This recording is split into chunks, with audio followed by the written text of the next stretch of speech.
say I'm not over you. Not over you. Not over you. Not over you. Not over you. Link up with Chris and Sabrina at 637-0094 on Breeze 93.9 FM. Baby, put your body where your mouth is. Ooh, you say I'm gonna love you. I said you're gonna turn me out. Show me what you're talking about. Baby, put your body where your mouth is. Ooh, you swear I'm gonna love you. But I said y'all gonna turn me out. Show me what you're talking about.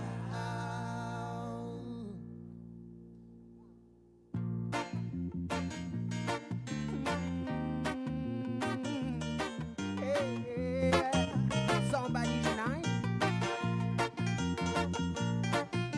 Hey, pretty lady, got your text on my phone. It's kinda sexy, girl, invitation to get along. Wanna get it on. So where do you want me? Tell me what you got wear. My birthday soon. Gonna want this year. Is what I bring to share. Yes, I wanna touch you, feel you up and rub you down. We bump and grind till you sexy sound. Need to let you know I ain't playing you, girl. baby, put your body where your mouth is. Ooh, you swear I'm gonna love you. But I said you're gonna turn me out. Show me what you're talking about. Yeah. Baby, put your body where your mouth is. Ooh, you swear I'm gonna love you. But I said you're gonna turn me out. Show me what you're talking about. Yeah. So now that we're here, tell me what we gonna do. We got some time alone. I wanna waste it talking to you. You say you're gonna show me. I wanna teach you too. Well, I'm a listening girl. Come on and join you.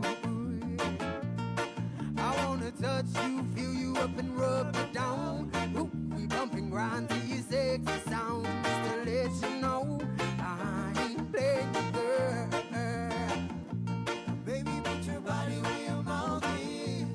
Ooh, you swear I'm gonna love you. You say you're gonna turn me out. Show me what you're talking about. Yeah. Baby, put your body where your mouth is. Ooh, you swear I'm gonna love you. But I said you're gonna turn me out. Show me what you're talking about. Yeah. Promise to promise, promise to she obey. Physical attracted to me, body she attain. Sweaty turn me off to me, exhaust me brain.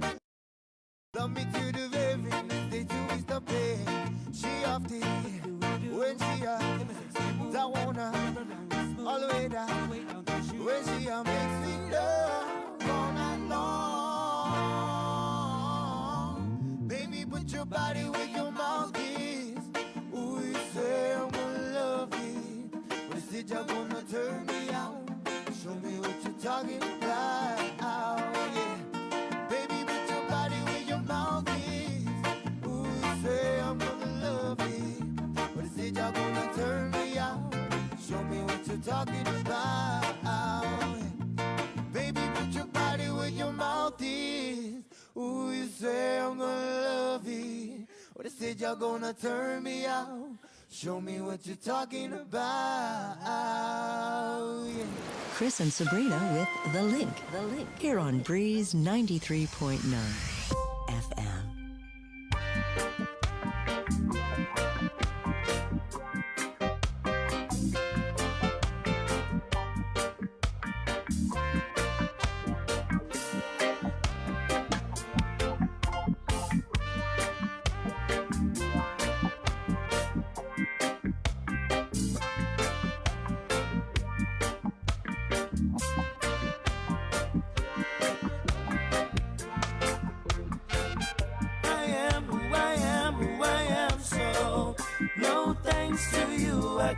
this one.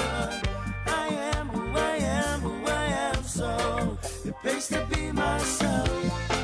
So keep telling me again how I just gotta change. Keep telling me about you and your society's ways. You keep telling me your truth and how you're so right. You keep knocking me down like I just won't fight. But every time we talk the truth, I just hear more lies. You're looking at the surface, I'm looking at inside. Where would I ever be without all your advice? I think I'd still have these three words on my mind. They go, I am who I am, who I am, so no thanks to you, I got this one.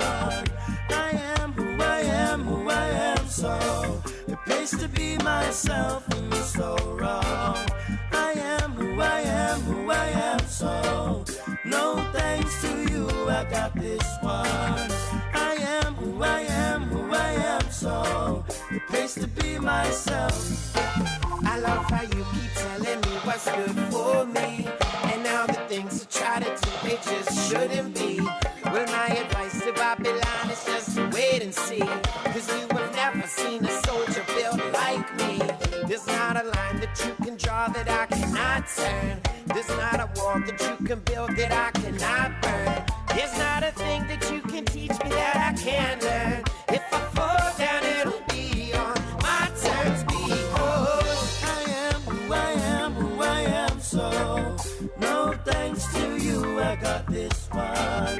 I am who I am, who I am, so the place to be myself and you're so wrong.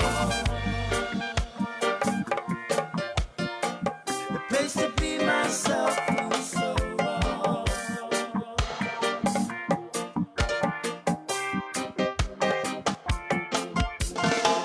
We are your children standing up for ourselves now, and we don't need your speech and we don't need your help now. There's mass destruction in your way, you seen the meltdown. You seen the war you left behind, it was a whole town. We are your children standing up for ourselves now, and we don't need your speech and we don't need your help. There's mass destruction in your way, we seen the meltdown. We seen the war you left behind, it was a whole town. I am who I am, who I am, so no thanks to you, I got this one. I am who I am, who I am, so it pays to be myself and you're so wrong. I am who I am, who I am, so no thanks to you, I got this one. I am who I am, who I am, so it pays for me cause you're so wrong. Make it through the week with Monday's Work Week Weather Forecasts. Brought to you by Docomo Pacific on KUAM News Morning Show The Link. Presented across the multimedia platforms of KUAM. Catch the broadcast on Breeze 93.9 FM on KUAM TV 8 or TV 11. Live streaming across the KUAM News Facebook page. Or view highlights on YouTube. KUAM News Facebook and Instagram. Rain, shine, wind, or breeze. We got your weather forecast covered. Brought to you by Docomo Pacific. Better together. You're listening to Breeze 93.9 FM.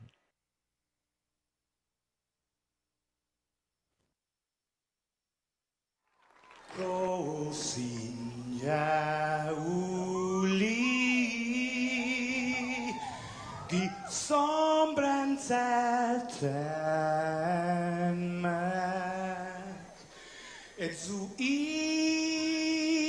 saluda antes diu hum niga Radzauds and malak estrezas durante em todo emu a nogi distância como cupugi palu zangiman malak guafi con una sughiairi preba tu la noci banderata caigui,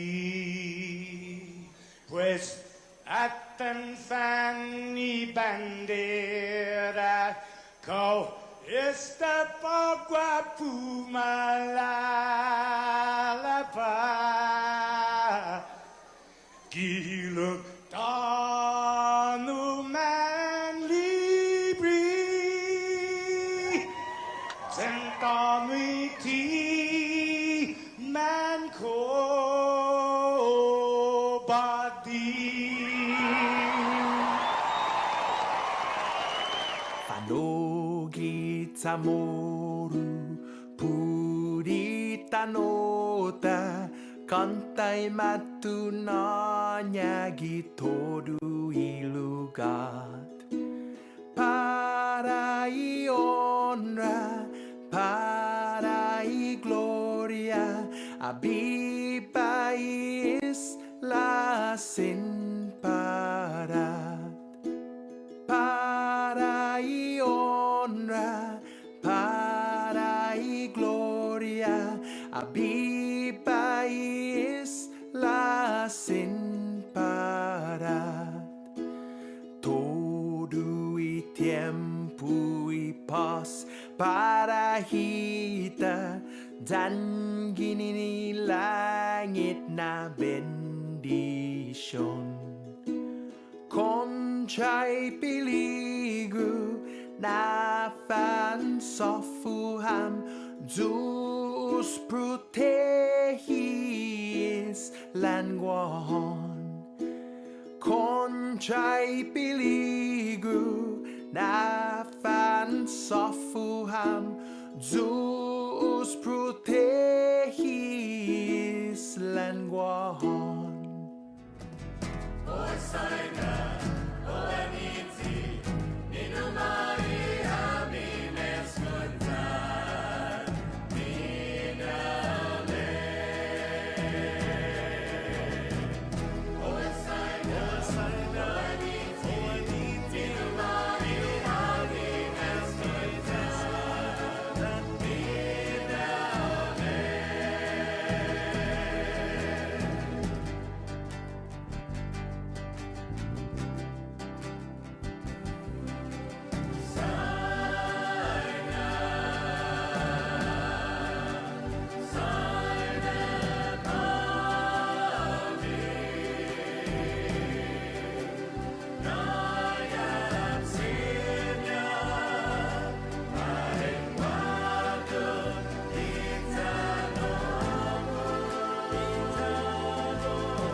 halum ti zanana mumatin mina paraguahu Zabay mo tayo lutonu ay danti hogu asaguahu Ipanu zani panu malaneni tatulakan Sahati bibi bunu guahu ay bizalau sati magwaita Tok tumagi sintura Ventas mamay kisinona Sakumu guahu hatu mo Tu kau panasa panas lona Esta guita na pabiahan Na hapatenggang ni naimu Mga tumatenggang hapa Ajenggang duni pinitimu Sana mo na tumangat Sa torak katuinyamu Lusa kotan dan manuteru Ay bula bosa tazapanu Sa mga tumatenggang katupat Say katupat rumahanyi Tenggang duni umbon dan sisumu Ay dontiku duni manini Isti halum ti zanana Mumatin mina paraguahu Zabay mo tayo gilutonu Ay danti hogu asaguahu Zay panu zani panu Malanini tatulakan Sahati bibi ulu guahu Ay zalau sapi magwaita Saya tadi zana pabiahan No hapatenggang ni naimu Mga tumatenggang hapa Ay tenggang duni pinitimu Questo tumagi sintura Cuentas mamay kisinona Satu guahu hatu mo Tu kau panasa panas lona Satu guahu hatu mo Tu kau panasa panas lona All right. Yeehaw. Good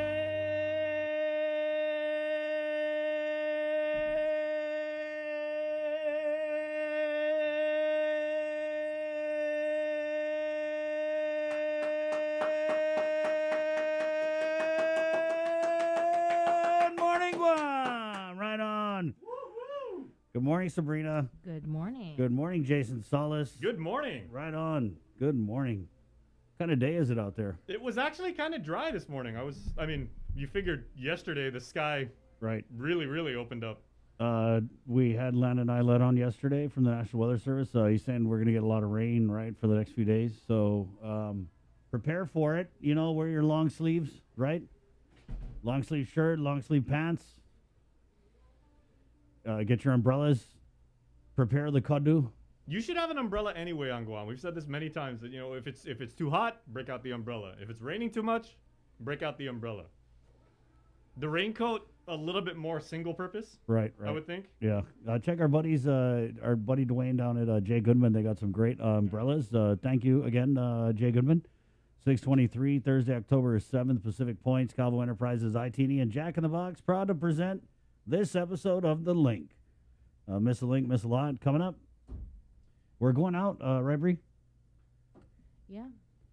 There's a big ceremony coming up here that we'll talk about coming up in the show. That's the Nikkei ceremony, right? Exactly. Yeah, I've been able to. I've had the great pleasure of interviewing the organizers of that for several years now, and that's Chamorros, who are also of Japanese descent. Right. And doing a very traditional ceremony to honor their loved ones.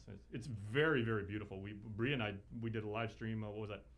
3-4 years ago over at Epau Beach, like right as the sun was going down, and it's absolutely moving. Wow.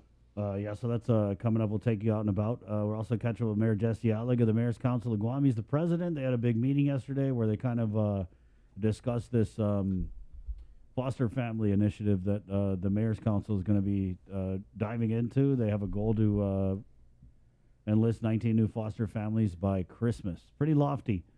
Also, the Minority Report with Senator Chris Duenas is coming up here on the link at 6:24. Let's go ahead and get into it, shall we? Sure. With the very latest from the KUAM News team, Sabrina Salas-Matanani. Good morning, Sabrina. Off it, everybody. The island records 2 new COVID-19 related fatalities. According to the Joint Information Center, the deaths occurred on October 6th. The 209th COVID-19 related fatality was pronounced dead on arrival at GMH. The patient was a 72-year-old female, unvaccinated with underlying health conditions. The 210th was pronounced dead on arrival at the U.S. Naval Hospital. The patient was a 63-year-old woman, fully vaccinated with underlying health conditions. 58 people are hospitalized for COVID. 17 patients are receiving ICU level of care. 10 are on ventilators. Out of the 58, 33 are unvaccinated. 4 are ineligible to get the shot. The status of 3 is unavailable, and 18 are vaccinated. Public Health reports 159 new cases of COVID out of 1,405 tests performed on the 5th. 33 cases were identified through contact tracing. To date, there have been a total of 15,789 officially reported cases, 210 deaths, 2,452 cases are in isolation, and 13,127 people have recovered. The CAR score is 27.4. Public Health also announces that in anticipation of inclement weather, today, COVID-19 testing will be moved from the Old Teason Carnival grounds to the Micronesia Mall underground parking garage. That's from 7 a.m. to 10 a.m. today. To date, a total of 120,715, that's 88.5% of Guam's eligible population is fully vaccinated. Additionally, 2,708 doses of the Pfizer vaccine have been administered to eligible residents as either a booster or an additional dose. 30 doses of the Moderna vaccine have been administered as an additional dose to eligible residents. Meanwhile, the Catholic schools reports 3 positive cases since they returned in-class learning on September 20th. In a news release, the Archdiocese said public health was notified and safety protocols initiated. It adds that it does not appear the cases were transmitted on campus. There was 1 reported at Notre Dame on the 1st, 1 at Mount Carmel on the 4th, and 1 at St. Anthony Catholic School on the 5th. GDOE has not provided any information about whether any students have tested positive. During yesterday's Rotary Club of Guam meeting, hospital administrator Lillian Posadas gave an update on the governor's plans to build a health care complex in Mangilaw. She told members that the military has given their commitment to the governor that they will give her and Gov Guam the license to use that land at Eagles Field specifically for the purpose of building the new hospital and to have a medical campus. Posada says that by December, the military should be handing over the license for use of the property. The legislature on Monday passed a bill to set aside $35 million a year to pay for the health center complex. The estimated cost for a new hospital alone is around $800 million. With more news now, here is Daniel Perez. This news update is brought to you by Pacific Points. Do more, get more. Half a day and good morning, everyone. I'm Daniel Perez with your headlines here on The Link. The Federal Trade Commission may consider including Guam in its ongoing probe of anti-competitive practices by big oil companies. Congressman Michael San Nicolas received a response from the head of the FTC, encouraging him to meet with staff to discuss his long-standing concerns over gas price volatility in our local markets.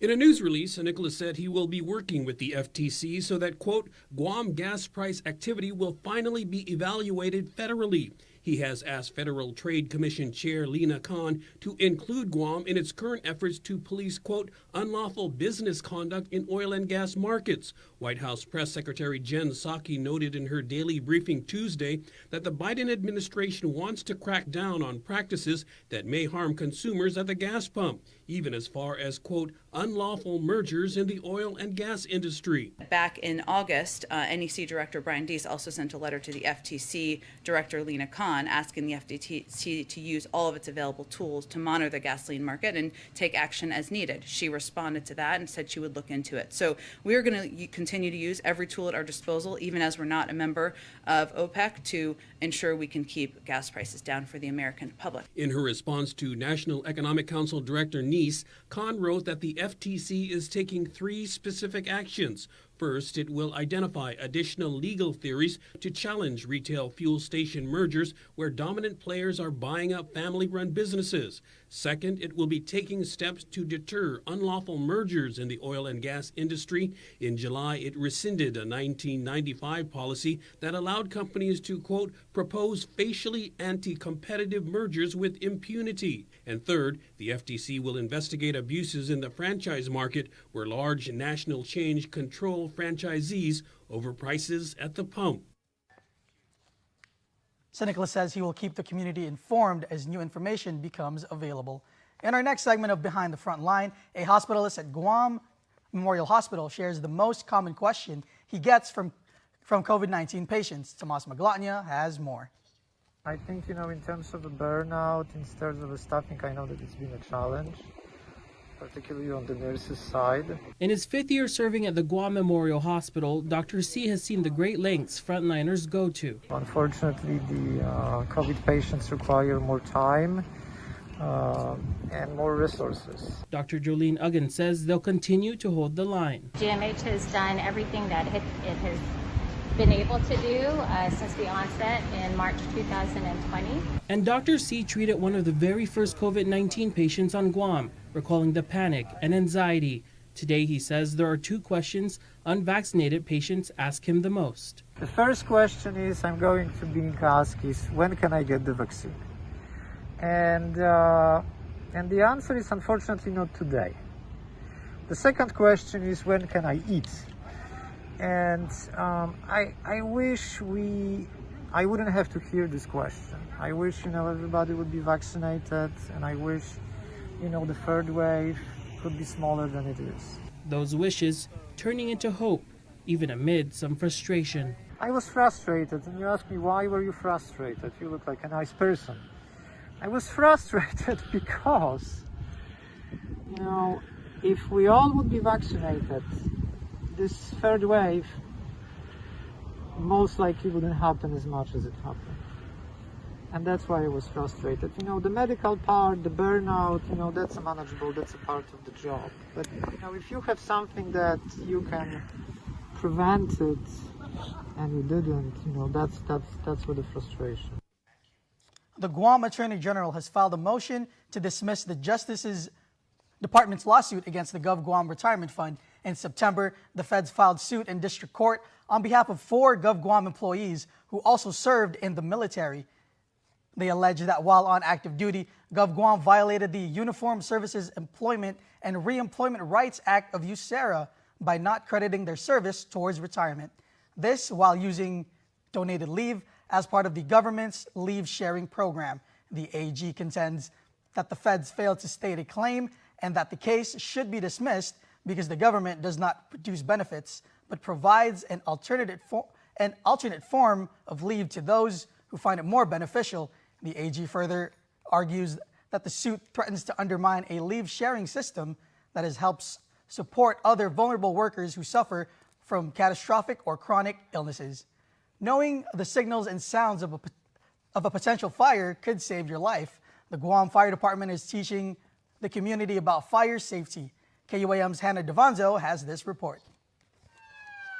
This week is Fire Prevention Week, and Fire Captain Tom Tatautau, along with all members of the fire department, are educating the community on how to stay safe. We always encourage the community to practice fire safety 365 days a year, because although it's only celebrated at this time, we do it every day of the year. Fire Lieutenant Philip Ennis believes one way island residents can practice fire safety is by installing a smoke detector in the home. Smoke detector it makes different sounds, which means different things. Like if it beeps one time, like once a minute, that means you should change your battery. And if it has 3 beeps in a row, that's your smoke detector. It's signaling smoke. And if it beeps 4 times in a row, that means you have a carbon monoxide poisoning. Okay, so what you do in all 3 of those, well, you can check the battery with the first one, but when the 3 beeps or the 4 beeps, you need to exit your house and call 911, and they'll have the fire department come out. To support Fire Prevention Week, there will be a wave event from 4 to 6 p.m. on Friday where people can drive by and honk their horns in support. Locations include the Micronesia Mall intersection, the ITC intersection, and the Tri intersection in Barrigada. Reporting for Guam's News Network, I'm Hannah Devonzo. That's it for now. We'll see you tonight for KOAM News Primetime. This news update is brought to you by Pacific Points. Do more, get more.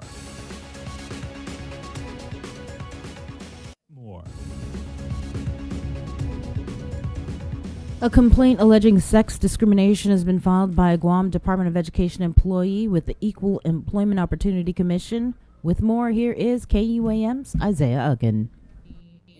Michael John Kanata, preferably known as Shelly Kanata, has been with the Guam Department of Education for 15 years. Last month, she filed a complaint with the U.S. Department of Education's Office for Civil Rights. Shelly alleges GDOE discriminated against her on the basis of sex. The treatment was so bad that I would have lunch and breaks in my car because I was scared to talk. USDOE referred the case to the Equal Employment Opportunity Commission. Shelly believes she's being discriminated against because she is transgender. Shelly has been with GDOE since 2004. It wasn't until a new principal took over at GW High School in 2019 that she began feeling targeted, bullied, and discriminated. She cites an incident that occurred in April regarding her name being posted on a whiteboard. And it continued of the board where Shelly Michael, that's what they put on the board. And it is typed out, printed, laminated, and stuck to a matnik or Velcro. Shelly Michael. I asked them, why did they do that? And they said, oh, because we have to put your legal name up there because we, some people don't know who you are. But my thing was,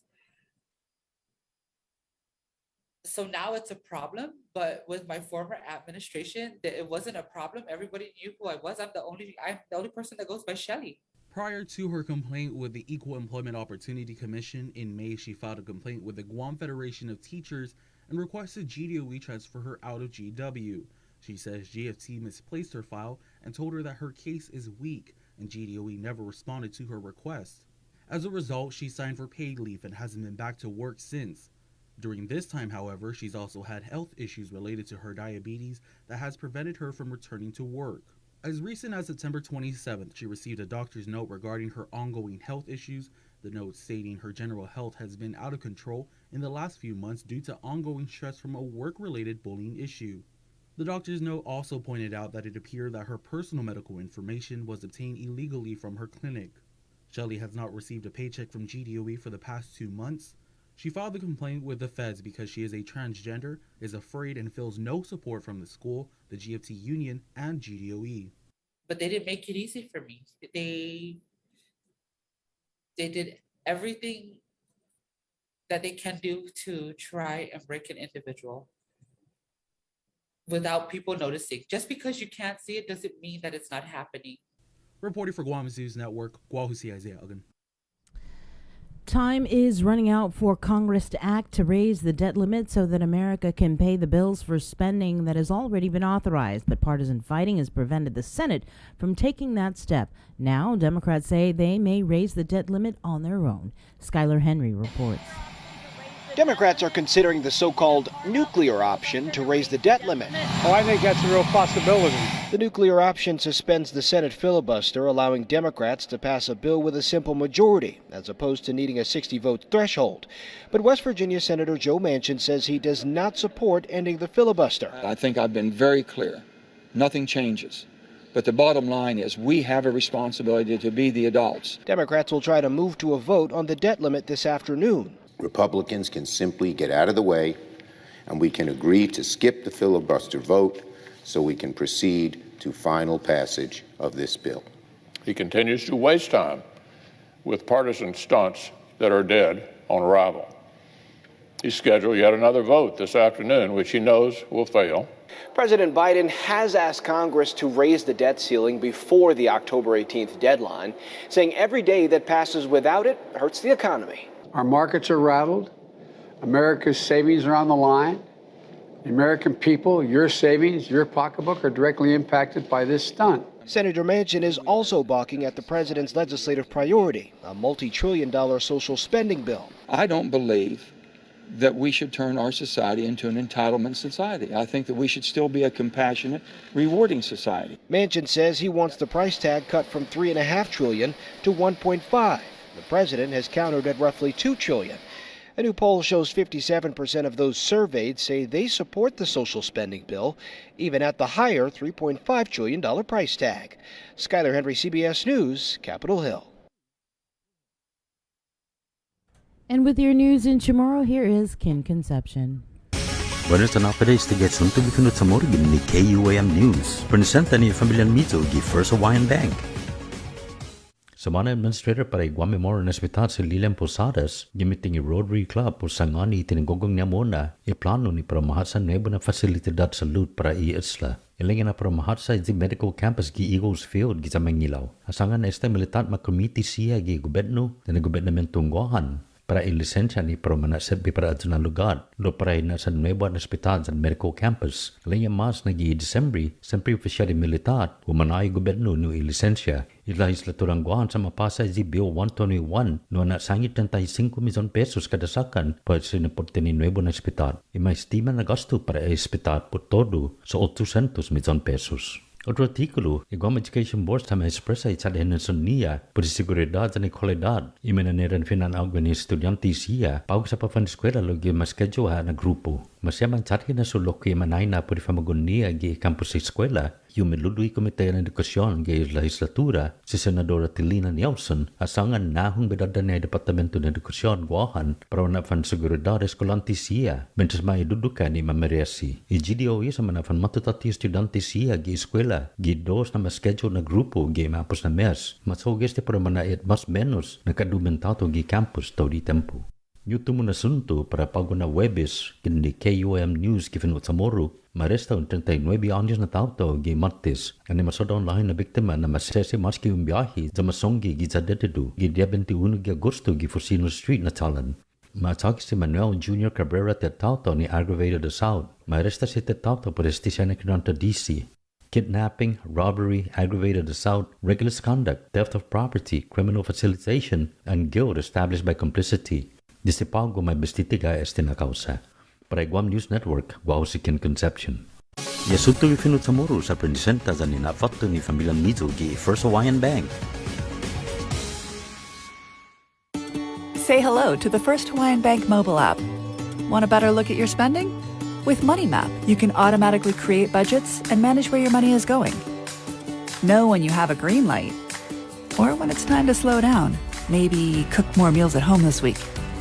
Set your goals, track your progress, and find your way to exactly where you want to be with MoneyMap from the First Hawaiian Bank mobile app. It all starts with yes.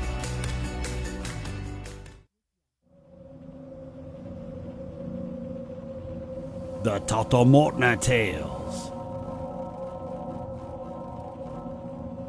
October on the KUAM Podcast Network.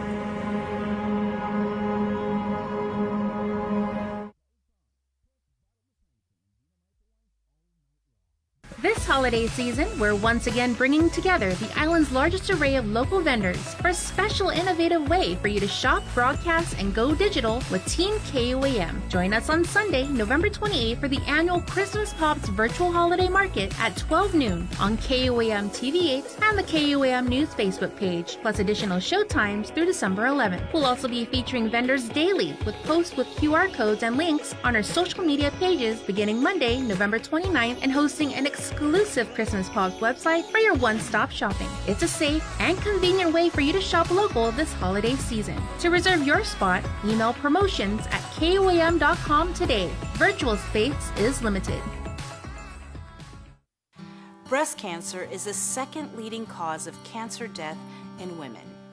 The chances that a woman will die of breast cancer is about 1 in 38. Although there is no sure way to prevent breast cancer, there are certain things that you can do, such as eat healthier and exercise. For more information about breast cancer, go to the American Cancer Society's website at cancer.org. Also, on October 22nd, we invite you to think pink by wearing the color pink on that day in solidarity of our breast cancer survivors and warriors. This pink message is brought to you in partnership with Ordot Dental Clinic, joining the fight against cancer in honor of brave warriors, survivors, and their families. Island Cancer Center and American Cancer Society. Celebrate National Pizza Month with the Pepsi Ultimate Pizza Trivia Challenge. All you have to do is listen to the link during the month of October, and when prompted, call 671-637-0094 with the answer to the Pepsi Ultimate Pizza Trivia Challenge. Winner will receive a gift certificate from our participating pizza parlors and a 12-pack of Pepsi. Brought to you locally by Pepsi. Pacific Matters is a half-hour news, culture, and lifestyle show focused on issues that impact Guam, the Northern Mariana Islands, and the larger Pacific region. Join Tomas Maglonia every Monday to discuss politics, trends, and take a deep dive into the issues changing our island home, because what happens in the Pacific matters.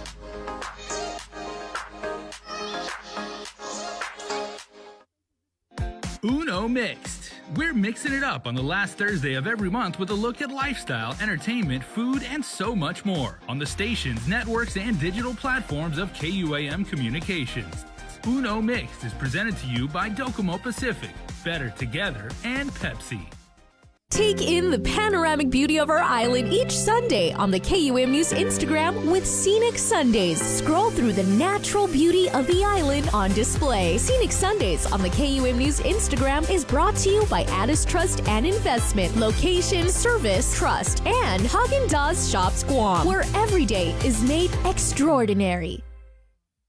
We know you're tired of hearing about COVID-19. Some of you are probably wondering whether this is ever going to end. However long it takes, we all have to do our part, including our children, to hold the line. You can protect yourself and your family by getting vaccinated. And if you're already vaccinated, don't let your guard down, because you can still give and get COVID-19. And if you're not vaccinated, remember that if you catch the virus, you could suffer more severe complications. At the end of the day, it's the choices we make to protect ourselves, our families, and our community that will control the spread. We know it sounds repetitive at this point, but again, wash your hands, watch your distance, and wear your mask. Together, we have to hold the line.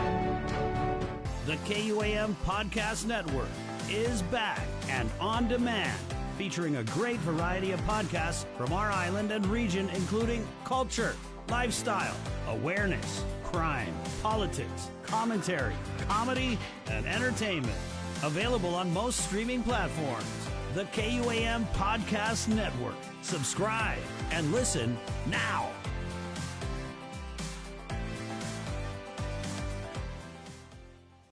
KUAM's multi-platform morning show, The Link, just got a little more delicious with Feed Me Fridays. Chris, Sabrina, Jason, and the rest of the morning crew will take some time off each Friday to talk, taste, and tempt you with all the latest and greatest food and drinks on Guam. Old faves, new hits, and everything else we can put in our bellies. It's Feed Me Fridays on The Link, brought to you by King's Restaurants, Ruby Tuesday Guam, and Devondale.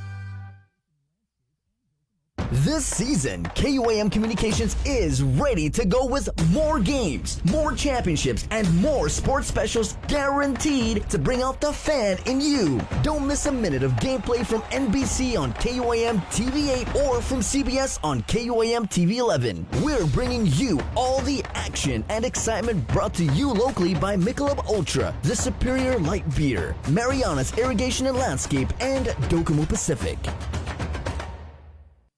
The relationship between Guam and Manila, Philippines is undeniable as we share similar cultural traditions, history, and heritage. With generations of Filipinos calling Guam home, KUAM presents a monthly look at the capital city featuring in-depth and engaging interviews on everything from medical tourism to new business and government leaders. Veteran newscaster Nestor Lecanto delivers Beyond Our Borders. This special program is brought to you by KFC and the Medical City, where patients are partners. GU Self-Storage, conveniently located near the Harmon McDonald's. We offer affordable rates, online payments, and auto bill pay for your convenience. Plus gate access daily from 6 a.m. to 9 p.m. Call us today at 648-7867 for more information. Do you feel like you're missing out on something? Make life more rewarding with Pacific Points. Earn and redeem points for bill rebates and free load at IT&E, discounts on fuel at Shell, vouchers at Foodies, and United Mileage Plus miles. You can even pay with Pacific Points at IT&E, Shell, and Foodies. Pacific Points. Do more, get more. The Culture Club returns to KOAM Digital and KOAM News Weekend Edition, highlighting Guam's young artists, activists, and crafters as they work to protect, preserve, and promote our Chamorro culture. Watch this weekly feature on the digital platforms of KOAM News Weekend Edition, brought to you by Hanum.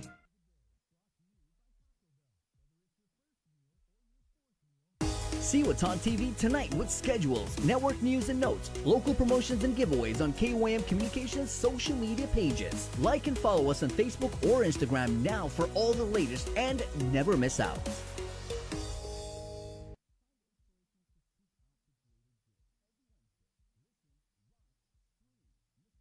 Looking for TV schedules, upcoming sports, or special presentations, or what you may have missed over the busy week you had? Well, look no further than KOAM Digital Digest. This weekly emailed newsletter puts all kinds of information in the hands of subscribers each and every week. Just subscribe and we will make sure you keep up with your favorites and stay informed and entertained throughout it all. Go to KOAM.com, click on the newsletter tab, give us your email address, and you are all set. Brought to you in digital partnership with King's Restaurant and Ruby Tuesday Guam. It's the KOAM Digital Digest, your weekly guide to the latest information and best entertainment on the stations and platforms of KUAM.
Good morning. How's your coffee? Mine's good. Jason doesn't drink coffee. Not a coffee drinker, but the water, and you should hydrate everybody. Is How's the water? Nice and cold. It's cold. Yeah. Right on. Good. Ton of mice.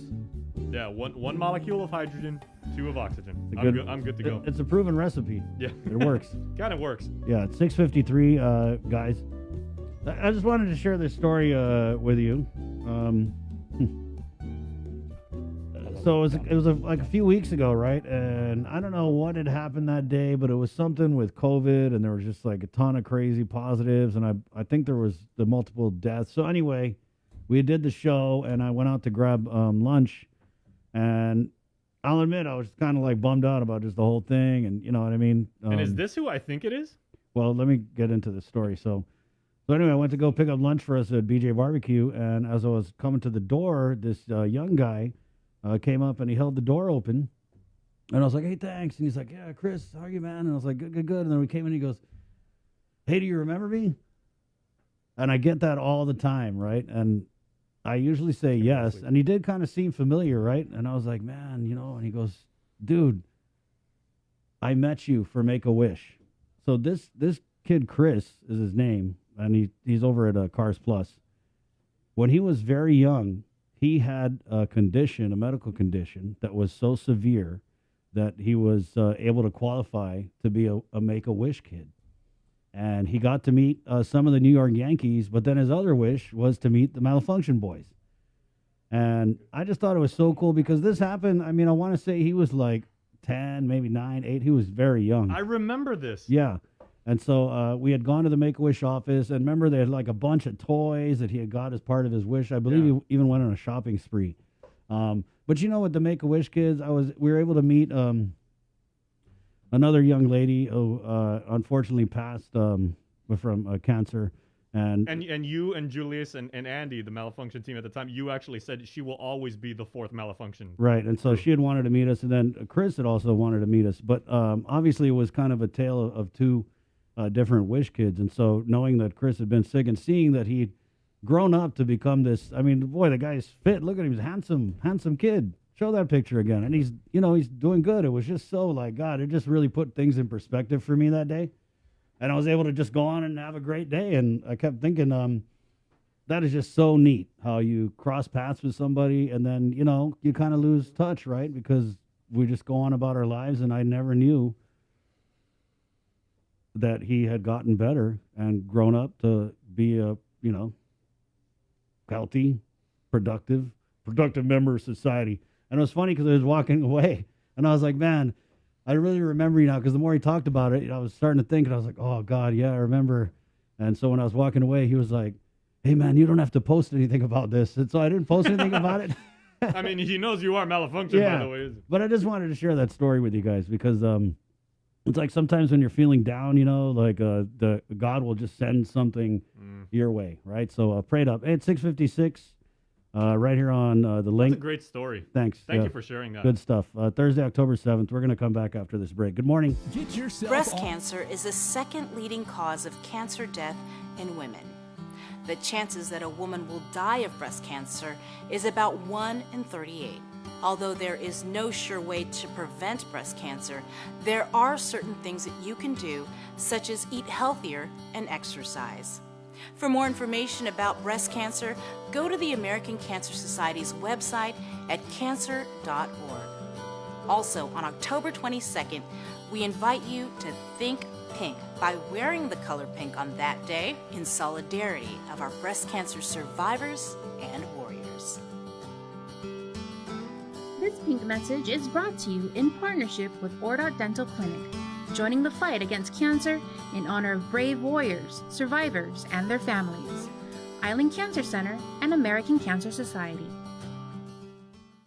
The KUAM Podcast Network is back and on demand, featuring a great variety of podcasts from our island and region, including culture, lifestyle, awareness, crime, politics, commentary, comedy, and entertainment.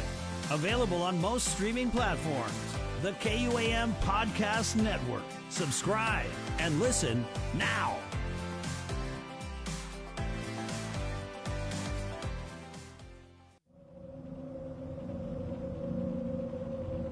The Totomotna Tales.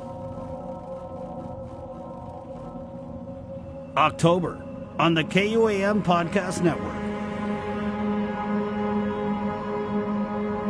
KUAM TV has been on the air for 65 years.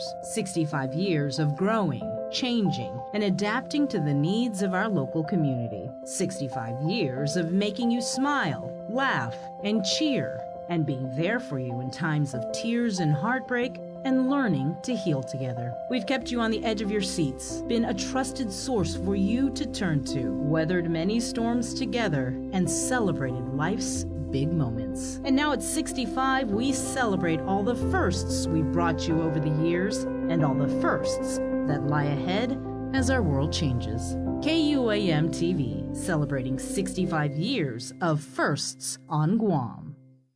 This holiday season, we're once again bringing together the island's largest array of local vendors for a special innovative way for you to shop, broadcast, and go digital with Team KUAM. Join us on Sunday, November 28th for the annual Christmas Pops Virtual Holiday Market at 12 noon on KUAM TV8 and the KUAM News Facebook page, plus additional show times through December 11th. We'll also be featuring vendors daily with posts with QR codes and links on our social media pages beginning Monday, November 29th, and hosting an exclusive Christmas Pops website for your one-stop shopping. It's a safe and convenient way for you to shop local this holiday season. To reserve your spot, email promotions@kuam.com today. Virtual space is limited.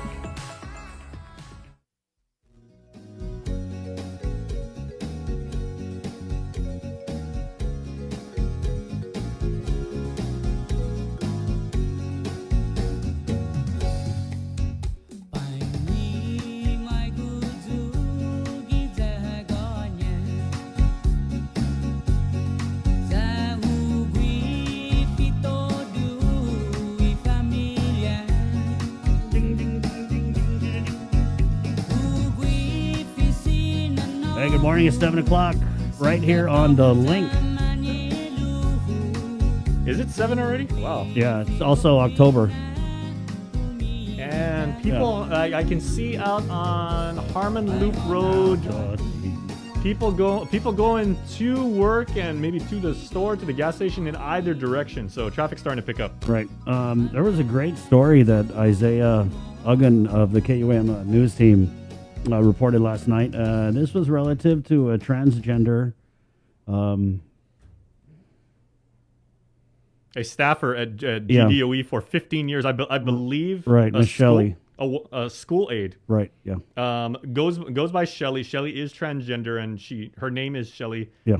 Birth name John Kanata. Yeah, and so there was a comment here about this story from Mark Tyron. It says, Miss Shelley, I can call you what you want, but the real name has to still be visible because it's your legal name. Can't fight them for demanding your legal name. I respect the fact that you want to be called Shelley. And I kind of wanted to talk about that a little bit because if you watch the story, and I'm going to go ahead and play it. Let's go play this story, guys, so we can kind of talk about it a little bit. Again, this is a report that Isaiah Uggan of the KUAM News team filed last night on the KUAM News. Michael John Kanata, preferably known as Shelley Kanata, has been with the Guam Department of Education for 15 years. Last month, she filed a complaint with the U.S. Department of Education's Office for Civil Rights. Shelley alleges GDOE discriminated against her on the basis of sex. The treatment was so bad that I would have lunch and breaks in my car because I was scared to talk. USDOE referred the case to the Equal Employment Opportunity Commission. Shelley believes she's being discriminated against because she is transgender. Shelley has been with GDOE since 2004. It wasn't until a new principal took over at GW High School in 2019 that she began feeling targeted, bullied, and discriminated. She cites an incident that occurred in April regarding her name being posted on a whiteboard. And it continued of the board where Shelley Michael, that's what they put on the board. And it is typed out, printed, laminated, and stuck to a matnik or Velcro. Shelley Michael.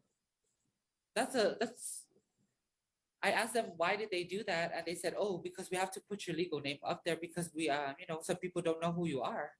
But my thing was,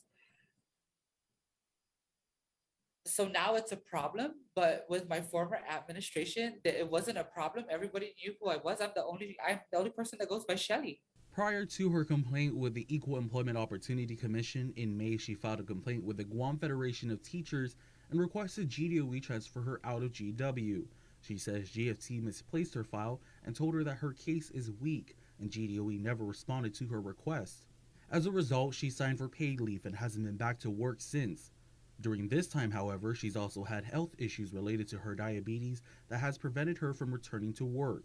As recent as September 27th, she received a doctor's note regarding her ongoing health issues, the note stating her general health has been out of control in the last few months due to ongoing stress from a work-related bullying issue. The doctor's note also pointed out that it appeared that her personal medical information was obtained illegally from her clinic. Shelley has not received a paycheck from GDOE for the past 2 months.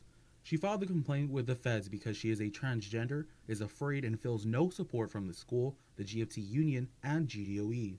But they didn't make it easy for me. They did everything that they can do to try and break an individual without people noticing. Just because you can't see it doesn't mean that it's not happening. Reporting for Guam News Network, Guahusi Isaiah Uggan. Guam News Network, Guahusi Isaiah Uggan. Now, Chris, just point of clarification. Yeah. I said Shelley's birth name, God-given name, however you want to refer to it, is John Kanata. It's actually Michael John Kanata, as Isaiah said in that story. And I'm pretty sure that what you and the commenter was pointing out was there's that shot we used of the legal documents, and it said addressed to Michael John Kanata, but then in the because and then it says Dear Ms. Kanata, how she prefers to be referred to. And I mean, and there were some comments on our Instagram, but like Shelley approved of everything in this story, including the use of her quote unquote legal name. Yeah. And so people were trying to drag us in the comments of the story, and I find that very interesting about this woke culture. It's like you want to be offended for people who aren't even offended. I just don't get it. I mean, obviously, to do a story like this on an issue like this, where Shelley is being made to feel like she's being bullied and not accepted, obviously, we would move with sensitivity in reporting this. And with a topic this sensitive, the perfect choice of words by you. If Shelley objected to the way that Isaiah told this story, we would have heard about it already. I'm sure, like within 5 seconds of it going online. And I spoke with Shelley for a while, and Isaiah did too. And we stand by the story. But I think really at the center of this is just the common courtesy that we just kind of expect people to have in 2021. What's the big deal about calling her Shelley if that's what she wants to be called? My legal name is not Chris Barnett, but everyone calls me Chris because that's what I want to be called. Or malfunction, yeah. How did that actually come to be? Because your legal name is Daryl. I don't need to put my legal name out there. But okay, so Chris Please. is not your first name. I mean, if we're gonna have this conversation, respect that I don't want to be called by my legal name. But why did people start calling you Chris? Because it's my middle name, and my father's name is the same as my first name, and I grew up without my dad, and so they just called me Bobak, and it just has that ring to it, especially when you're in trouble. Cristobal! Right? Yep. But really, I don't understand the issue. I mean, this Shelley is spending her breaks in her car because she doesn't even want to be in that kind of environment. That's terrible. She hasn't been to work. She's out of leave. And if you look at all the details of this story, it really does, to me, it's just about treating people with respect and treating them how they want to be treated. I mean, clearly she's the only Shelley at the school, so I'm not sure why they would disrespect that, especially in this day and age. Isn't it just common knowledge that you address people the way they want to be addressed? You identify them how they want to be identified? I thought that was just kind of set in stone already in 2021. So I'm not sure why the administration of this school would be doing things to inflame an already terrible situation. I mean, she's been with the department for 15 years, and they basically made it so miserable for her to even show up to work that she's sitting home not collecting a paycheck because of the environment that she says they created. And I mean, she filed the complaints. We have all the paperwork. So it's going to be interesting to see how this plays out. But I just wanted to say, I mean, in this day and age with this pandemic and people dying and people getting sick, we can definitely afford to treat each other with common decency. That's it. It's simple. Like, if you're going to call me Chris, then call her Shelly. Right? Case closed. Yeah, that's it. And I did see some comments where like legal name, but again, it's kind of like what they want to be called. She wants to be called Shelly. Fine. Hey, Shelly. Hey, girl. My name's Joseph Frederick. Yeah. People call me Joe Sir. Yeah, Joseph Frederick doesn't want to be called Joseph Frederick. He wants to be called Joe Sir. Mhm. Yeah. So yeah, that was really frustrating and really rather unfortunate that we didn't get a comment from the Guam Department of Education on this. I mean, I'm hoping that in the next few days, as the story kind of plays out, that we would get some kind of response. I mean, it'd be very easy to just say right off the bat, "Hey, we value everyone, and we want to treat people with dignity and respect." That's the easy way And to respond to it. I believe, correct me if I'm wrong, Chris, but her complaint as it's filed says it's against the school and the administration. So Right. like people at that level, like colleagues, I wonder how the student body. Well, I'm sure students would say like, "Oh, it's Miss Shelley." Yeah, totally. But what I think is interesting here is she told me that when she took this complaint to the Guam Federation of Teachers, because she is a dues-paying member, the people at GFT were basically like, "Oh, no, I can't believe that principal would do that. No, I know the guy." And they said, "Oh, you got a weak case." And so she felt like at the GFT level, she didn't even get the time of day.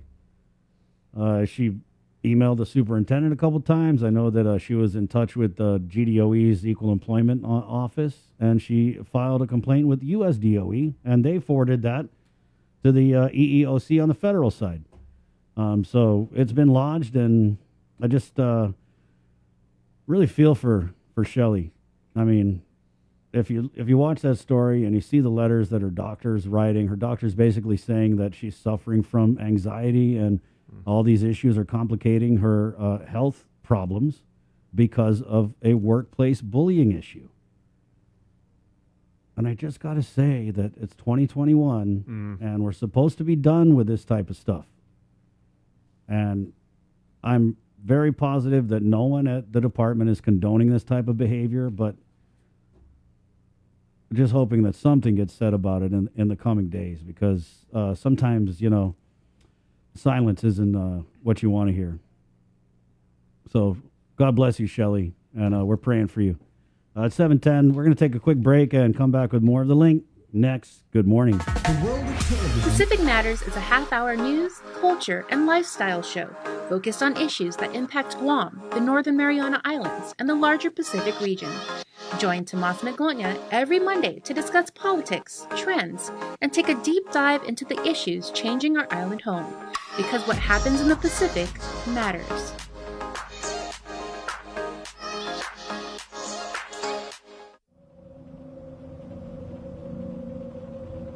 The Totomotna Tales. October on the KUAM Podcast Network.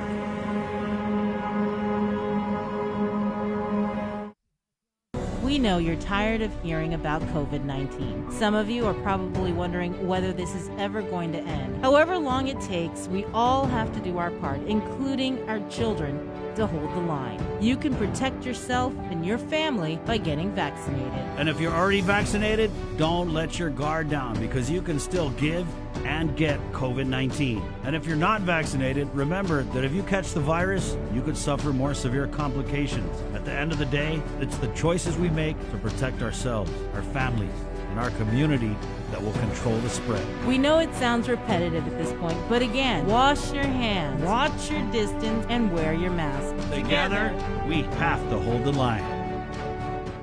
The relationship between Guam and Manila, Philippines is undeniable, as we share similar cultural traditions, history, and heritage. With generations of Filipinos calling Guam home, KUAM presents a monthly look at the capital city, featuring in-depth and engaging interviews on everything from medical tourism to new business and government leaders. Veteran newscaster Nestor Lecanto delivers Beyond Our Borders. This special program is brought to you by KFC and the Medical City, where patients are partners. GU Self-Storage, conveniently located near the Harmon McDonald's. We offer affordable rates, online payments, and auto bill pay for your convenience. Plus gate access daily from 6 a.m. to 9 p.m. Call us today at 648-7867 for more information. Say hello to the First Hawaiian Bank mobile app. Want a better look at your spending? With MoneyMap, you can automatically create budgets and manage where your money is going. Know when you have a green light or when it's time to slow down. Maybe cook more meals at home this week. Set your goals, track your progress, and find your way to exactly where you want to be. With MoneyMap from the First Hawaiian Bank mobile app. It all starts with yes.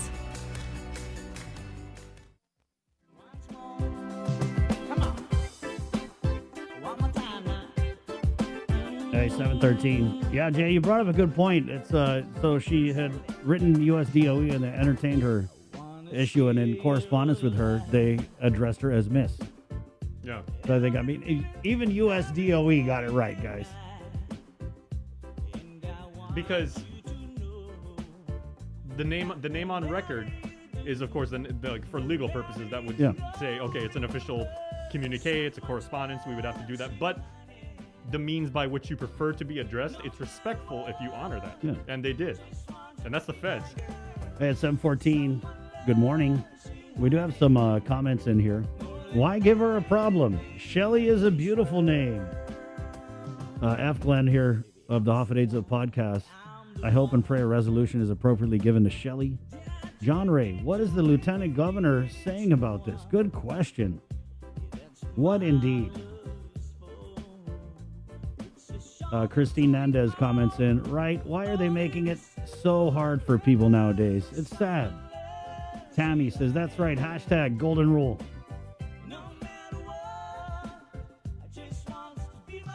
Perry Kiyomi, Yal Olmar, well said, Chris, treat others the way you want to be treated. Right. Good morning, 715. I like that argument that you make. If you want to call me Chris, you have to call her Shelly. Yeah. It's hard to argue that logic. It's 7:15. So, Jay, October. Yes, sir. By the way, it's also LGBTQ History Month. Thank you for that, F. Glenn. October is National Pizza Month. Oh, I'm sorry. Speaking of that, since Glenn brought that up, also Tomas Manglotnia, you might recall, did this week's episode of Pacific Matters, interviewed a prominent member of the LGBTQ community for the region. Right. In honor of LGBTQ History Month. So if you guys want to check that out, it's a brilliant interview. Tomas did a really, really good job, so check that out. That's on YouTube. Yeah, and he's also coming on later to kind of unpack the daily question, and we'll catch up with what he's got to say about Pacific Matters, which is coming up this week, 7/16. Yes, National Pizza Month. Just want to thank Pepsi for giving us this great opportunity to feed our listeners, Jay, with the National Pizza Month Pepsi Ultimate Pizza Trivia Challenge. All you have to do is listen to the link during the month of October, and when prompted, call 637-0094. You can actually call that number anytime you have an issue, a concern, a complaint. You just want people to know stuff. Please give us a call. We'll put you right on the radio. But now we want to give you stuff. Yeah, exactly. All you got to do is call with the answer to the Pepsi Ultimate Pizza Trivia Challenge. The winner will receive a gift certificate from our participating pizza parlors, and our participating pizza parlors are CPK, Pyology, Pizza Hut, Capricciosa, Papa John's, Sbarro's, Little Caesars, Vitali's, and Crust.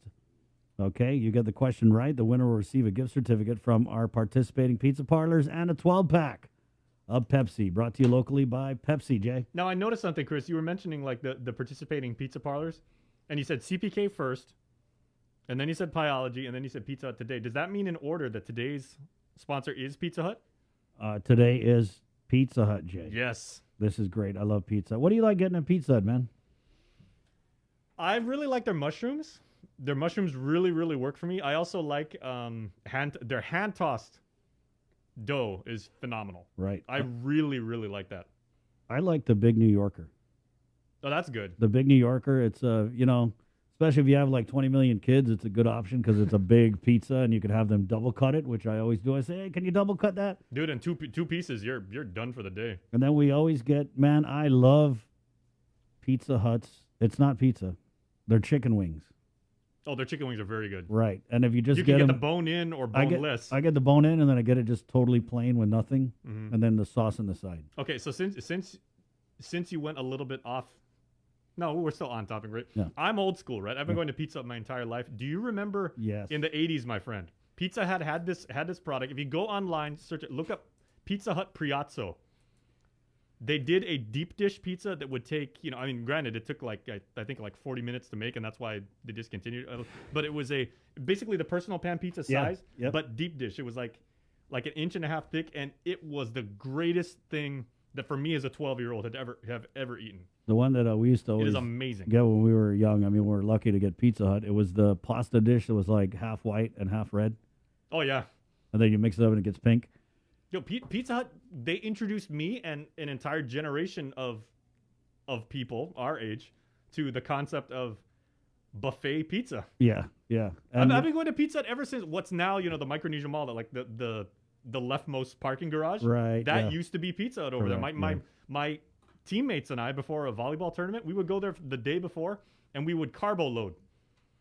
We do pizza, we do wings, we do pasta and everything like that. We did good for the weekend. For volleyball? Yeah. Wow. Yeah. And because, of course, you carbo load for volleyball, naturally. All these memories of Pizza Hut, always attached to washing it down with a nice cold Pepsi. So thank you, Pepsi, for Ultimate Pizza Trivia Challenge. Remember the glasses they had if you dined into? The big red ones that were kind of like semi see-through and it looked like broken glass? Yeah. It wasn't broken glass. It was just like the design. It was like plastic stained glass. Yeah, stained glass. Thank you. Right, yeah. Good times, bro. Thanks for that stroll down memory lane. Yes. As for the current moment, we want to set somebody up and have you create new memories from our friends at Pizza Hut. So thank you guys for jumping on board for National Pizza Month. All right. So what we need, if you can tell Chris and Joe Sir and I, and Bree, because she's listening right now. She's dropping little Brock to school. We need you to tell us, call 637-0094, and if you can tell us what state is pizza with ham and pineapple as toppings named after. The pizza with ham and pineapples as toppings. What state is that named after? That's a little bit of... That's an easy one. That's a brain exercise. Is it? That's an easy one. So you're going to get a Pizza Hut gift certificate and a 12-pack of Pepsi. We're going to take the first correct caller. Phone line's blowing up already, I see. 637-0094. Good morning. Who's this? Good morning. Hi, what's up? Hi, my name is Beth. What'd you say? My name is Beth. Beth. Hi. Good morning, Beth. Good morning, Beth. Good morning. How's your Thursday going? Beth, I hear you calling, but I can't come home right now. Me and the boys are playing, and we just can't find the sound. Just a few more hours, and I'll be right home to you. Beth, I hear you calling. Oh, Beth, what can I do? And Beth's like, yeah, I've heard that. Yeah, you have, right? All your life you've been hearing that? Okay, yeah, I've never been quite serenaded like that, but thank you very much. It was in the moment. I just went with it with you. Right on. But we're glad you called, Beth. Half a day. Good morning. And thanks for giving this a shot here. What state is pizza with ham and pineapple as toppings named after? Hawaii. Durr, right? Congratulations. Yay! And a half a day and aloha. And aloha. Beth, this type of pizza was not invented in Hawaii. Okay. It was actually invented in Canada. Oh, in Canada? Yep, not Canada, Canada. It was what's that all about? I did not know that. It was pizza with pineapple was invented in Canada. Yep. Cool. Yeah. We got to ask May Habib about that. Yeah, we do. Very cool. Very cool. Well, Beth, thanks for calling. And hold on, I'm going to get your information, okay? Okay, sounds good. Congratulations, Beth. Wait, where are you at? How's traffic out there? Oh, it's good. Yeah, no problems. Yeah, I'm in front of the airport. Okay. All right. Okay. Yep, it's cool. Stand by, Beth. Okay, hold on. Okay. I will. Have a great day. Hey, it's 7:22. Quick break, and we're coming back with more of the show next. Good morning. Celebrate National Pizza Month with the Pepsi Ultimate Pizza Trivia Challenge. All you have to do is listen to the link during the month of October, and when prompted, call 671-637-0094 with the answer to the Pepsi Ultimate Pizza Trivia Challenge. Winner will receive a gift certificate from our participating pizza parlors and a 12-pack of Pepsi, brought to you locally by Pepsi. This holiday season, we're once again bringing together the island's largest array of local vendors for a special innovative way for you to shop, broadcast, and go digital with Team KUAM. Join us on Sunday, November 28th for the annual Christmas Pops Virtual Holiday Market at 12 noon on KUAM TV8 and the KUAM News Facebook page, plus additional show times through December 11th. We'll also be featuring vendors daily with posts with QR codes and links on our social media pages beginning Monday, November 29th, and hosting an exclusive Christmas Pops website for your one-stop shopping. It's a safe and convenient way for you to shop local this holiday season. To reserve your spot, email promotions@kuam.com today. Virtual space is limited. Uno Mixed. We're mixing it up on the last Thursday of every month with a look at lifestyle, entertainment, food, and so much more on the stations, networks, and digital platforms of KUAM Communications. Uno Mixed is presented to you by Docomo Pacific, Better Together, and Pepsi. Do you feel like you're missing out on something? Make life more rewarding with Pacific Points.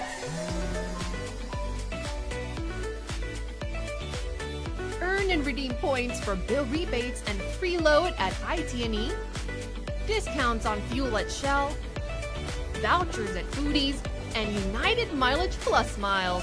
You can even pay with Pacific Points at IT&E, Shell, and Foodies. Pacific Points. Do more, get more.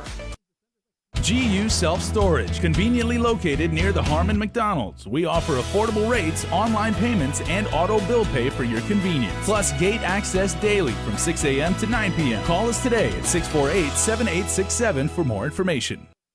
The relationship between Guam and Manila, Philippines is undeniable as we share similar cultural traditions, history, and heritage. With generations of Filipinos calling Guam home, KUAM presents a monthly look at the capital city featuring in-depth and engaging interviews on everything from medical tourism to new business and government leaders. Veteran newscaster Nestor Lecanto delivers Beyond Our Borders. This special program is brought to you by KFC and the Medical City, where patients are partners. Say hello to the First Hawaiian Bank mobile app. Got a question about your finances? You've come to the right place. Bring all your accounts together, even those that aren't with us, and see the big picture, right down to the smallest detail. Unlock powerful tools like Insights and Money Map that help you save time and take control of your finances. When you connect accounts with the First Hawaiian Bank mobile app, it all starts with yes. KUAM Communications continues our perpetuation of our Chamorro culture, language, and heritage with features available to our listening and viewing audience, including streaming of Chamorro music 24 hours per day on Isla Digital Radio on KUAM.com and the KUAM News app. Chamorro News Update, weekdays on The Link and the KUAM News YouTube channel. Conversations about life in our Chamorro language podcast, Cuentos Tapoco, with Kin Conception. Seasonal specials, shows, and other features highlighting the beauty of our language, culture, and history. It's a new era of our continued commitment to our Chamorro heritage. Isla, watch, listen, stream. Viva Isla! See what's on TV tonight with schedules, network news and notes, local promotions and giveaways on KUAM Communications social media pages. Like and follow us on Facebook or Instagram now for all the latest and never miss out.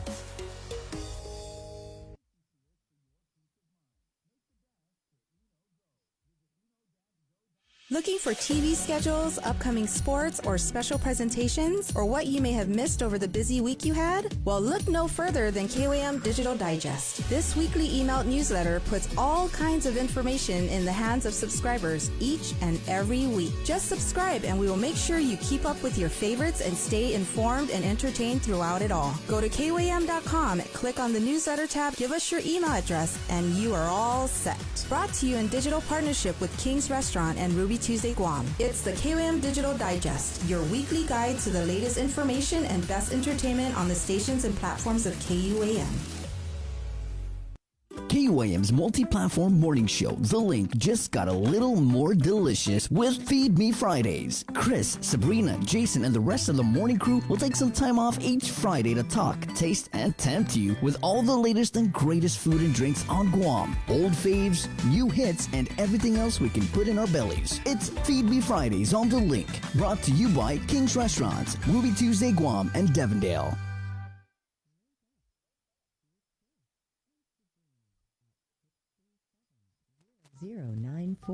On Breeze 93.9 FM.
Hey, good morning.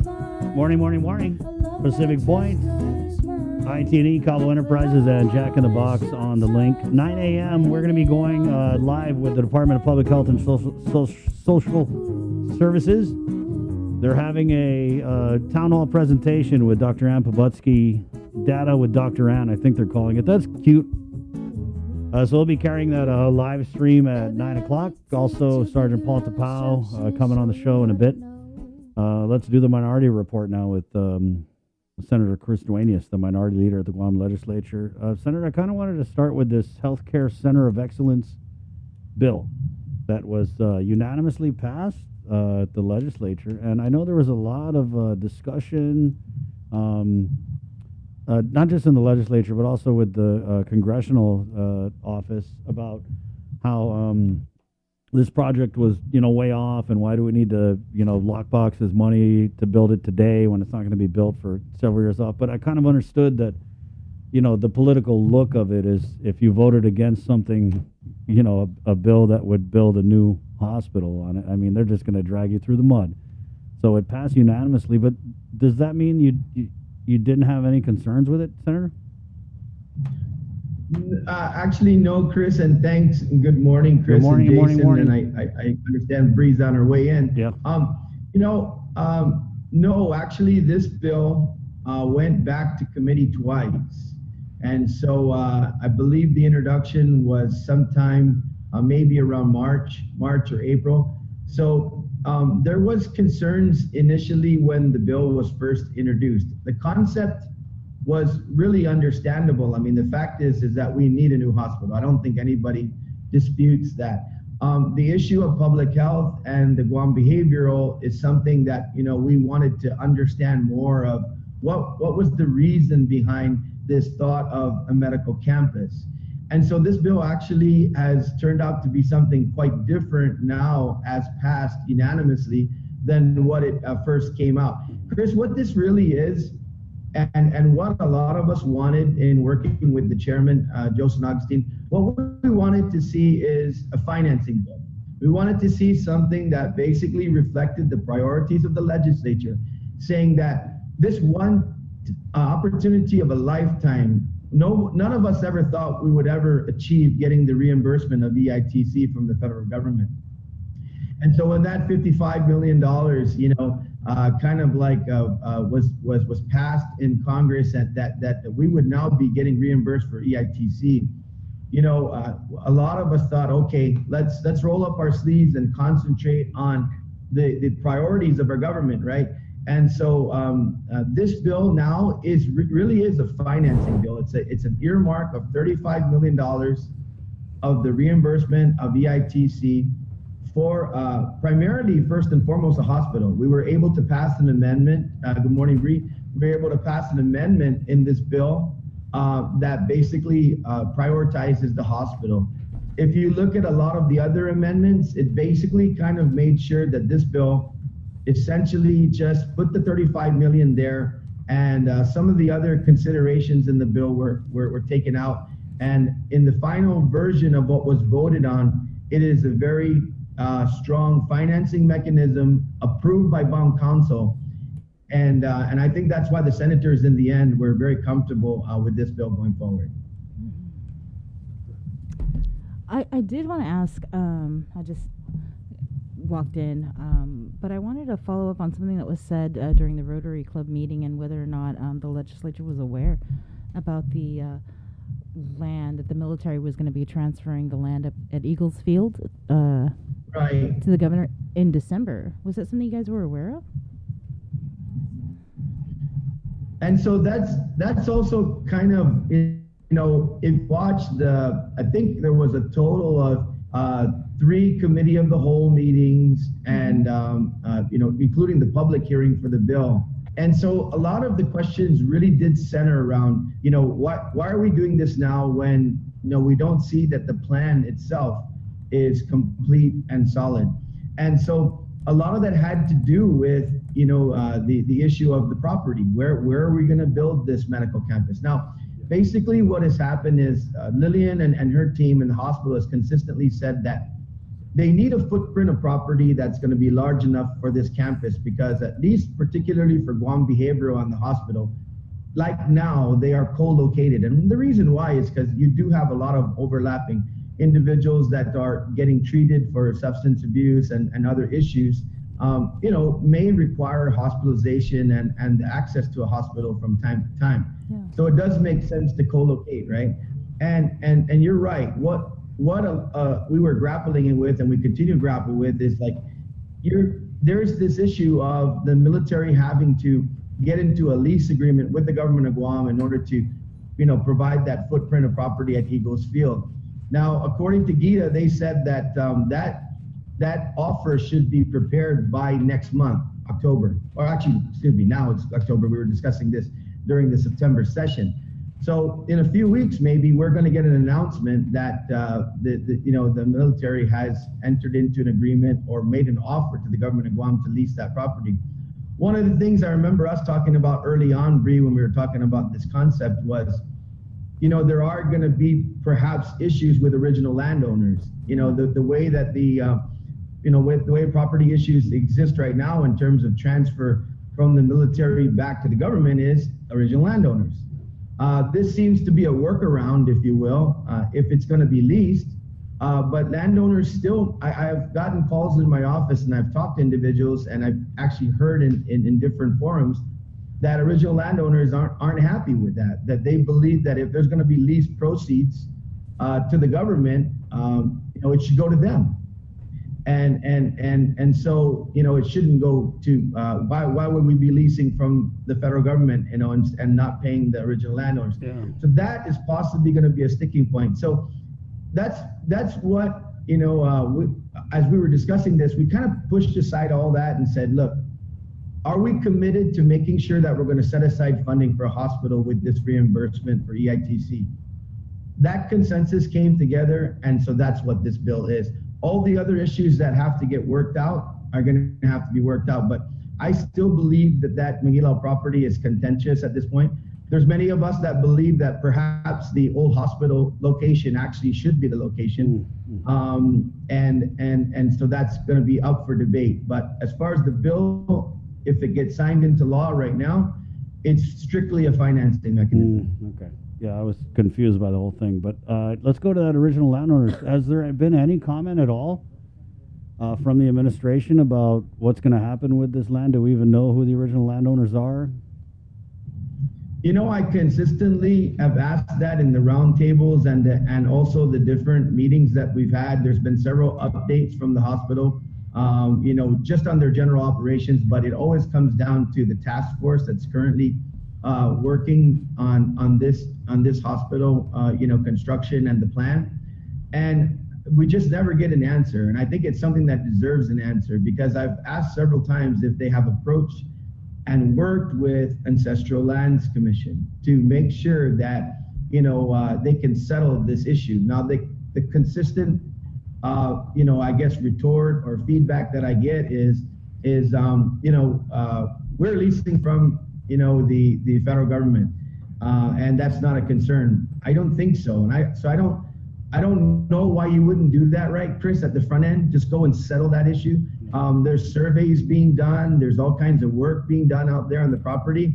I think that it's incumbent upon the administration to settle this issue, to make sure that Ancestral Lands comes out with a declaration saying that if you lease this property from the military, it is not eligible as per the program for return to original landowners, or the original landowners shouldn't be the recipient of the proceeds of any lease that you'd enter into. That remains a concern, and I'm concerned that they haven't made a conscious effort to settle that issue. Yeah. I think it's really important. Yeah, I mean, the speaker has been on and talked about it a bunch of times. I mean, we're talking about it now. Other senators have talked about it, but I don't recall hearing anything from the administration. They just seem to be skipping over that. Yeah, here's another thing, Chris. When we talk about co-location, right? So if, for example, and I've heard a lot of people express this opinion, if, for example, we went back to the old hospital location here in Oakland, right?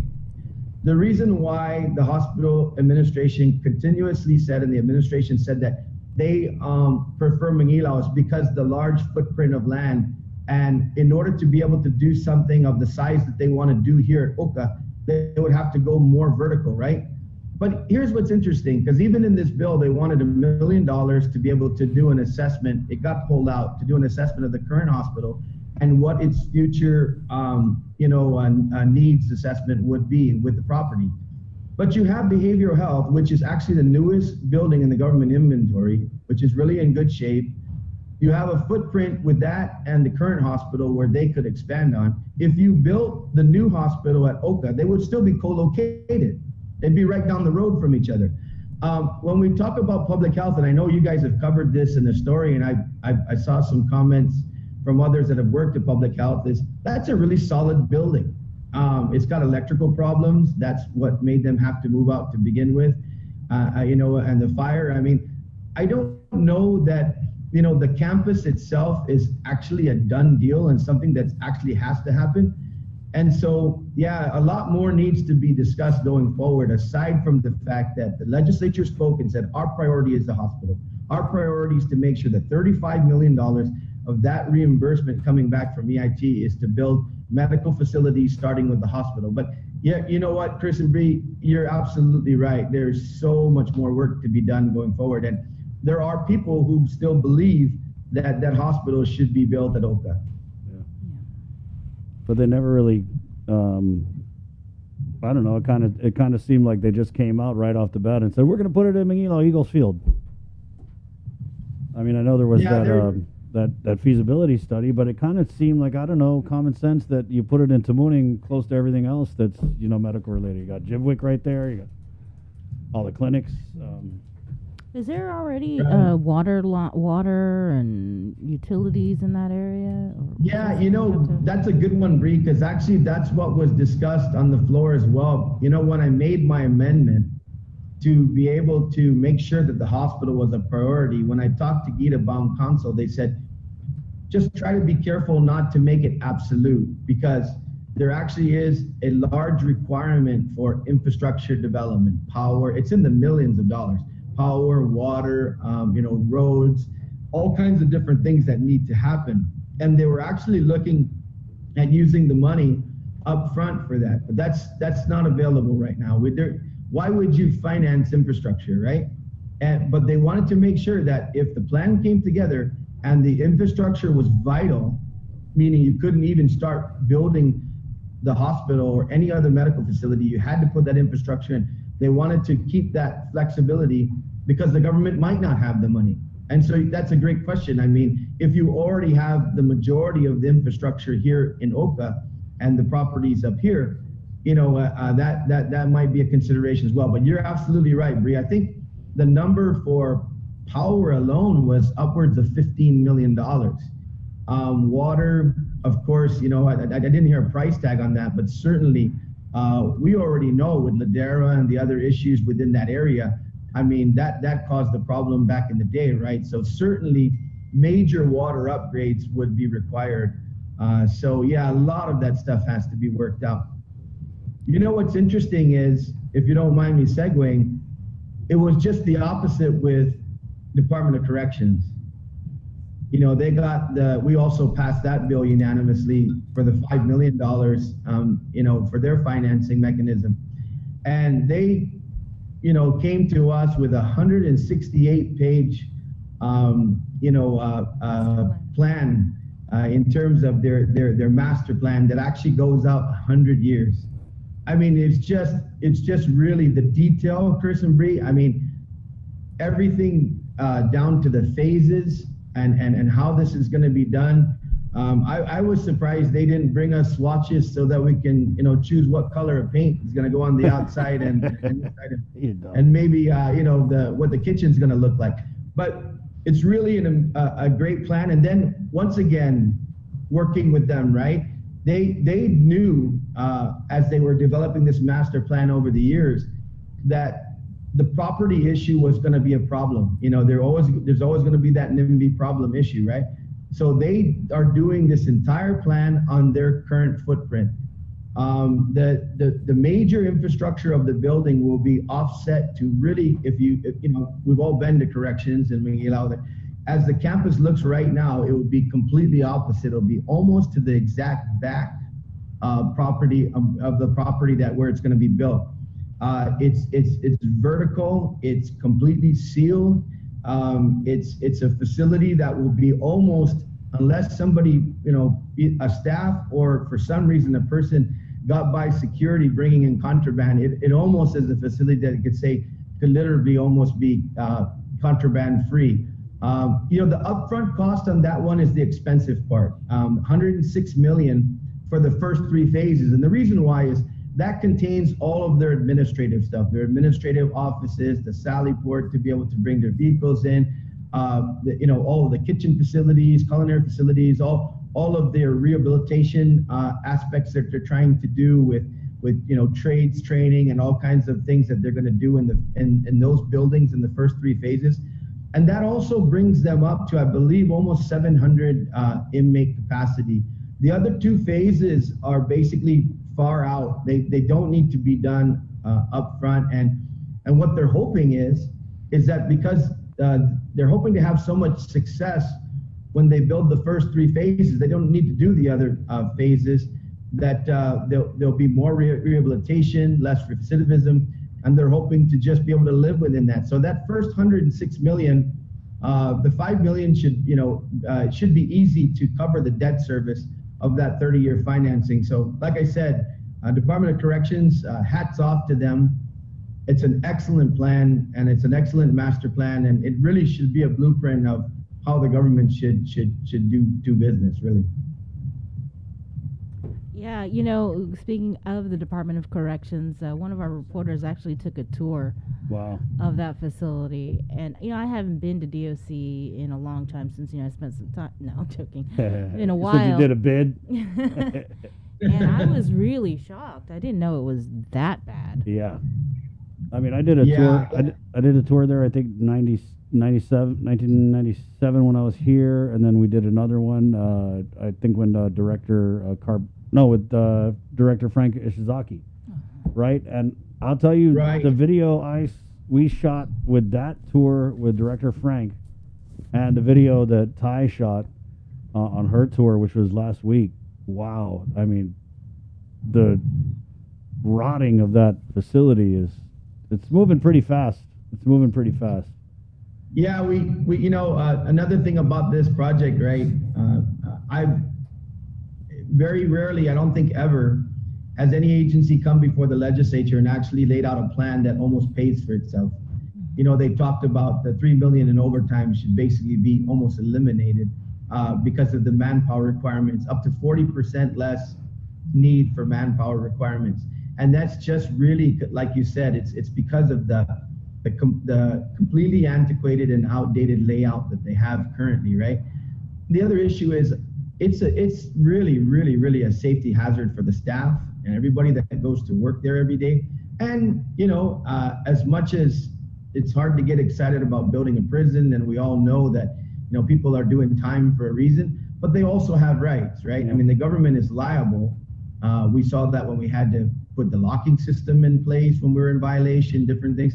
And so just across the board, one of the questions we asked in terms of, what are your maintenance costs currently, as looking at that as part of the savings, right, towards the debt service? And they just had to be brutally honest, saying our maintenance is day to day. I mean, we don't have a real budget for maintenance. What we do is if we need something, we cut a purchase order and we fix something. I mean, the deferred maintenance is in the millions. So, man, guys, this, like I said, it's hard to get excited about building a prison, but it's something that's so needed. Yeah. And as you said, that facility is just, it's hanging on by the fingernails, really. Yeah.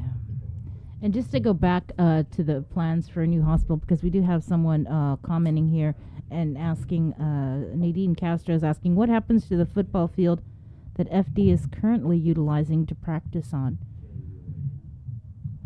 Is that also part of the property that the governor's looking at? Yeah, I think all these things are, part of the equation, right? And then that's why it's really important, if we're gonna do this, well, we're gonna do this, but where we're gonna do it is the question, right? But I mean, I think once again, going back to it, it's incumbent upon the administration to address this issue head on. And so if Gita's representation was correct, that there will be an offer by the federal government this month for the lease of that property. Hopefully, Chris and Bree, what that kicks off is a real conversation about, are we really going to do it there? And bring on Ancestral Lands Commission to be able to opine and to make a decision, because, not only the fact that, great question, I mean, are we going to take away current recreational facilities? Are we going to take away other plans or thoughts for that property?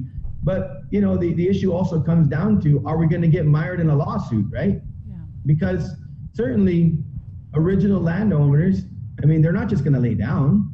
They're going to say, wait a minute, you're entering into a lease agreement with the federal government.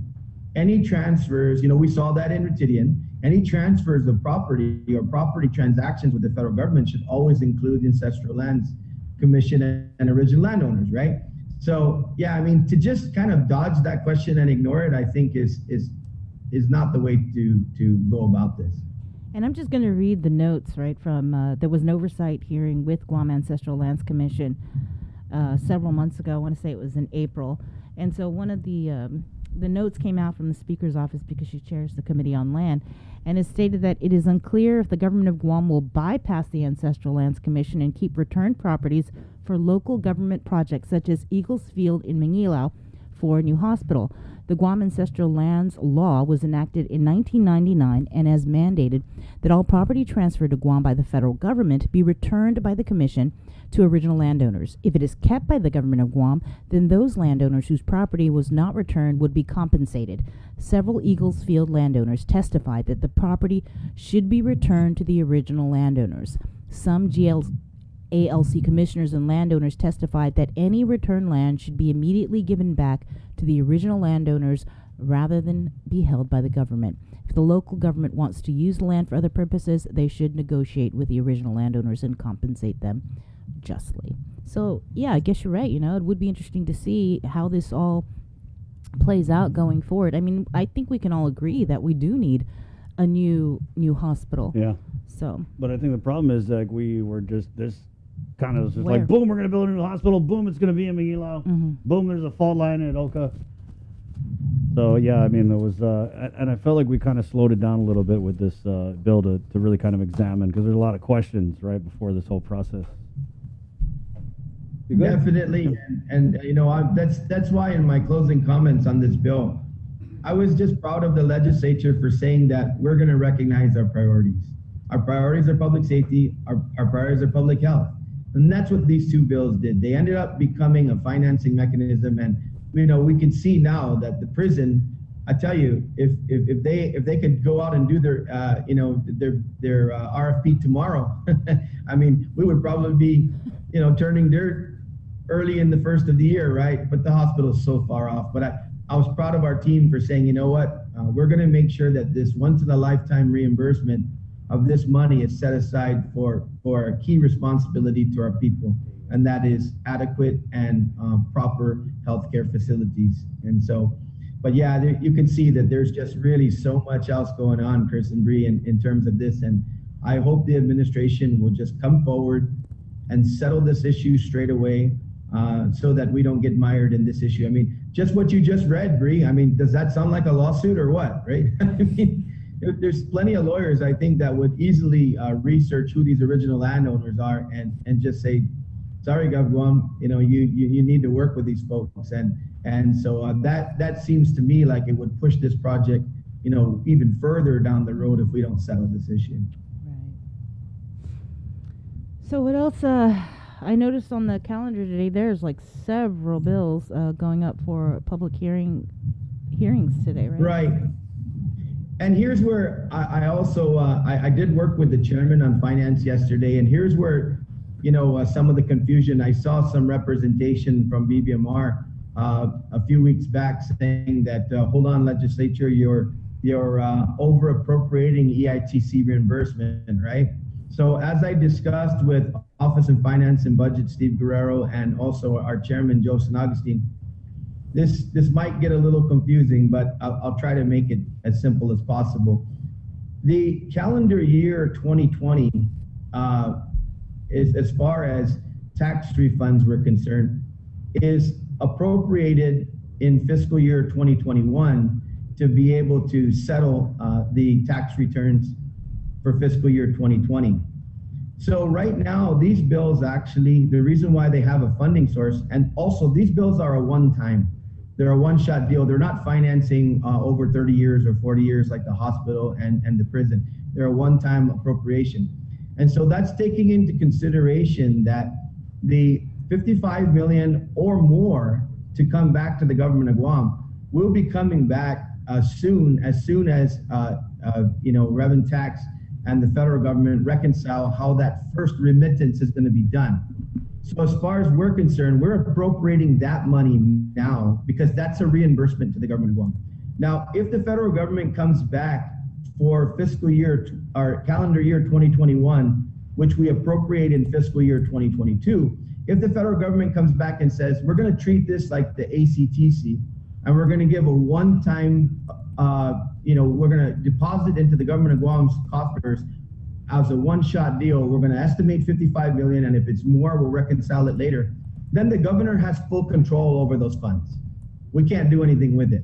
But for the meantime, because the calendar year 2020 that's going to be reimbursed in 2021, that's subject to appropriation because it's a reimbursement, meaning that we've already spent that money. And so since the general fund already spent it and it's going to be reimbursed, it's subject to appropriation. So you're right, Bree. There are a number of bills today. I believe the University of Guam might be one of them for their building to continue to support the development of engineering opportunities under STEM. And there are others. I believe the Department of Parks and Rec, there's a bill there for a one-time appropriation for construction of some of their capital infrastructure. So once again, the legislature continues to step up, and I'm proud of our group to say we're going to take these resources and invest them in capital improvements. And I think that that's the right thing to do. So yeah, just to be clear, once again, there was an attempt to kind of make it seem like it was confusing, like we're over appropriating. We're not, because we're appropriating a funding source that is going to be reimbursed. And the set aside that we put forward for fiscal year 2022 is money that's still uncertain in terms of how it's going to be reimbursed to the government of Guam. What about ARP I know have you guys heard anything at all about the plan yet, or? We haven't heard anything about the plan, but I'll tell you what, starting with Senator Frank Blas and a lot of us now, notwithstanding our frustration, a lot of us are starting to realize that, this grand plan of the $300 million for the hospital, I think is something that should be put on hold. I think that we know that we're probably going to need that money to help our people. We're probably going to need to maybe even subsidize some of the utilities going forward a little bit more with the cost of living and everything that's happening to our folks. We know that we should invest more in employment opportunities. I'm disappointed that the program for subsidized employment has been withdrawn and pulled back. We know that there's Senator, so much in our community. can I just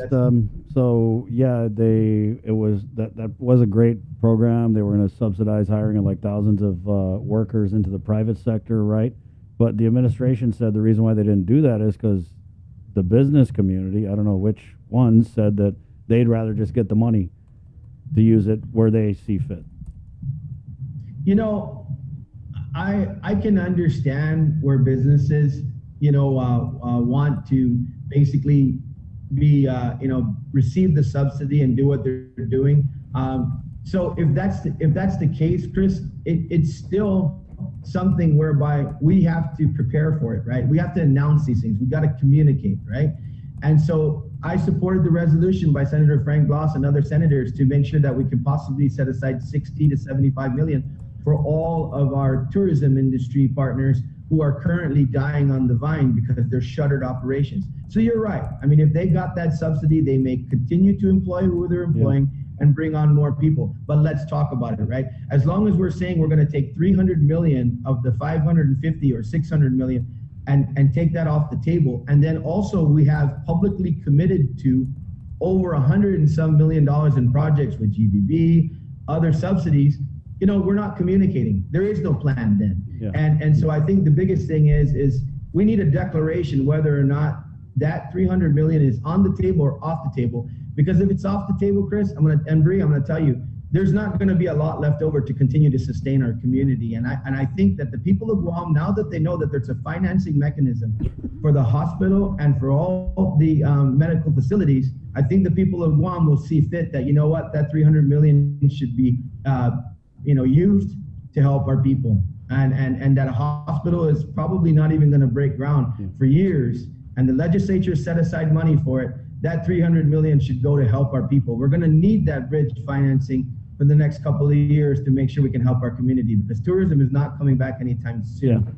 So no plan, and that's not the way to communicate with the people. We should have a plan, and we should have it yesterday. I just feel like I don't know why this administration turned it into a either or kind of thing. Yeah, if the businesses need money and they need, because I'm hearing that they're using it for upgrades or repairs or whatever, and there's no guarantee they're going to use it to hire people, which I thought that was a great program, the subsidy hiring. I don't know why they turned it into one or the other when clearly both would probably be a good idea. You're exactly right, Chris. I mean, the people having jobs is a big deal. Kind of a big deal. It's a little bit of a big deal, yeah. Yeah, capital improvements. I mean, you want, you want to fix the bathroom, you want to paint the building, but people got to have jobs, and we've got to think about that. And that's what a rescue plan, in my opinion, is for, to rescue people. Thank you, Senator. Hey, thanks, Chris and Bree. Have a great day. You too. There you go, Senator Chris Duenas with the Minority Report. It is 8 o'clock. This is The Link, brought to you by Pacific Points, Cabo Enterprises, IT&E, and Jack in the Box. KUAM TV, buckle up. Here we come.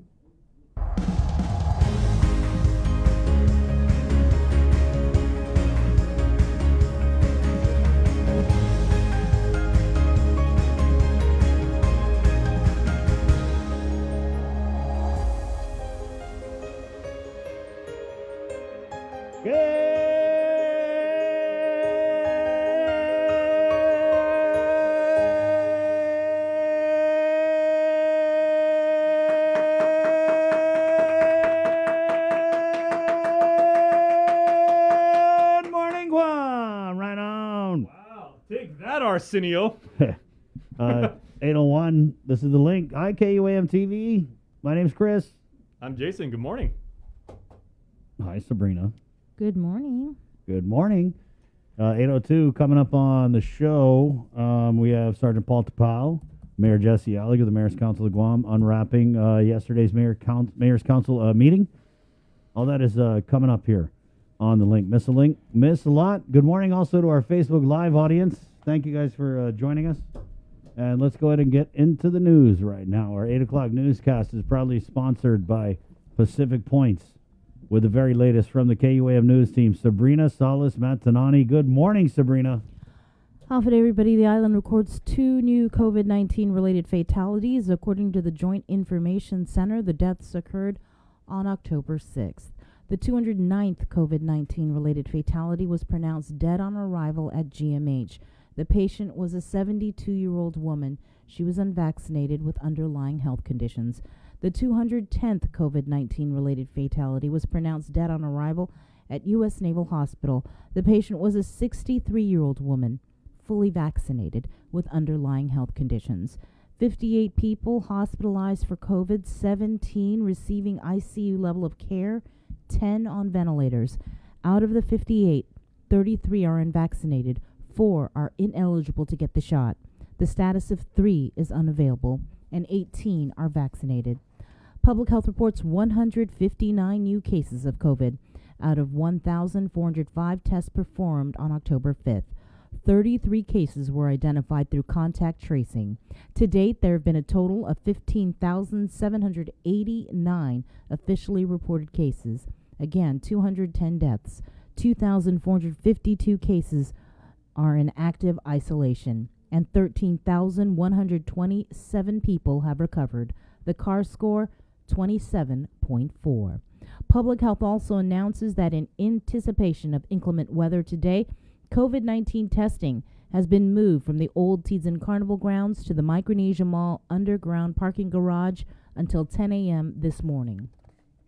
To date, a total of 120,715, that is 88.5% of Guam's eligible population, is fully vaccinated.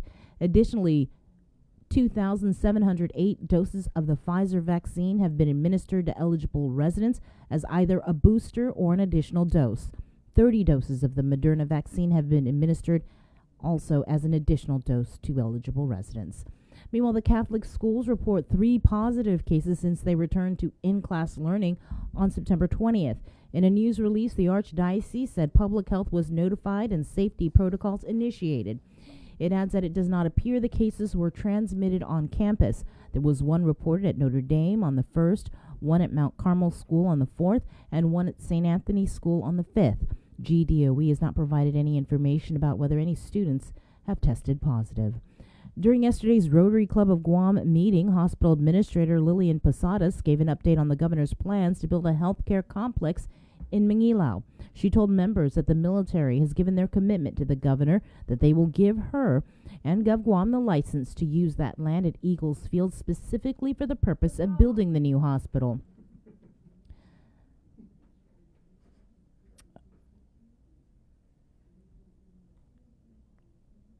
And to have a medical campus. Posada says that by December, the military should be handing over the license for use of the property.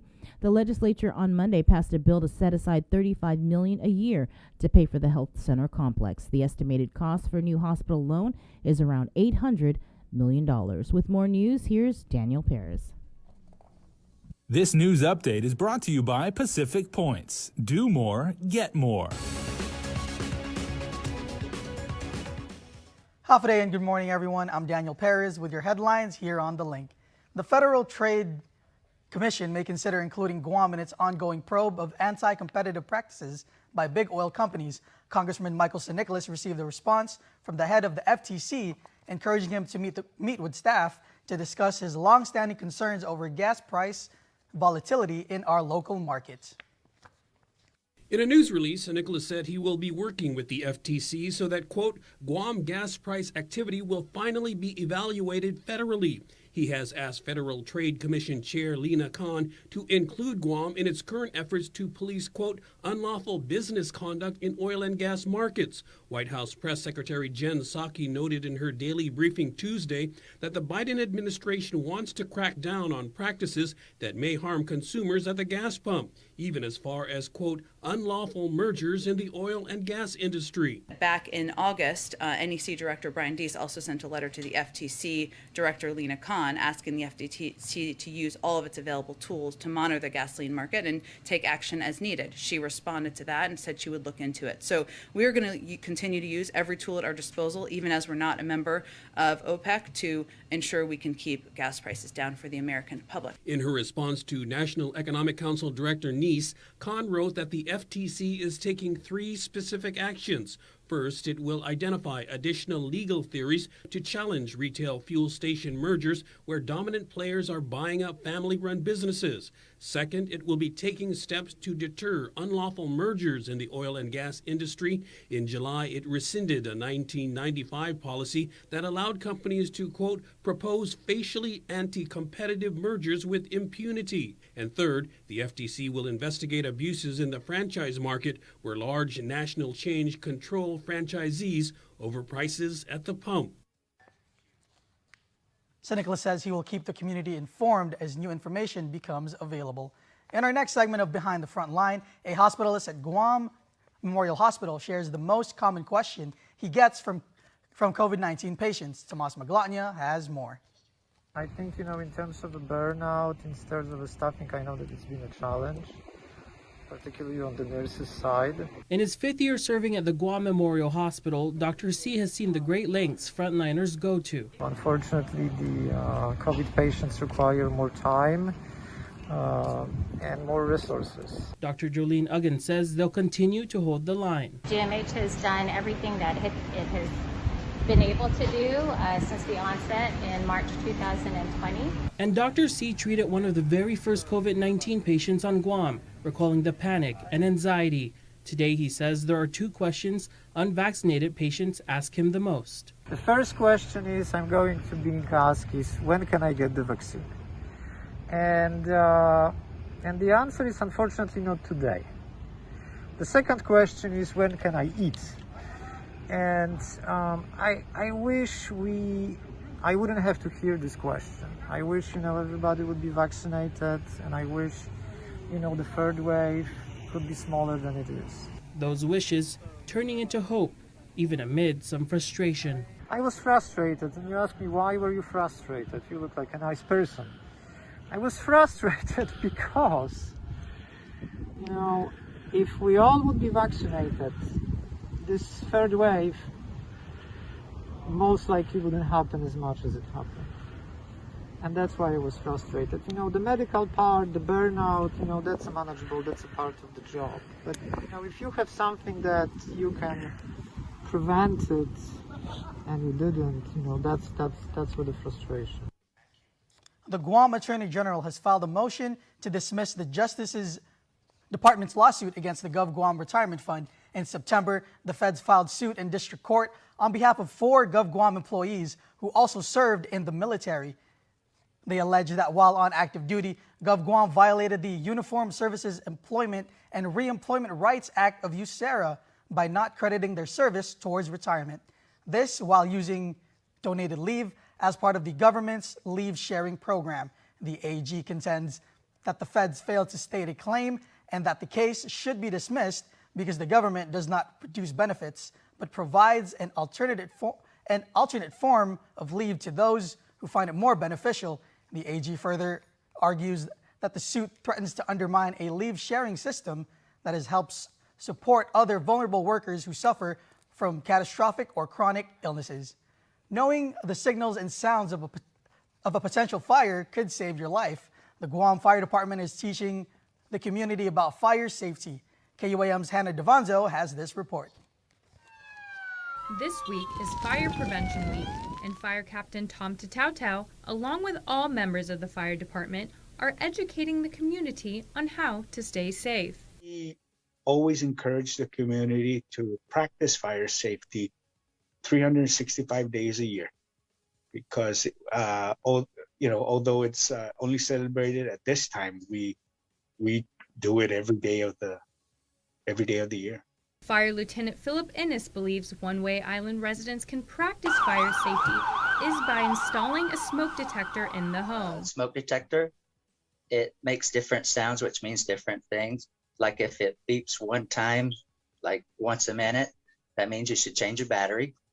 And if it has 3 beeps in a row, that's your smoke detector. It's signaling smoke.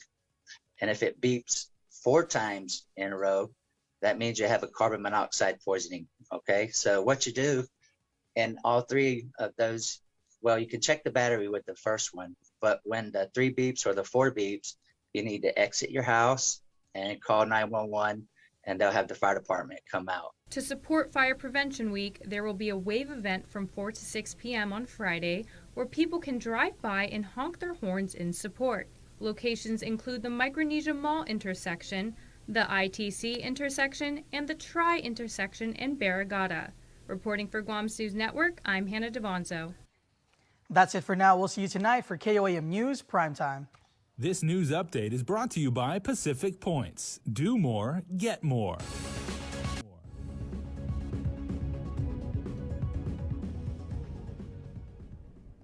A complaint alleging sex discrimination has been filed by a Guam Department of Education employee with the Equal Employment Opportunity Commission. With more, here's KUAM's Isaiah Uggan. Michael John Kanata, preferably known as Shelly Kanata, has been with the Guam Department of Education for 15 years. Last month, she filed a complaint with the U.S. Department of Education's Office for Civil Rights. Shelly alleges GDOE discriminated against her on the basis of sex.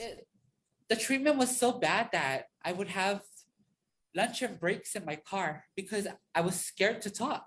USDOE referred the case to the Equal Employment Opportunity Commission. Shelly believes she's being discriminated against because she is transgender. Shelly has been with GDOE since 2004. It wasn't until a new principal took over at GW High School in 2019 that she began feeling targeted, bullied, and discriminated.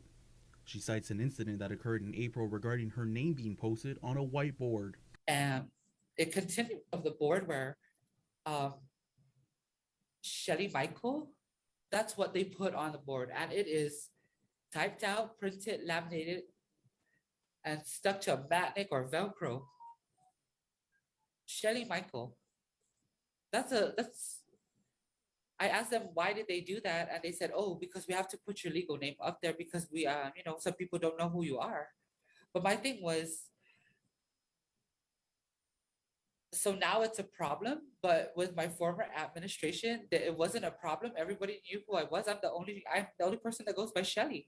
Prior to her complaint with the Equal Employment Opportunity Commission in May, she filed a complaint with the Guam Federation of Teachers and requested GDOE transfer her out of GW. She says GFT misplaced her file and told her that her case is weak, and GDOE never responded to her request. As a result, she signed for paid leave and hasn't been back to work since. During this time, however, she's also had health issues related to her diabetes that has prevented her from returning to work. As recent as September 27th, she received a doctor's note regarding her ongoing health issues, the note stating her general health has been out of control in the last few months due to ongoing stress from a work-related bullying issue. The doctor's note also pointed out that it appeared that her personal medical information was obtained illegally from her clinic. Shelly has not received a paycheck from GDOE for the past 2 months. She filed the complaint with the feds because she is a transgender, is afraid, and feels no support from the school, the GFT union, and GDOE. But they didn't make it easy for me.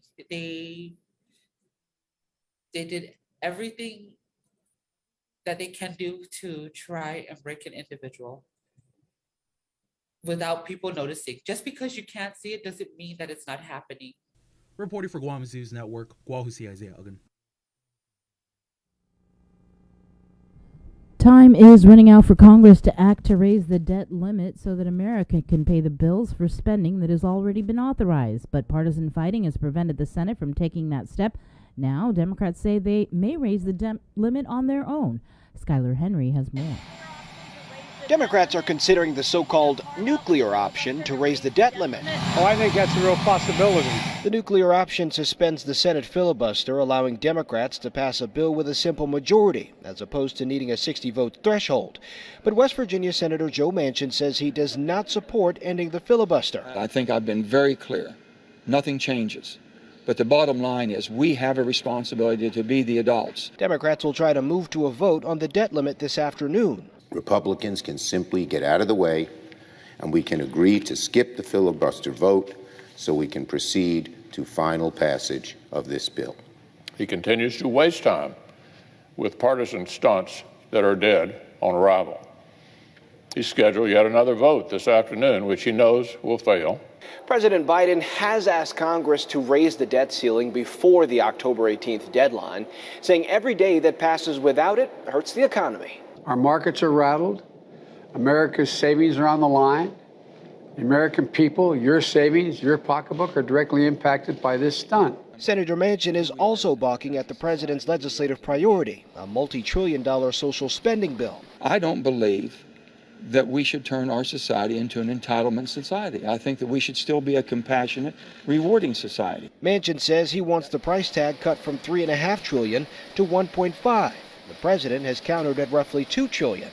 A new poll shows 57% of those surveyed say they support the social spending bill, even at the higher $3.5 trillion price tag. Skyler Henry, CBS News, Capitol Hill.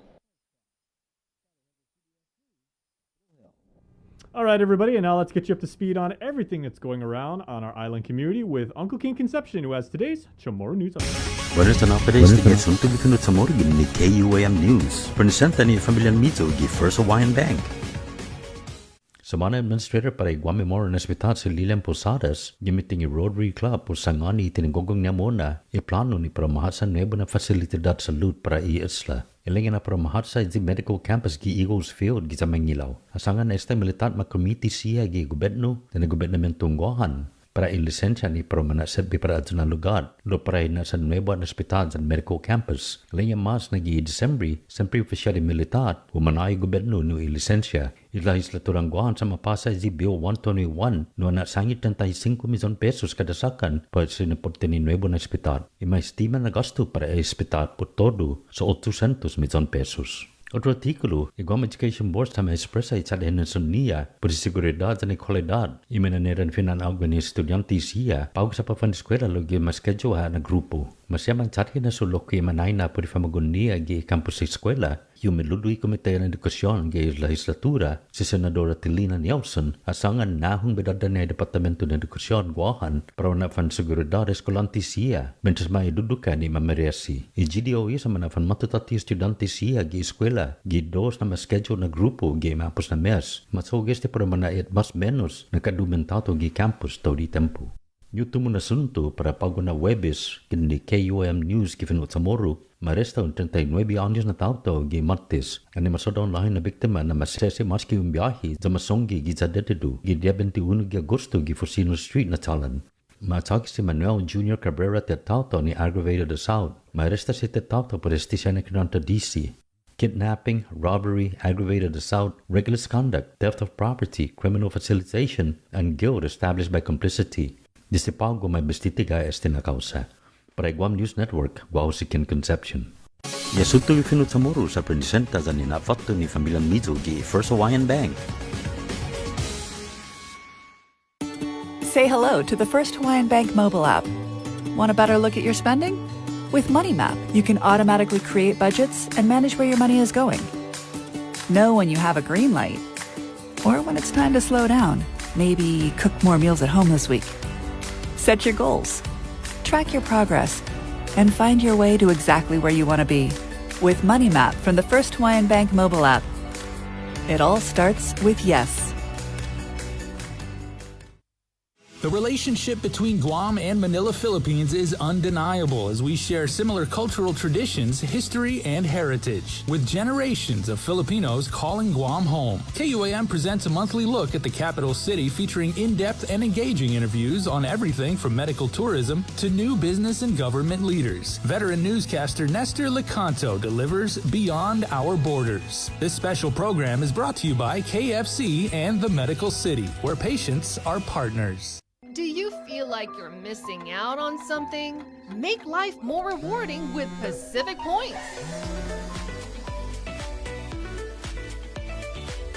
Earn and redeem points for bill rebates and free load at IT&E, discounts on fuel at Shell, vouchers at Foodies, and United Mileage Plus miles. You can even pay with Pacific Points at IT&E, Shell, and Foodies. Pacific Points. Do more, get more.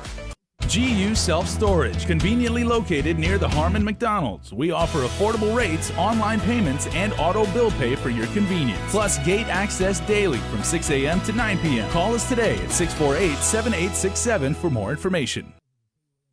KUAM's multi-platform morning show, The Link, just got a little more delicious with Feed Me Fridays. Chris, Sabrina, Jason, and the rest of the morning crew will take some time off each Friday to talk, taste, and tempt you with all the latest and greatest food and drinks on Guam. Old faves, new hits, and everything else we can put in our bellies. It's Feed Me Fridays on The Link, brought to you by King's Restaurants, Ruby Tuesday Guam, and Devondale. The Culture Club returns to KUAM Digital and KUAM News Weekend Edition, highlighting Guam's young artists, activists, and crafters as they work to protect, preserve, and promote our Chamorro culture. Watch this weekly feature on the digital platforms of KUAM News Weekend Edition, brought to you by Hanum. Here on Breeze 93.9 FM. I just want you close.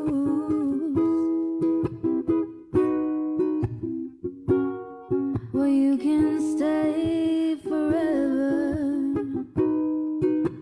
You can be sure that it'll only get better. You and me together through the days and nights. I don't worry, 'cause everything's gonna be alright. Hey, good morning. Day 23, Thursday, October 7th, year of the COVID 2021. My name is Chris. This is The Link. Sabrina, we're getting some questions. Where can people go to get tested, vaccinated today? Okay, so for testing, from what I just read, it's going to be at the Micronesian Mall underground parking garage. It started at 7 and it ends at 10 a.m. So they moved it from the Old Tejan Carnival grounds because of the anticipated inclement weather. Right. So again, if you want to go get tested, you need to go to the Micronesian Mall underground parking garage. It started at 7 a.m. and it wraps up at 10. Now, as far as vaccinations, also at the Micronesian Mall today, starting at 11 and going until 6, on the second floor of the center court, you can get vaccinated. Please make sure to go online and book an appointment because that is the very best way. It'll get you through really, really quick. tinyurl.com/COVID-stops-with-me. tinyurl.com/COVID-stops-with-me. Also at the Micronesian Mall center court on the second floor up here in Dedido. And of course, as always, the UOG Fieldhouse where they're offering the Pfizer booster shot. One member of our team in this room right now got the booster yesterday. Congratulations, Joe, sir. At the UOG Fieldhouse, that goes from 11 in the morning until 5 p.m. as well. So if you are in need of the booster shot, if you do qualify, go to tinyurl.com/vaxguam, tinyurl.com/vaxguam if you would like to get your shot and help protect our community. And as always, thank you. Thank you, Jason. Tomas Manglotnia, ladies and gentlemen, the daily question. Yesterday, we asked, should Governor Lou Leon Guerrero address the public or hold a press conference? Do you guys remember when the last press conference was? Because I was looking at the archives. Do we have that clip? Do we? I didn't get it. But let me give was this it to you. was it 6 months ago? No, it was not 6 months ago. It was when? It was Just a few weeks ago. there was one that was. Because I was looking at the archives, I just couldn't find the last one. But Yeah, well, we're don't supposed to be the main rememberers around here, but I'm just gonna say What was it? that really shows something. If we can't even remember the last time our governor came out, and I just don't get it. I don't get it. Like, you know, people want to, no matter what's going on out here, no matter what you think, what people think about how you're responding to this or not responding to this coronavirus thing, they still want to hear from the governor. yeah, so we asked across all of our platforms on our Instagram story. We got a few hundred responses. 71% saying yes, they'd like either a public address or a press conference. 29% no.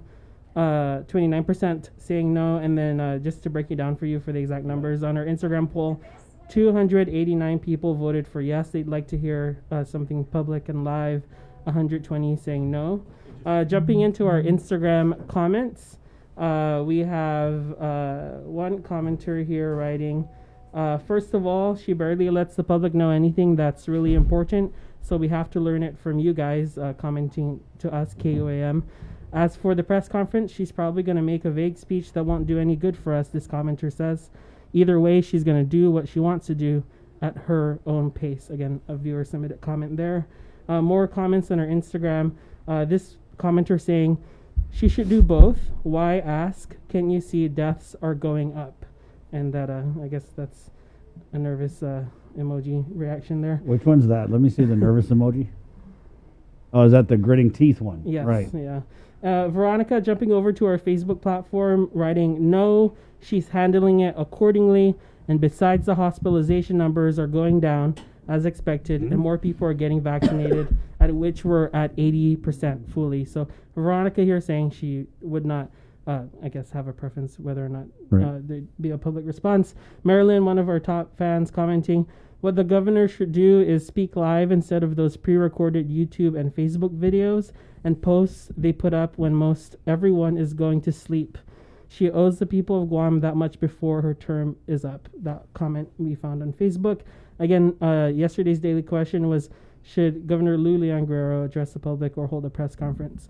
A vast majority of the responses would like to see that happen. It's pretty interesting to me because we saw the press conferences more frequently during the first round of the pandemic, and you would think with everything that's going on now that, you know, people are just not getting used to this, that we would see the kind of the same or maybe even an increase in opportunities because these press conferences, they're not only an opportunity for the governor to and the lieutenant governor and her, you know, people to give their message out to the people in a way where it actually reaches a large audience because their media partners carry these press conferences, right? And Chris, do you remember that national report that was released last year from the U.S. Press Freedom Tracker that ranked Guam and the NMI as red pretty much across the board in terms of information? Right. It'll be interesting to see that update. I'm not sure if folks over there are doing that, but and that actually you know, then Governor Ralph Torres and the CNMI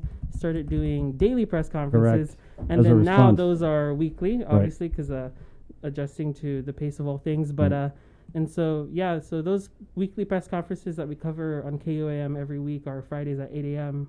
and so we get a weekly update at the very least. Yeah, don't turn it into, oh, in the CNMI we get a weekly update from our governor. No, I mean it is what it is. Yeah. Totally, but you would think that in the CNMI you guys don't have COVID. You hear from your governor every week.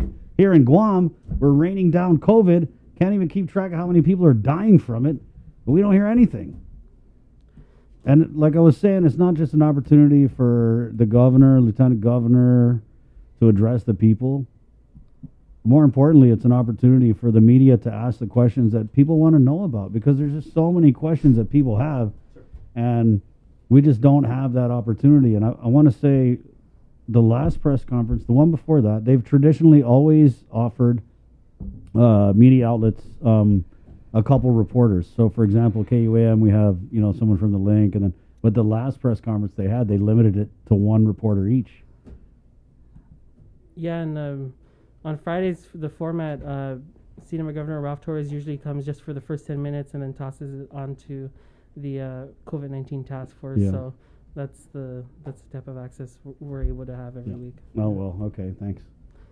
I'm just letting you know what's happening, Chris. Just Yeah. what's going on? I mean, I don't know. Is that what we got to do? We got to tell the governor, hey, in the CNMI, they talk to the people every week. What are you doing? Well, you know, what are you we're doing? just trying to provide the best information across the region. And the so- context, too. Right. It's very important. Context is so important. Well, thank you, Tomas. Thank you so much. And we'll have our daily question at 10, and then if you miss it, you can catch it on prime time. Do you have anything on Behind the Front Line? Yes, tonight we're going to be hearing more from Dr. C, who was in our Part 5 segment last night. Dr. C has a lot more to share in terms of, I think in tonight's segment, we're going to learn a lot more about what they would have liked to have known before this third wave happened. I think we talk a lot about this being busier for them, and so Dr. C provides some insight on what he wished he knew coming into this. All right, so look out for that. It's Behind the Front Line. Great series, Tomas. I know it's getting a lot of play with people who are behind the front line. Yeah, so we'll have more on that tonight and tomorrow. I've been seeing on Twitter that actually some physicians have reached out to you and they're thanking you for doing that series too. Yeah, I mean, it's part of what we're all doing here, and just gonna wrap it up on Friday. We did have some comments. A big point of view. Tomas, relative to the daily question, my family writes, yes, the governor needs to address the people. We ask each other at home around the round table, what is the plan? And it's not just COVID. I mean, I feel like we're entitled. I mean, talk about a true sense of entitlement. We are entitled to hear about what our governor is going to do with this money. We haven't heard it. I mean, it's really to the point of I don't even know what to say anymore, and I'm supposed to talk for a living. But yeah, there's no plan on this ARP. We don't hear anything. And so the comment again from my family, my life, yes, governor needs to address the people. Tammy says that's why we have UKUAM Link. You keep us posted always, and thank you for all you do to keep the community informed. She should, as governor. F. Glenn, press conferences should be held frequently to inform and educate. Tammy, Chris, she's being petty. Jonah Manahani, governor and lieutenant governor, has failed to lead from the front. Such a shame. A comment, then when KUA made a mistake the other day, the governor's office clapped back McCloskey. So, yeah, basically people definitely want to hear from the governor. Thank you, Tomas. Thank you. Right on. Tomas Manglotnia. Let's take a break, guys. And we'll come back. Oh, yeah. Oh, no, we actually got this video here. So I wanted to play this video because it is from the second to last press conference that the governor held. And I believe this was when I had asked the question. Hold on, Jay, I got to get this here. Also, Mayor's Council of Guam President Jesse Allig is standing by. We're going to go with him in just a few moments. He's going to be unpacking the meeting that happened yesterday at the Mayor's Council of Guam. Okay, Jay, stand by. 7. Yeah, so here's a clip from the second to last press conference in which I'd asked the governor a question and her response here. On the best way, again, Chris, is that, and please help us do this, and you guys have really been doing this from KUAM, is to message again the importance of wearing your mask. I think you in the media are very influential in influencing people's opinion and actions. So I know that you have at KUM done a major campaign of mask wearing. I would like to see also that being placed for vaccination. Well, Gov, we have done many promotions and things about we have actually a promotion called the vaccination. So we are definitely doing our part. But Gov, you know,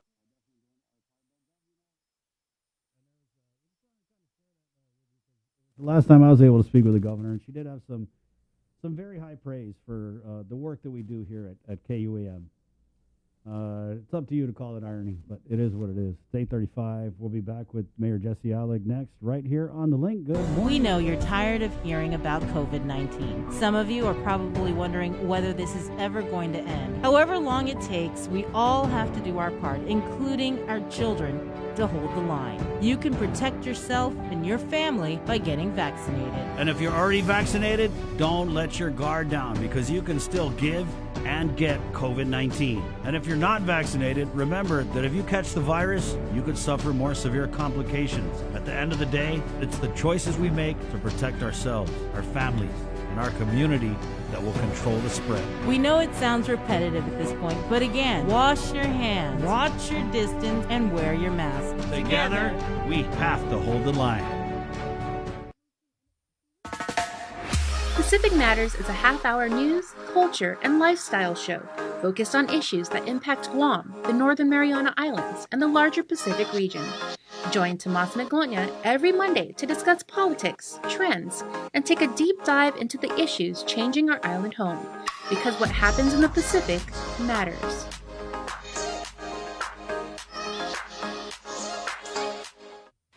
Breast cancer is the second leading cause of cancer death in women. The chances that a woman will die of breast cancer is about 1 in 38. Although there is no sure way to prevent breast cancer, there are certain things that you can do, such as eat healthier and exercise. For more information about breast cancer, go to the American Cancer Society's website at cancer.org. Also, on October 22nd, we invite you to think pink by wearing the color pink on that day in solidarity of our breast cancer survivors and warriors. This pink message is brought to you in partnership with Ordot Dental Clinic, joining the fight against cancer in honor of brave warriors, survivors, and their families.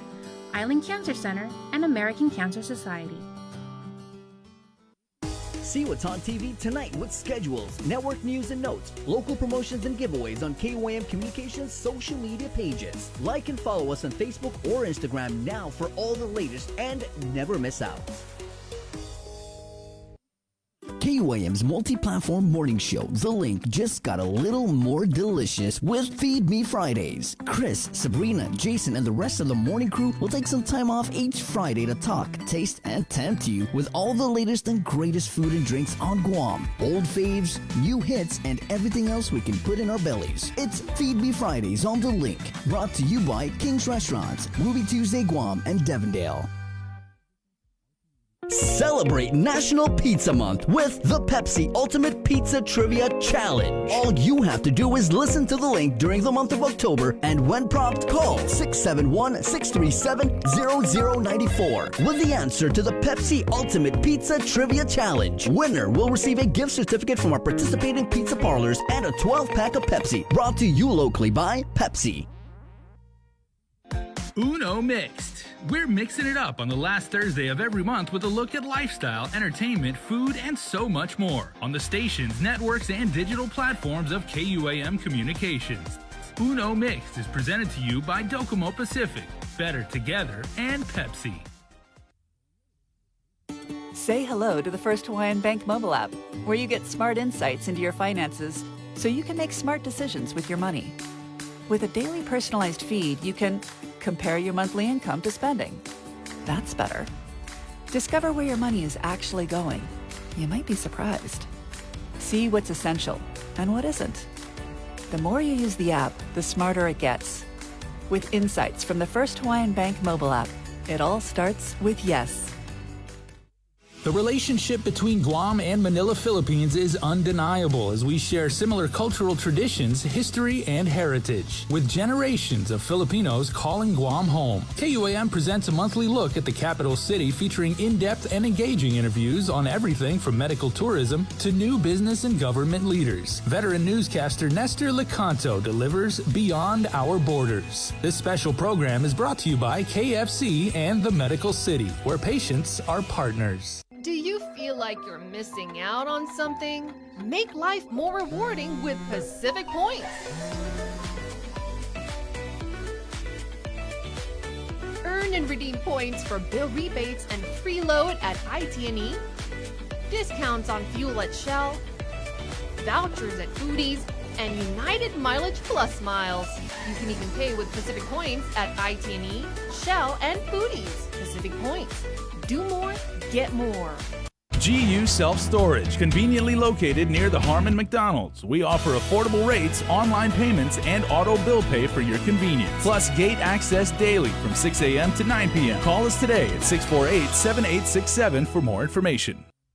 Looking for TV schedules, upcoming sports, or special presentations, or what you may have missed over the busy week you had? Well, look no further than KOAM Digital Digest. This weekly emailed newsletter puts all kinds of information in the hands of subscribers each and every week. Just subscribe and we will make sure you keep up with your favorites and stay informed and entertained throughout it all. Go to KOAM.com, click on the newsletter tab, give us your email address, and you are all set. Brought to you in digital partnership with King's Restaurant and Ruby Tuesday Guam. It's the KOAM Digital Digest, your weekly guide to the latest information and best entertainment on the stations and platforms of KUAM.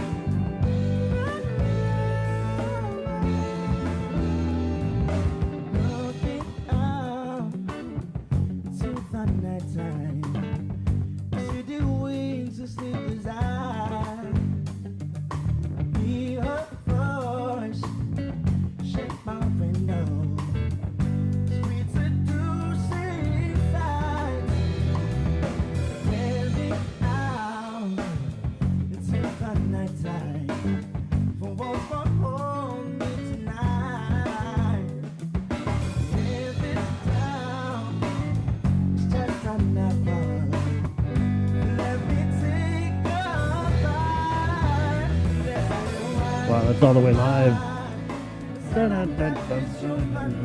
R&R, taking you back to the days of Cheers. Oh, I thought you were going to say taking you back to the days of Mad Mel's in Heaven. Yeah, Human Nature, Michael Jackson. Wait, was that song, was that off Thriller or was that off the wall? We got two DJs in the room and we can't figure this out. It was a Michael Jackson album. Yeah, no, thank you. You got it. Right on. 8:42. Hey, guys, remember at 9 o'clock, we're going to jump on this live stream of the Department of Public Health Social Services. Bree, it's a data drop with Dr. Ann Pobutsky. And so we'll be streaming that coming up.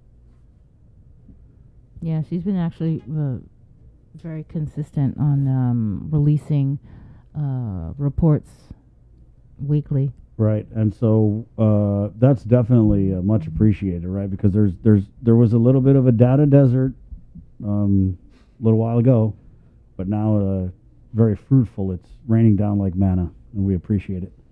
So she did release something. Was it yesterday, Bree, or the day before?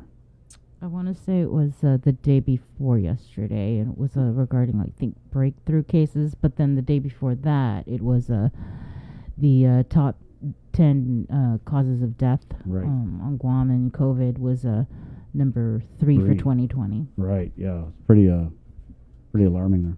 And so that's coming up at 9. We'll jump on that live stream. Let's head into the KUAM News Zoom room now. We're here to unpack yesterday's Mayor's Council of Guam meeting. The president is also the mayor of PD, Mayor Jesse Alec. Good morning, Mayor. Good morning.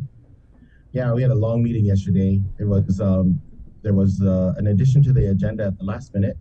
The night before, I was contacted by Public Health about the possibilities of the villages hosting the third dose booster shots in the villages. And so, of course, with the approval of the membership, we added them onto the agenda. And it was definitely, it was a first that they heard, the mayors hosting the third dose. But there was no opposition. And so because there was no opposition, to hosting the vaccine clinics in the villages, we proceeded to make sure that the schedule that was presented to us from Public Health was acceptable by the mayors. And we're not having 19 separate clinics. We're going to group together smaller villages so that there's, it's not just one in every village. And the example that I use is the PD Asan Maina. It will be in Asan Maina at the Asan Maina Community Center, but we're encouraging all the PD residents, Asan Maina and residents to go to that one site. And so we should have that list to Public Health this morning, and then they'll work on pushing that out. So that's going to start next Monday, and it'll run through November. And this will be the first run, and it's for 65 and older.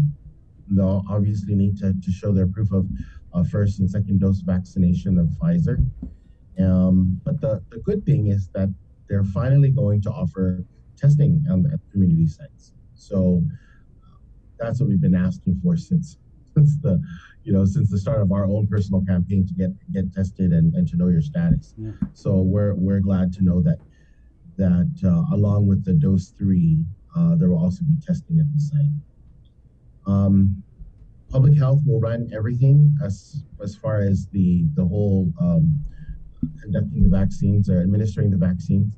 The mayor's offices will assist by making appointments using the tiny URL and making sure that we have the facilities ready for Public Health to come in. What we're going to do is the publication will indicate all of the clinic sites, the dates, and the times. And so we're encouraging residents to take a look at the full schedule and look and see where your village falls. And please make sure that you set your appointments at those times. So we're trying to avoid residents from one village registering for, at another village site, simply because we're doing it this way so that you stay within your village. However, no one will be turned away. And walk-ins will certainly be welcome, but making the appointment is definitely going to be a sure thing. That will determine how many doses each location will have at that one time. So it is important once Public Health pushes that information out. It's going to be important for 65 and older residents to ensure that they're registered or they may have an appointment using the online appointment scheduler, so that the mayors know how many doses to request. So the mayors will be handling that portion of the appointment schedule portion, and that's how we're further assisting Public Health. Right. Can I just go back to the Know Your Status campaign? Right. Unfortunately, we're seeing a lot of these deaths with the elderly. Some of them vaccinated. We have had a few fully vaccinated deaths. But what's the status on that campaign to reach out to the elderly? Did it ever go beyond making the phone calls? Well, like you said, there were some villages that actually did the house to house. And I know that in one village, they actually created, what do you call this? What is that? The rapid engagement team. Sorry, they actually put that together for this one village because of a particular group, an isolated group, or a cluster of families that were, had a situation. And so I know because of our phone calls and because of the visits, Public Health has been able to, identify, again, those isolated areas or those problematic areas, and we were able to provide the testing and subsequent vaccination, I think, for some of them. So I don't have black and white data on how every office conducted their campaign. Yeah. But I do know that every office, in one way or another, reached out to their residents, whether it was by phone. What I like to see, Mayor, and I don't know if you have this data, is actual, tangible, how many phone calls resulted in Tunwan going to get tested, or, that's what I like to see. No, that wasn't we did not have a full-on campaign in that manner where we actually had, where we could actually measure the results, unfortunately. This was all kind of done real quickly, within a matter of days. We just, started. As a matter of fact, we met one time with the physicians, and then the following day we just started calling. because at that point it was important that we just get the word out and get as many people tested as soon as possible. That was when we were seeing the rise and the increase in dead on arrivals. Right.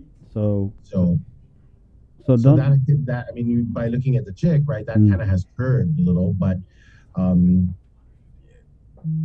we can't measure how well and how productive our work was based on the numbers that we're currently seeing. Yeah, so that's why I was asking, and don't take it the wrong way, because I know, the effort is definitely there, but when you look at the numbers, we haven't, I mean, yeah, the DOAs have tailed down a little bit, but nothing has really changed. So do you believe that this effort that you guys are doing has made an impact? No, well, yes and no. And my personal opinion is that we vaccination is important, and we have pushed that from the very beginning, and we continue to push it at all avenues. And I even have doctors in the village who continue to encourage us to have everyone vaccinated. But like Chris said, I mean, we're doing the same thing, we're pushing the same thing, and we're not getting any, the results are the same. And so I'm just afraid that because we're calling, that's still a different message from what the JIC is reporting and what public health is saying and what the administration is pushing about just vaccination, right? I mean, we're almost all vaccinated and we're still seeing high numbers. So is vaccination the only, is that the key? Should that be the focus? I mean, if we're 90% vaccinated and we're still pushing vaccination, but we're still dying and still getting positives, vaccinations, again, personally, and I'm certainly not a doctor, I mean, it just kind of tells you that you need to focus your efforts on something other than vaccination. Right. And you hear the doctors talking about, if you're not feeling well, go get checked. And I have to say, though, that there are definitely residents out there who, we live in a society that, I don't want to say too much about it, but as a Chamorro, you know what to do. You know when you're sick, and you go to the doctor when, I'll go to the doctor when I'm almost dead. I mean, again, that's my personal opinion. Yeah. But in this, when this medical crisis, you can't wait until you're almost dead because you'll be, it'll be really bad. Yeah.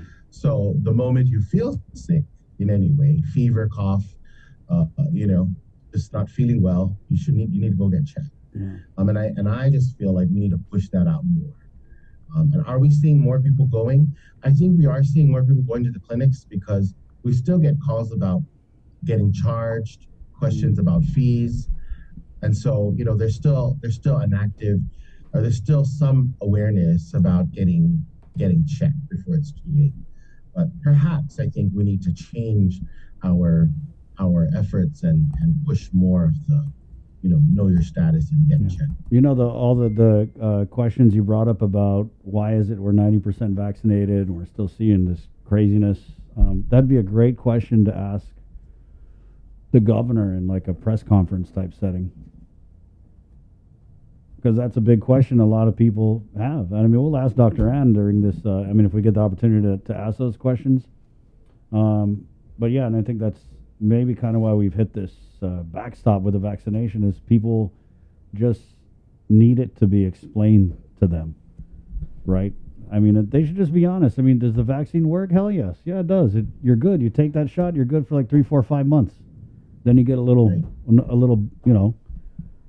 booster or third shot or whatever they're calling it. And for the most part, you don't end up in the hospital, right? So that should have been the message. It should have never been that, if you get vaccinated, you can't pass the virus, because that's totally false, right?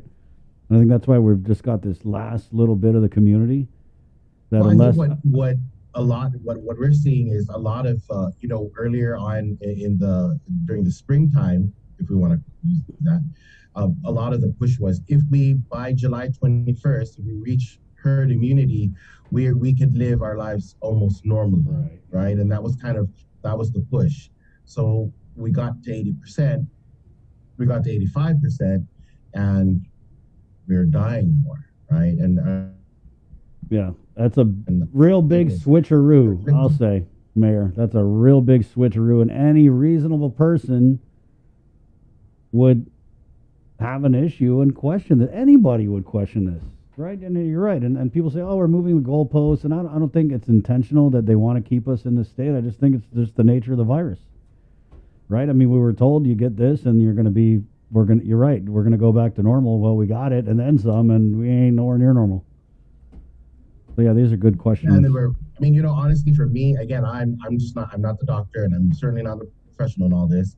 But what worries me, and you guys talk about it all the time, is when I take a look at the CHIC report and I just figure out the percentage of positives. I mean, we have been at double digits for too long, and it's triple digit. Oh, and double digit positivity, right? Yeah.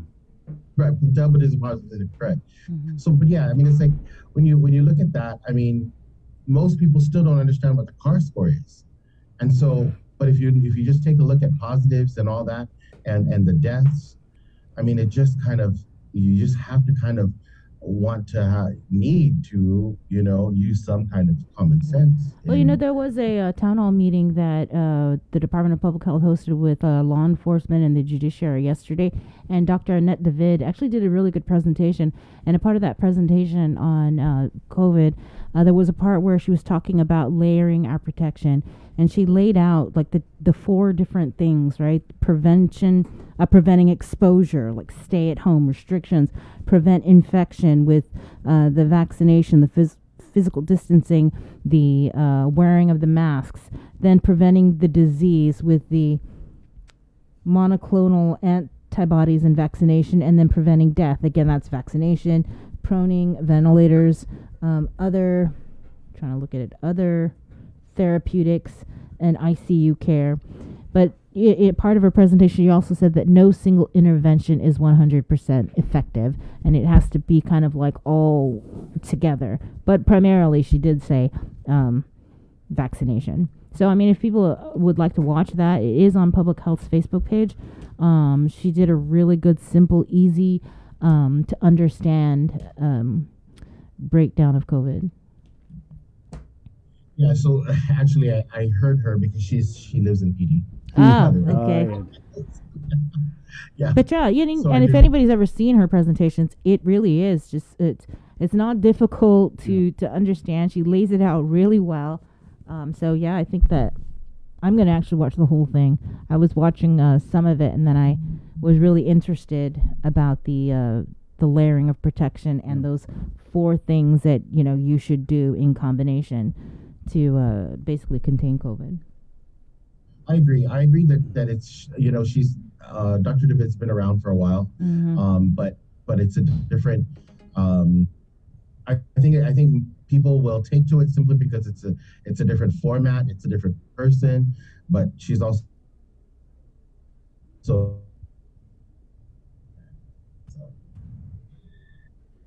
But anyway, so that was definitely one of our big deals on our agenda yesterday. It took up most of our time, but we're definitely happy to know that all the mayors are, most of the mayors are okay with having vaccines in their villages, and so I'll be pushing that out to public health this morning, and hopefully we'll know soon because we're supposed to start on Monday. Oh wow! So yeah, if you could also let us know about that. I'm not sure. As soon as the schedule is finalized with it's finalized on our end, but I need to send it to public health, and they need to figure out that it's going to be okay on theirs. Then we'll certainly have that ready to go. Well, Mayor, we gotta jump into this public health. Go. Call me back later. Okay. Will do. Yeah. No, we want to talk to you about the foster family project too. So maybe on Monday we'll catch you on Monday. Okay. Sounds good. Okay, Mayor. Thanks, Mayor. Okay, adios. All right. Sorry about that. 8:59. Quick break, and we're coming back. We're going to live stream Data with Dr. Ann, Department of Public Health and Social Services presentation next, right here. We know you're tired of hearing about COVID-19. Some of you are probably wondering whether this is ever going to end. However long it takes, we all have to do our part, including our children, to hold the line. You can protect yourself and your family by getting vaccinated. And if you're already vaccinated, don't let your guard down because you can still give and get COVID-19. And if you're not vaccinated, remember that if you catch the virus, you could suffer more severe complications. At the end of the day, it's the choices we make to protect ourselves, our families, and our community that will control the spread. We know it sounds repetitive at this point, but again, wash your hands, watch your distance, and wear your mask. Together, we have to hold the line. Breast cancer is the second leading cause of cancer death in women. The chances that a woman will die of breast cancer is about 1 in 38. Although there is no sure way to prevent breast cancer, there are certain things that you can do, such as eat healthier and exercise. For more information about breast cancer, go to the American Cancer Society's website at cancer.org. Also, on October 22nd, we invite you to think pink by wearing the color pink on that day in solidarity of our breast cancer survivors and warriors. This pink message is brought to you in partnership with Ordot Dental Clinic, joining the fight against cancer in honor of brave warriors, survivors, and their families. Island Cancer Center and American Cancer Society. The KUAM Podcast Network is back and on demand, featuring a great variety of podcasts from our island and region, including culture, lifestyle, awareness, crime, politics, commentary, comedy, and entertainment. Available on most streaming platforms. The KUAM Podcast Network. Subscribe and listen now.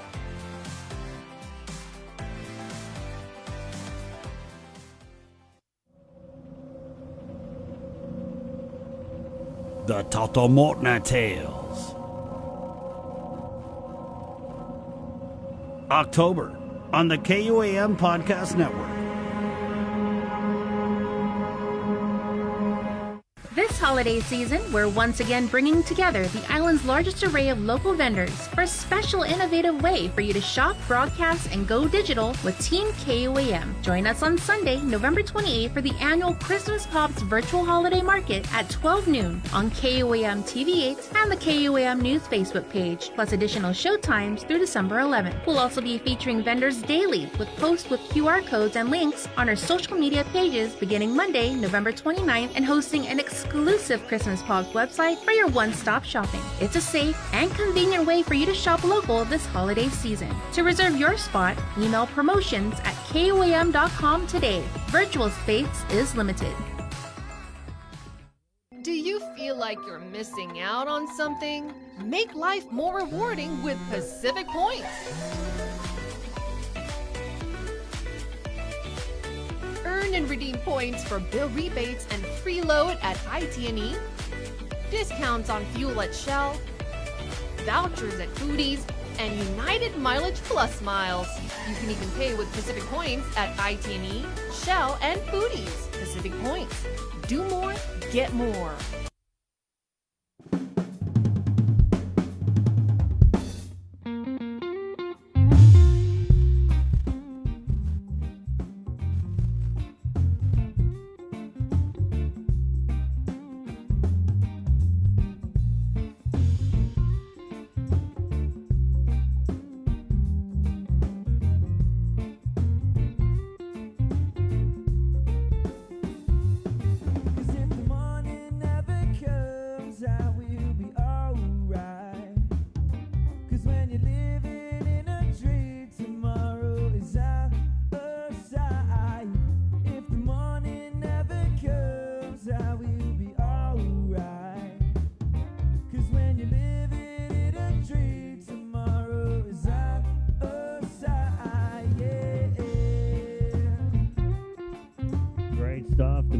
Show. He's on Dang.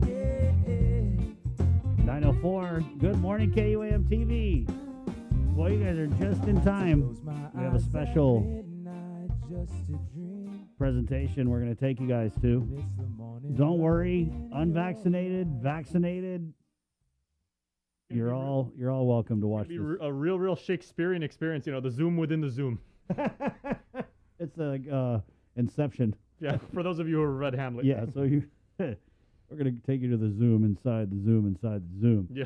It's a data presentation from Dr. Ann Pobutsky, who is, of course, the territorial epidemiologist. I believe is kind of texting with Arsen Augustine, the director of DPHSS. This is going to be, we believe, a weekly thing, and it kind of looks like it's going to be replacing Dr. Ann's time on the link here. And so any data we can get, I mean, we don't care if we got to share a Zoom or whatever. We'll take whatever we can get. So just stick around. As you guys well know, a lot of these town hall presentations, press conference type things, they mostly never start on time. Right, Jay? Yeah, so it was supposed to start at 9. It's around 9:05 right now. We're all of our devices right now just in the waiting room in Zoom. Everybody these days knows what that's like. Yeah. Just basically being waiting with bated breath to be let in, and then we'll show you guys the latest data, again, as Bree said, from Dr. Ann Pobutsky. Yeah, she's done a couple drops this week. There was one about the top causes of death. You know, we didn't really talk about that on the show. I know that we did a bunch of it on the news, and it's all over the KUAM News Instagram. You're popping it up? Yeah. And so this is for 2020, the top causes of death on Guam in 2020. Number one, heart disease, with 342 of our people dying of heart disease. Cancer, 199 people. COVID-19, 113 people. Cerebrovascular diseases. I'm sorry, what are those, Jay? Of the brain, I would assume. So that's like aneurysms, I'm assuming, because cerebrovascular, I'm assuming. Yeah. With 73 people. Accidents, unintentional injuries, 45. I don't even know what is nephrotic syndrome is a disease of the kidneys. Okay. So nephrosis, nephrotic. I see. Like if you see a nephrologist, then typically septicemia. When you go septic, like when you have an infection, or right. like if a part of your body is like a gangrene or something like that. And, yeah. and is that a lot? 42? I mean, that's a lot. 42 people dying of anything is a lot. Intentional self-harm, which is suicide. I don't want to get into it too much, but my grandmother on my dad's side died of septicemia.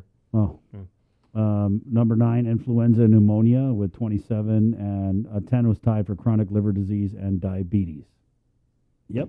And you know, this other pandemic we're seeing, I'm not sure how long we're going to be able to talk before the thing starts, but the other pandemic we're seeing when Tomas and I took a tour of the hospital is that a lot of people put off their health during this pandemic. Combination of things. Maybe they didn't want to be going where people with COVID are during the first surge when GMH was the so-called dirty hospital. But what we're seeing at the clinics and at the hospital is an influx of, and not even an influx, there's many people hospitalized already. All right, stand by. Okay, we're just going to cut that. Yeah, and I was just going to say real quick, Chris, to jump on that, what Dr. Pobutsky said last time. Yeah. Well, just basically, we're overwhelmed, not just with COVID, but with non-COVID patients who are suffering from, I'm pretty sure, any number of these ailments that are among the top 10 causes of death on the island in 2020. 9:08, we're getting ready to jump over to this Data with Dr. Ann live stream with the Department of Public Health and Social Services. Guys, so yeah, mind your health. I'm going to share a little story, a personal story with you guys, and my brush with diabetes coming up here on the show, but we're just really standing by now, and we'll go to the Zoom. Dr. Ann. I see Dr. Ann shaking her head. This is our inaugural press briefing.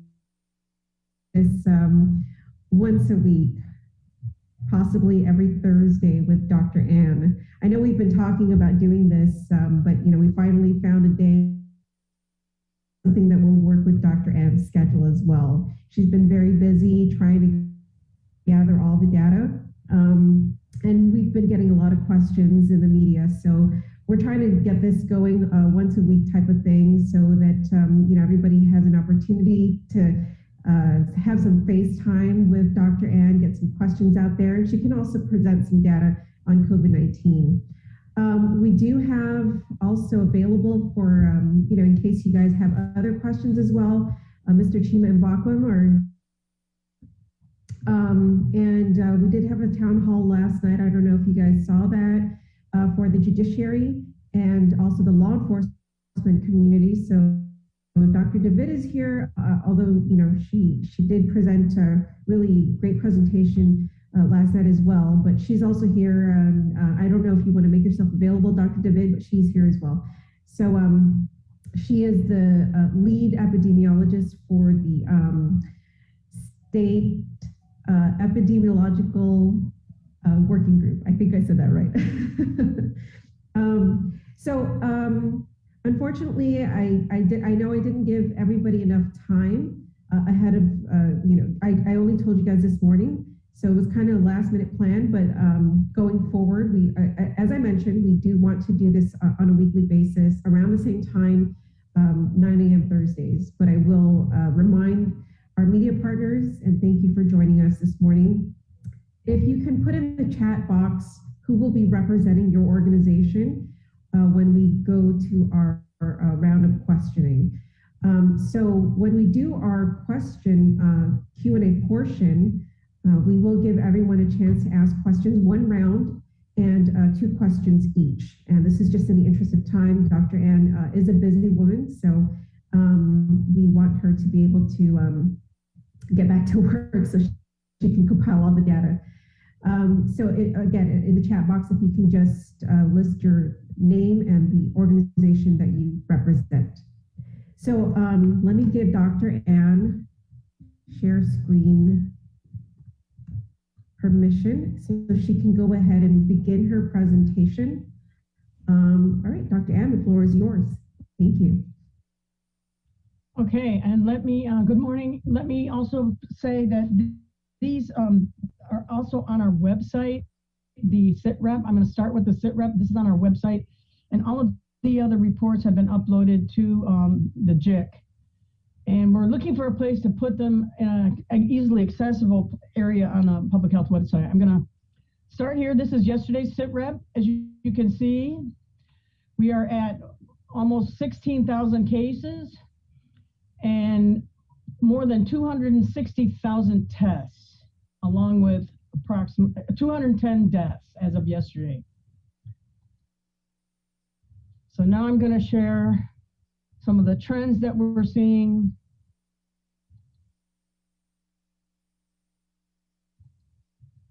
And we reported this yesterday to the governor's office. And this is our testing rate and the positivity rate. And as you can see, we're averaging about 1,100 tests per day.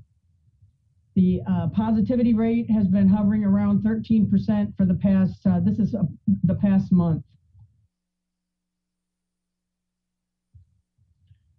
This is our cases by day over the past month. And as you can see, we are seeing a dip, but we're still over the 100 mark. And yesterday was 160 some, I think.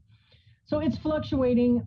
But we're still in a surge. It's more than 100 cases a day. We're not going to be calling this, we're not going to say we're out of a surge till we're below 25 cases per day.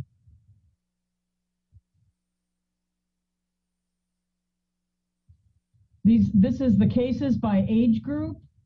And as you can see, all the age groups are showing a decrease. We saw a really, really deep dip with the elderly, beginning around the end of September, around the 23rd, 24th, but that has gone up again slightly. The largest group still is that 18 to 39 group and 40 to 59. These are working age parents, and they probably have a lot of exposure. We've also seen an uptick in the last 3 days with this 60 to 74 group.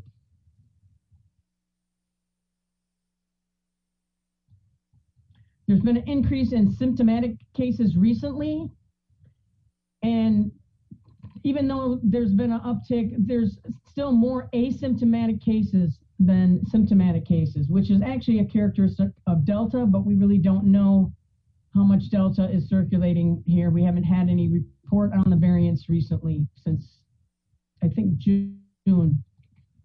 Breakthrough cases are averaging about 45% of the daily case rate, but the majority of the cases are still among the unvaccinated. And here's our fully vaccinated population at approximately almost 80%. Among the deaths, there have been 10 out of 81, or 12.3%, who are breakthrough cases. And all of those people are either elderly or people with multiple comorbidities. So the vaccine didn't help them, unfortunately.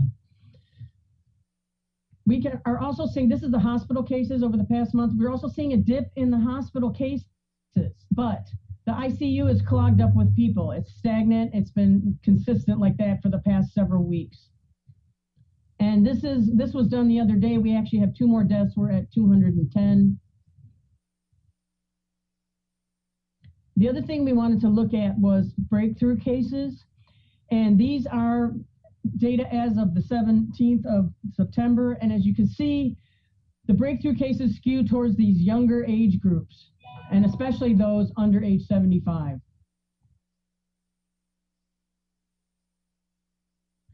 The lag time between people being fully vaccinated and getting a subsequent positive test or a breakthrough is skewing towards a 4-month interval. That's the average, but by age, we see that younger people have a shorter interval, and the elderly, I'm not sure why, they do not. So it could be that because this is our working age population here, that they have more chances for exposure. They're out in the community, they're working, they're doing things, and the elderly might be a little bit more protected. But again, the elderly represent a small portion of these breakthrough cases, as we noted earlier. Excuse me. This is a histogram for all the deaths, and as you can see, it skews heavily towards the elderly, especially those over 50. And I have one more screen to share. Hang on. This is another report we did just the other day.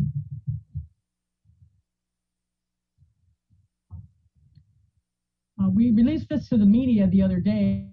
We just discovered that, and it's not surprising, COVID is the leading cause of, in the top 10, it's number 3.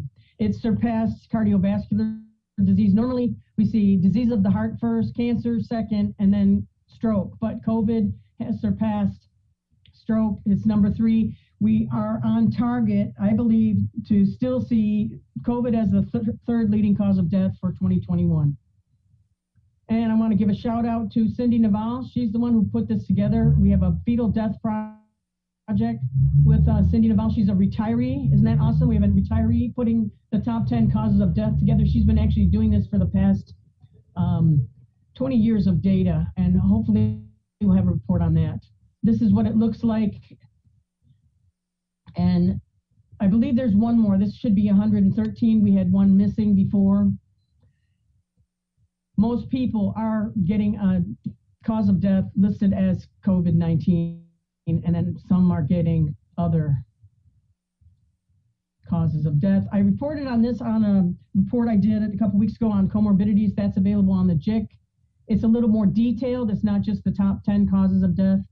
And if you look at what we normally see, this is 2019, the top 10 causes of death. Again, diseases of the heart, cancer, stroke. And the rest of these fluctuate between, they move around a little bit. The top 3 are the key diagnoses, causes of death, sorry.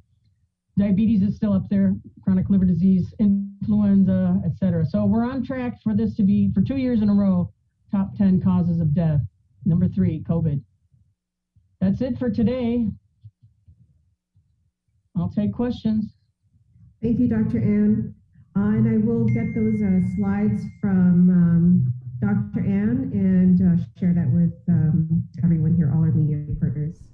So we'll go ahead and begin with our question and answer portion. And again, if you can go ahead and type in the chat box your name and which media organization you represent if you haven't. So I'll begin with PNC, either Don Sulat or Polly Suba. You may go ahead and ask your questions. None for now, thank you. Okay, thank you. Next, we have KUAM, and this is either Chris or Bree. Good morning, Janella and Dr. Ann, Chima, I think Dr. Annette, David. I did want to go back to something you'd mentioned, Dr. Ann, regarding that 13% positivity rate and the 25 cases per day to go to get us out of this surge. So we've been in the surge for several weeks now, and we haven't seen any further restrictions, and we're still seeing the triple-digit positive cases. So I'm just kind of wondering, what do we need to do differently to get down to this 25 cases per day to get out of this surge? Anyone?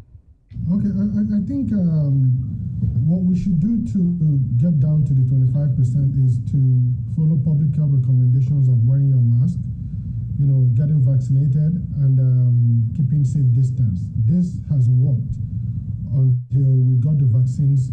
That is also a layered protection for us. And we also have the monoclonal treatment, which is keeping people out of the hospital. I think the impactful thing about what we've done at the early stages of the virus is the adherence to those simple public health recommendations. And what that does is to stop transmission. What the numbers are showing is that we have transmission, and the only way for us to cut down transmission is to wear our mask, watch our distance, and also to wash our hands. So that is what we can do to really force down these numbers. Thank you. Don't forget vaccination as well. That's going to be key. And we still have a ways to go to get the entire island protected with vaccination. And then also keep in mind that those of us who got the vaccine early on in the year in January, that's been 9 months. And so now that the boosters for the Pfizer are being disseminated, we really need to ensure that everyone whose turn it is to get the booster gets an opportunity to get that. Okay, I'm sorry. I'm not sure I heard anything that what we should be doing differently, but be that as it may.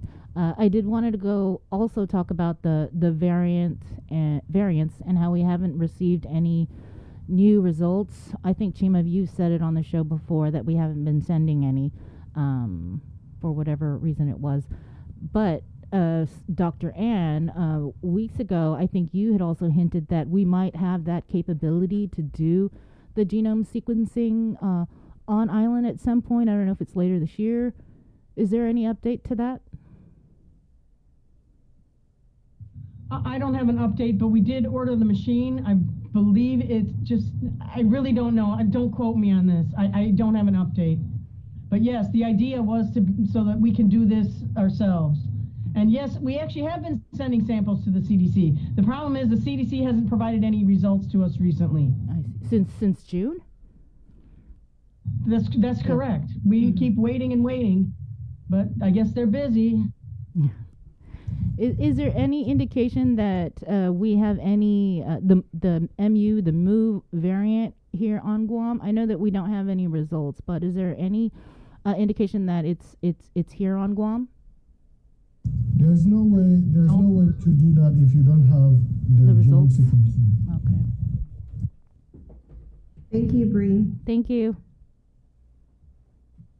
Next is Pacific Island Times, Joyce McClure. I'm wondering what other things are done, for example, businesses. Hi, Joyce, you're coming off low, your sound.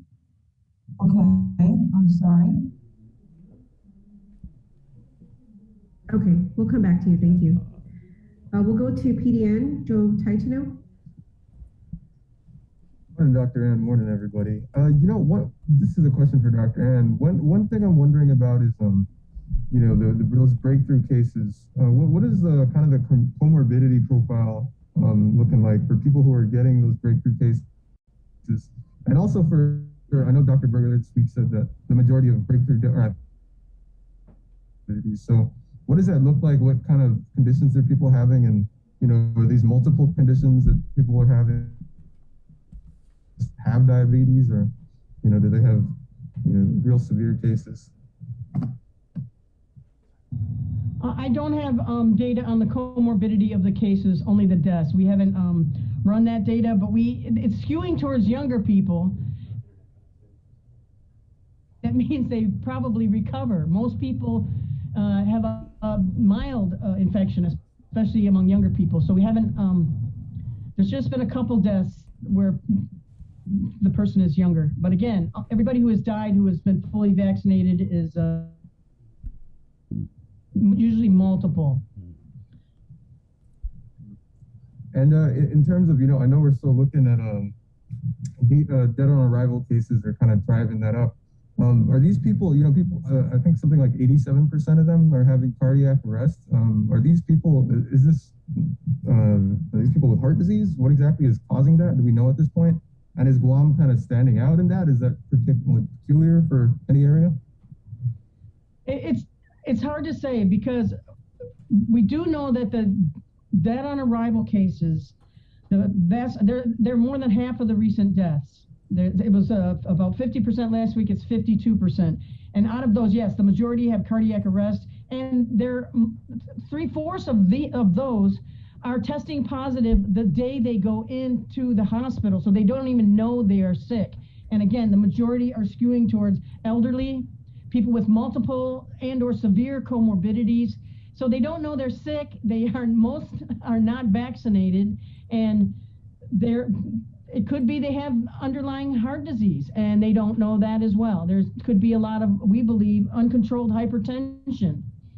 We saw that in Hawaii in the Filipino community and Micronesian community. So it might be people who don't know that they have a chronic condition. But maybe that's just how that manifests when you're elderly. Because as you saw, number one cause of death is still heart disease.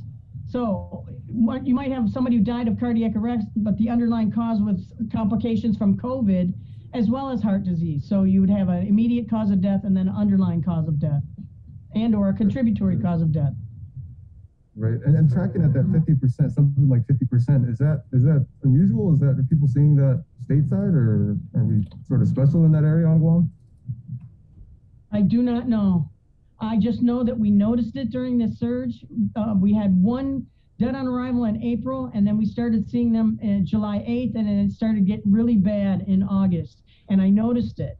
I do not know if other states are seeing this kind of pattern, but it's Lillian, the head of the GMH, said we also saw a lot of dead on arrivals in the hospital back in December, but they weren't reporting that to us. This year we have a lot better notes from the hospitals if somebody's hospitalized, and we can get information a little better than we did last year. So, I can't answer your question. I have no idea. I just noted that in this surge, this is what we're seeing.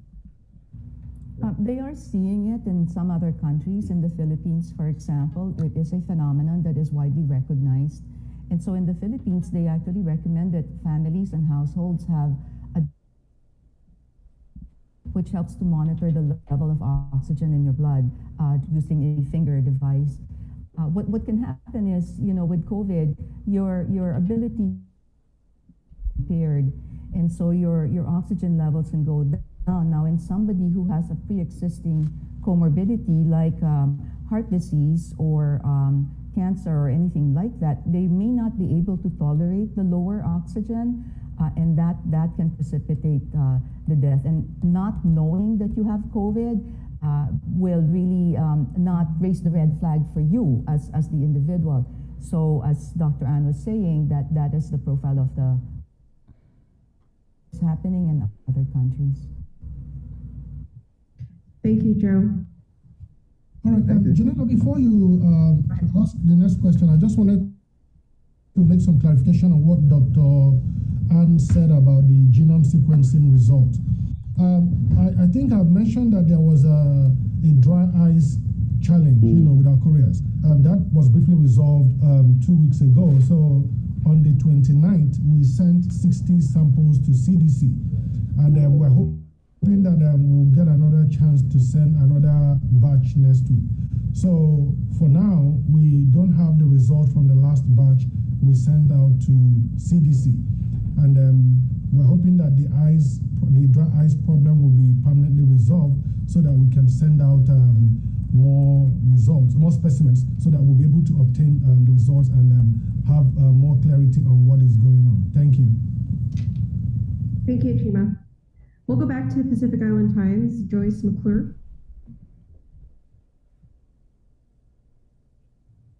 Yes, hi, thanks. I'm Zoom challenged this morning, it seems. Thank you. Can you hear me better now? Yes, we can hear you better. Okay. So I want to go for just 2 seconds into sort of ancillary areas in terms of prevention. And, just going out into the community myself, into restaurants and such, I noticed that there is still a lot of failure to sanitize pens that are being shared and countertops and things of that sort. Also, I'm wondering about the reporting of businesses, small businesses like gymnasiums and such that are not potentially adhering to the governor's orders. So I personally reported someone the other day, and I'm wondering, I did get an email back saying that they were going to check into it. But I'm wondering how the department is handling, again, more of an extension in terms of aid and transmission. So thank you for your question. I think you sent an email to DEH and they responded and told you they'll follow up. And I think they are really following up on all those reports. And they keep coming, and we still try to deploy resources to make sure that those situations are taken care of. But I think the message has been out there, and the community will understand that first of all, it's a personal thing for you to prevent yourself from getting the virus. Responsibility is to make sure that you don't expose others to the virus. I think while we continue to promote, prevention, we also employ people to please adhere to help get our community back to where we are. Thank you. Joyce, I also want to add that we've been sending the COVID-19 inspection reports as well as the sanitary inspection reports to the media on a weekly basis. This comes from the Division of Environmental Health. And so you'll actually see all the establishments that we've been inspecting on a weekly basis. And you'll see, so I don't know if you received those, but I do send it to Pacific Island Times as well. So if you're not receiving them, let me know and I can make sure that you're part of the list of organizations that receives that. Do you have a follow-up question, Joyce? No, that's all. Thank you very much. Sure, thank you. Next, we'll go to PNC Digital. Thanks, Janella. This any of the health officials or the doctors out there, there's a school of thought out there that that says because Guam already has a relatively high vaccination rate, or even better, not to lift restrictions and just let the virus run through its course and sort of so we can get herd immunity. What are your thoughts on that? Doug, do you want to go first, or do you want me to go? Did you hear me? Yes, we heard you. Yes.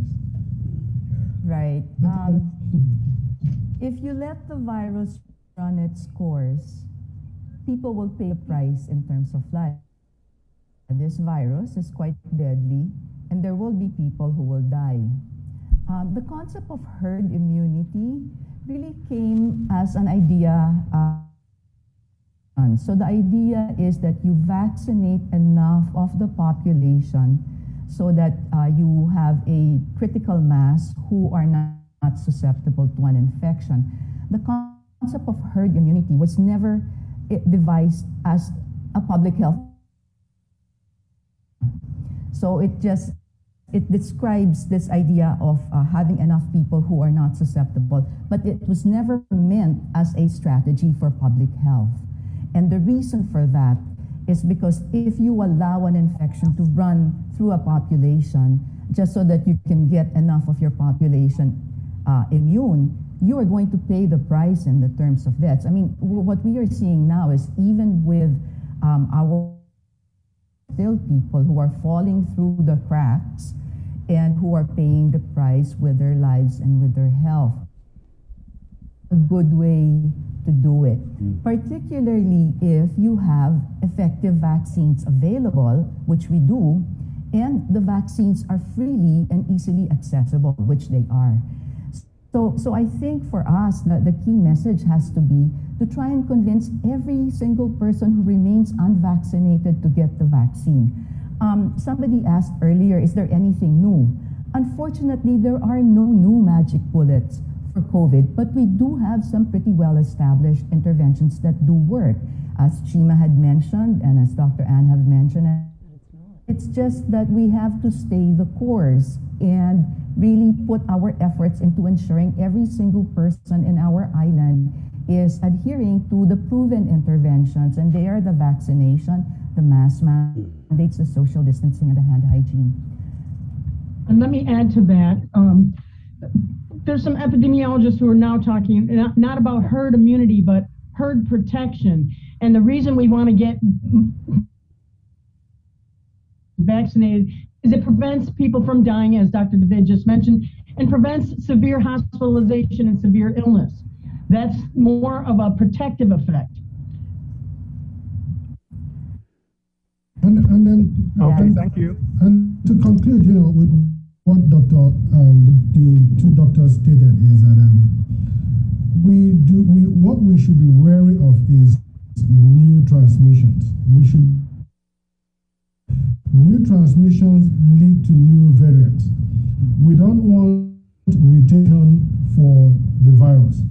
We started off with the traditional more than 4 to 5 variants, and these all are caused because of new transmissions. So I think it is important, like Dr. David said, to vaccinate. Make sure you keep yourself safe, wear your mask, and let us work together as a community to stop new transmissions so that we don't have new variants. Thank you. Thank you. Do you have a follow-up question, Jerry? No, thank you, Janella. Thanks. Thank you. Next, we'll go to Guam Daily Post, Oyalni Redekla. Good morning, everyone. Can you hear me? Yes, we can hear you. Hi. So I did have a question kind of following up on that. First of all, when we talk about the big thing, right? Everyone's being told to get their booster shot if they need to. Anybody, the difference between the booster shot and the third shot. I think in the community, I've received a lot of questions from family members and friends. Who should get it? That's my first question. Dr. David, you can take a go at this and then I'll support you. All right. Let's start There are certain people whose immune systems are not as strong as healthy, normal people. And examples would be people who have cancer or who have congenital or acquired immunodeficiency syndromes, people who don't have a functioning spleen, or people who have to be, for any reason, on immunosuppressant drugs like steroids or these folks are not able to mount a full response to the vaccine. And so for these people who have these underlying conditions that impair their immune response, what is being recommended and what has been found is that a third shot following the second can help immune response to the virus. So in that case, you were giving the third shot to someone so that you can help their immune system, which is not functioning as well as it should, to reach the maximal state of protection. Now, the booster would be for folks who have had the vaccine, the full series, but have it's been a while. And over that time period, which right now it's being recommended 6 months or more, so over that time period, what happens, which is a natural phenomenon, is your initial titers of antibodies start to go down over time. And so after that period of, if you get a booster, in this case, that will help to accelerate or raise your antibody levels for protection, given that the pandemic continues to so I hope that helps to clarify the issue. Also remember that right now the booster for Pfizer, we do not yet have guidelines for boosters for Moderna or the Johnson & Johnson, although already put in its application to the FDA to approve the use of this vaccine for a booster. I hope. Yeah.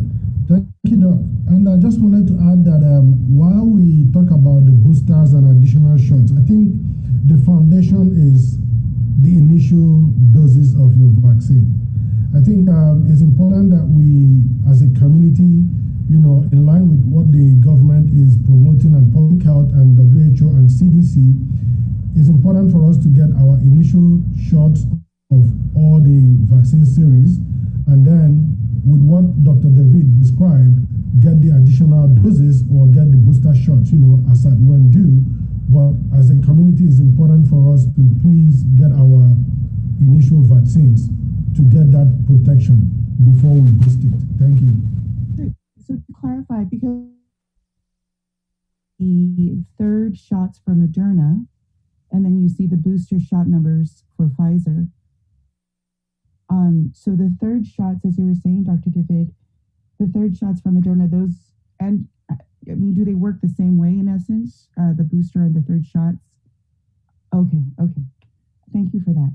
And then I also did have a question because we've seen this promote for women who are pregnant, women who are nursing, and there's been, at least one doctor, the safety of vaccinations, for at least women who are pregnant. So, there's a question, I think, a real concern in the community of how safe it is for women who are pregnant, vaccinated. Can you just speak on that and maybe and kind of point people in the direction of where they can get information to reassure themselves if they're pregnant, or their spouses, or family members who are in this situation, who maybe don't know what to do, because if we've talked about this before, the bombardment of information, right? Okay. I think I will take the first dig on that, because first of all, call the Vaccine Adverse Event Reporting System. And this is a system that is developed for anyone or any vaccine site that has any adverse event to be reported to CDC. When you report to CDC, they investigate all those cases to make sure that they have an account or an understanding of what those adverse events are, because this is what actually guides us in understanding the efficacy and the side effects of the CDC's recommendation for vaccine for pregnant women was actually published last week, and the Department of Public Health and Social Services actually sent out a physician advisory yesterday in line with that CDC recommendation. And that recommendation is actually well researched, And it actually explains the role of the medical provider in describing or discussing the vaccines with their patients. So I think the onus lies on the provider using the prescribed guidance from CDC to inform their patients on the vaccine efficacy. And then going back to the local situation that you just described, and what I said earlier, there's a verifiable system where this information is loaded, and it is actually treated with a lot of attention. So I think those reports, we also look forward, while we hear those reports, I think we should also avail that system to report that to the federal government. Thank you. Yeah, can I also add, thank you for asking that question. It's a very relevant and timely question. So what do we know about pregnancy and COVID? So first thing is we know that pregnancy puts a woman at much higher risk of severe COVID and death as compared to a non-pregnant woman. So a pregnant woman has about twice the likelihood of developing severe COVID and about 70% the chance of dying from COVID as compared to someone who is not pregnant. So it's very important for pregnant women to really protect themselves from this virus. Secondly, what do we know about vaccine safety in pregnancy? That's a very important concern, right? And you have evidence from any number of levels. So first, from the original animal studies to develop these vaccines. When they did that, they did not find any safety concerns in the laboratory animals that were studied. Second, in the clinical trials for the vaccines, when they looked at the human volunteers who were in the clinical trials for Pfizer, for example, they had tens of thousands of volunteers. Of those who volunteered, there were 23 women who became pregnant while on the trial. And only one of the 23 suffered a fetal loss. So they unmasked her records to see what she had gotten, and it turned out she had gotten the placebo, not the vaccine. And then thirdly, to build on what Shima had mentioned, there are multiple safety monitoring systems in place in our country to look at, particularly in pregnant women. And right now, there are like over 200,000 cases already of pregnant women who have gotten the vaccine without any increase in safety effects. So the overwhelming evidence is that these vaccines are safe in pregnancy. Of course, women have to make this decision in conjunction with their physicians, but it's important for physicians to be promoting the right messages. And so you asked about what is a good reference. Go to the American College of Obstetrics and Gynecology. This is the academic, official academic organization in the US that oversees all obstetricians and gynecologists who are board certified. They have come out with a very strong position statement encouraging all pregnant women to get the vaccine. And the vaccine protects not just them, but also potentially their unborn child. So the antibodies they create from the vaccine are passed on to the baby who is unborn and gives the baby protection once the baby is born. I think it's a very important consideration because we are seeing a rise in pediatric cases. And in fact, right now, there were 2 cases in the pediatric ICU at GMH with COVID. And it is very worrisome, and we have to do everything that we can to protect the children who, as you know, are still not eligible for the vaccine. And so the only protection that the children have is for everyone around them to be vaccinated. So it's sort of like creating a circle of protection around the children. You don't want any breaks in that circle, and the mothers, of course, are the most important part of that circle. So I hope that's helpful. It is. Thank you. Thank you very much, Doc. Can we go back a little bit to the breakthrough cases? Dr. Ann, you had spoken about the multiple comorbidities, particularly of those who are dead on arrival. And I'm so sorry. I think Joe from PDN had asked the question, or commented on how there's a cardiac arrest is a big part of that. So when we're looking at that phenomena, the hypoxia, how do those play together and to give us, what is it, 53% you said, of most recent cases being categorized as dead on arrival? Yes, those half of the recent deaths have been dead on arrival, and usually there may or may not be any notes because the person is dead on arrival, but sometimes the fire department and the medics are able to get some information. You know, this person hasn't been feeling well the past couple of days, or they're dizzy, and then they find them unresponsive and call 911. That seems to be the typical story, that the person wasn't feeling well, and then a heart attack, and then that's it.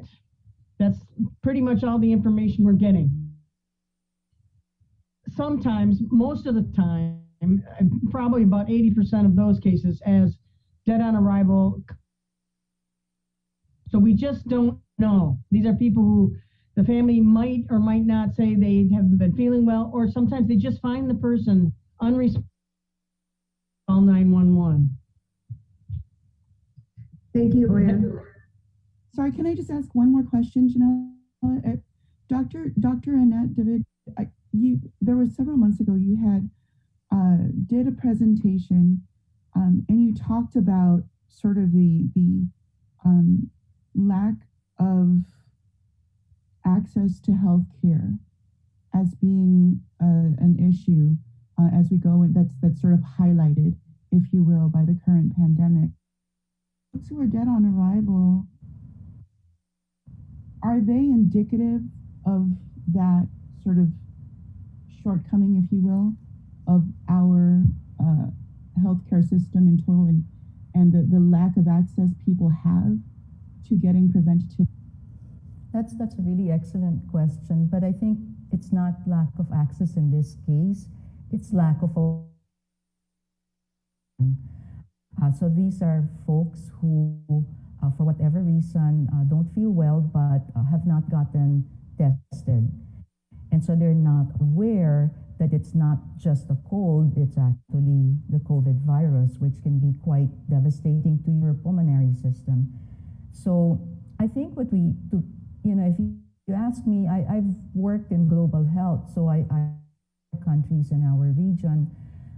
What I have to say is we are, in fact, in Guam, we are very blessed in the sense that testing is readily available on a daily basis.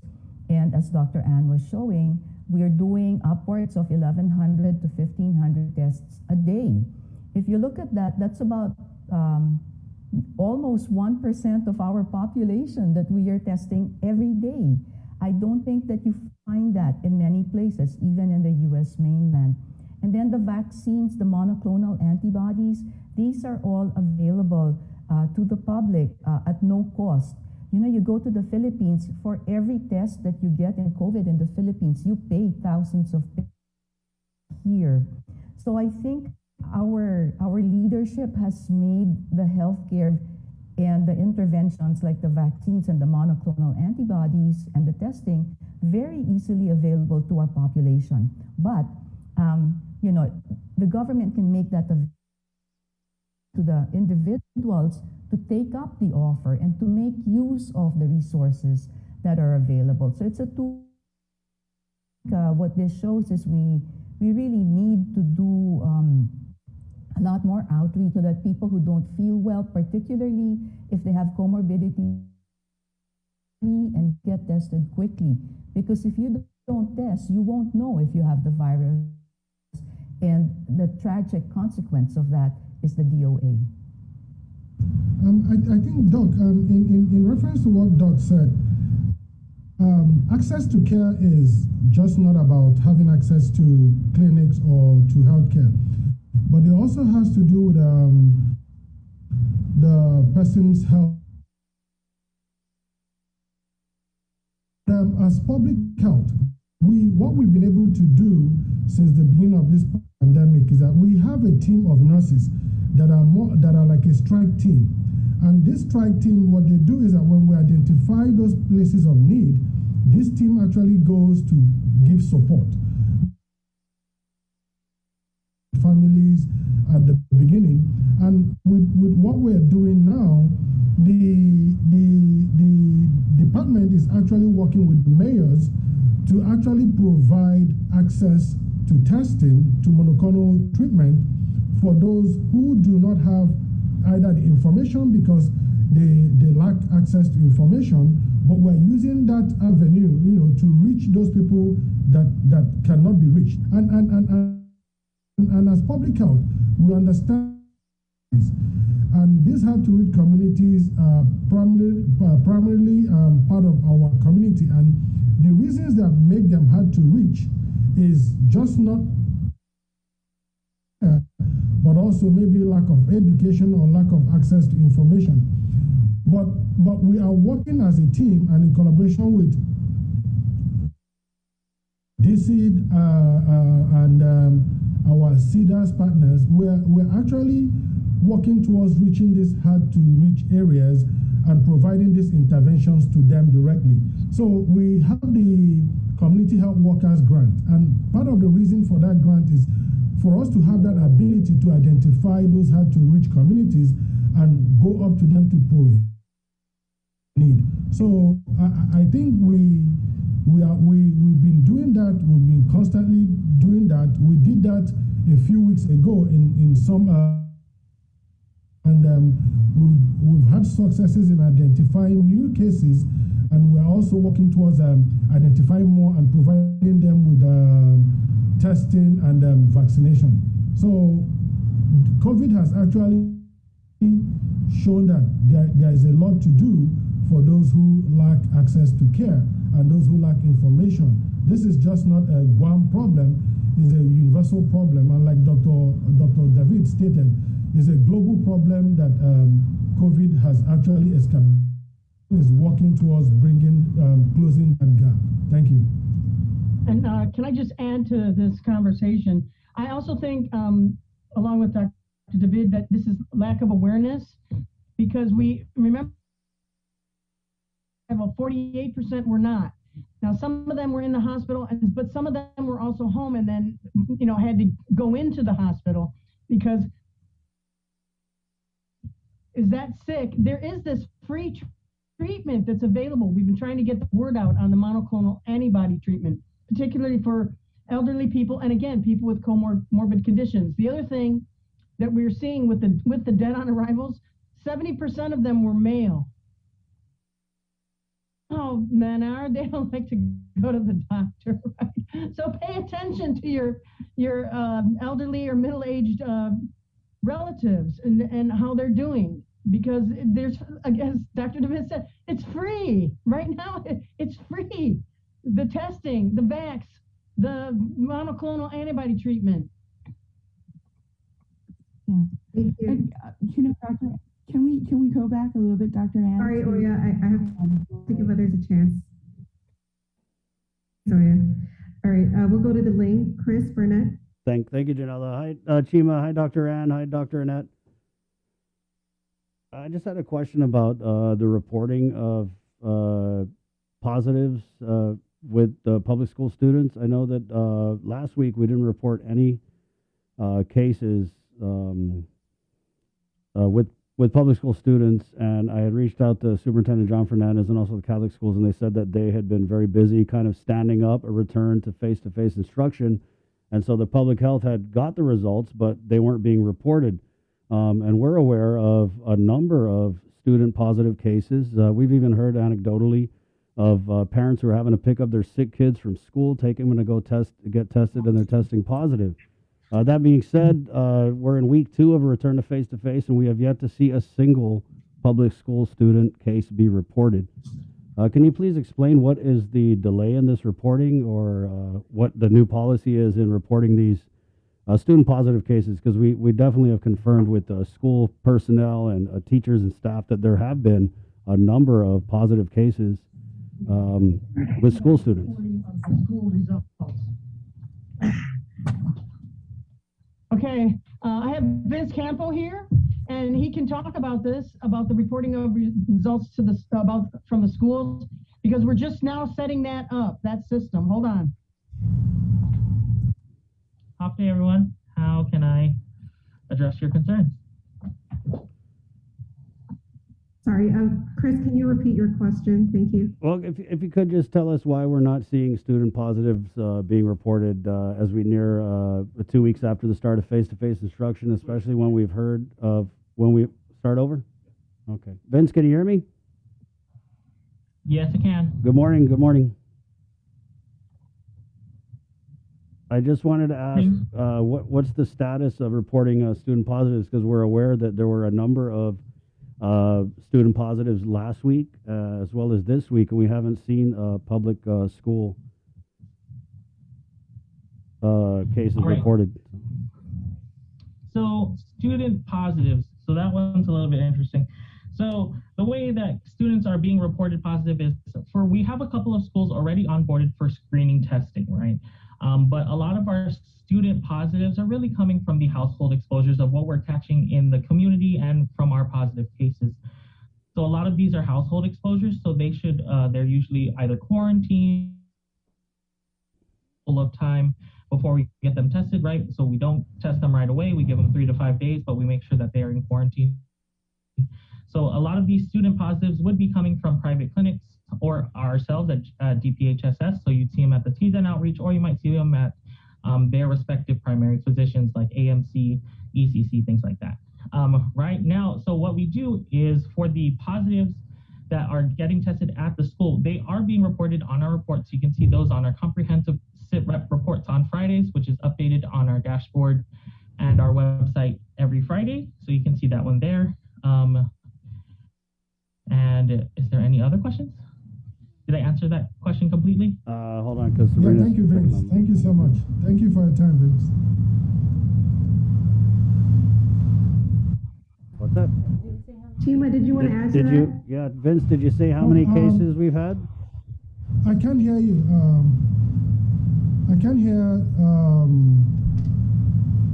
Were you, I can't hear the question. Vince, did you say how many cases we've had? I'm sorry, I kind of missed the second half of your answer. So I don't have the exact count of how many students per se, just because it is a very general, when they list it on the form, they just put students. So I couldn't even really tell you the difference between, I can't really tell the difference between the private schools and our public school students, but we do see that they are students, and we are looking at, the cases that are in the range of being, students, right? So of course, cases from 3 to 17 or 3 to 18.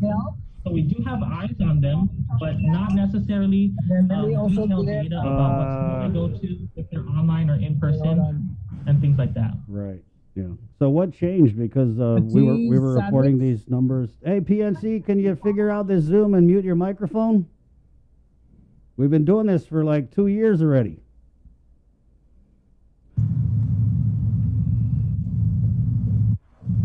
Go ahead, Vince. Sorry about that.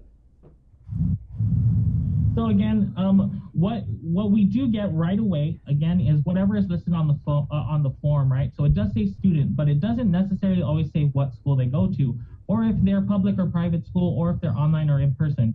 So we do get this info, and we are tracking these age groups, and we do have our investigation team who prioritizes searching, these student cases to see if they're in person or online. So most of the in-detailed kind of data really does come from our investigation team, but we do have eyes, I can say, as soon as they report positive here at the surveillance. Right. So Vince, I guess just to kind of expand on that is what changed, because before the governor called off face-to-face learning, we were seeing these student cases being reported, and now we're not. So what's the difference? So the student cases, we're still seeing student cases, right? But then again, it's a little bit harder to think about where is it coming from, right? Is it necessarily in the schools? Well, we wouldn't say it's necessarily in the schools. We actually are seeing that a lot of the student cases are coming from a household exposure, right? So it's really the parents that bring it home, and then they infect the family. Right. And that's what we're really trying to stop, is if we kind of contact these parents, right? If we try and get the adult population, and we cut it off from the source, we can really eradicate these student cases from ever popping up, right? So we're really trying to take COVID-19 and we're trying to catch it as soon as possible so we don't bring it home to our families, right? And when we see students, we actually also see even the older individuals, our Manumco, right? Because our families the dynamic is a little bit complex. We usually have some kids and we also have some older adults as well. So we're really just relying heavily on our containment branch, right, which is our investigation and our monitoring to really kind of catch COVID right before it spreads. Vince, so it kind of sounds like there's been a change in the policy of reporting these cases. But for example, you say you're not sure if these cases emanated from the school setting, but we know of at least one case where a parent picked up an Ukadu student on Thursday of last week. So given the incubation period, I don't even know how clear it would be. And I'm just wondering why parents got used to these things being reported and now they're not. So what exactly was the change in the policy? So Vince, I think I can take the question. Chris, Chris, your question is about policy on reporting of school cases, right? And what a child who tested positive in school and was picked up to go home is one. Explain in a nutshell is that going back to the data that Dr. Ann presented, she clearly stated that the ages that are those who are of childbearing age and those who are mobile. So when you're looking at families that are mobile, you're looking at families that have. With the opening of the schools, there's a clear guidance on how. And if the school actually tested an individual and they were positive in school, there's a mechanism for them to do case investigation within the school to identify new cases. But the reasoning behind the school reopening plan is to have a layered approach to keeping the school safe. The chances of people getting infected with there, both at home and in the school. But the school reopening plan clearly makes it a safe place for transmission to be very minimal.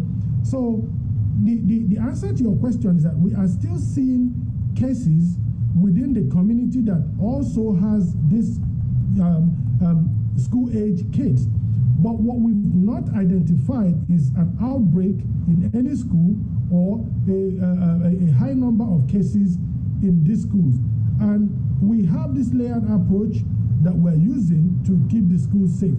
So I think we should let it go. You know, like we should let the preventive measures that we have in place continue to go. You know, like we have a system that is actually set out to protect the individuals from getting infected.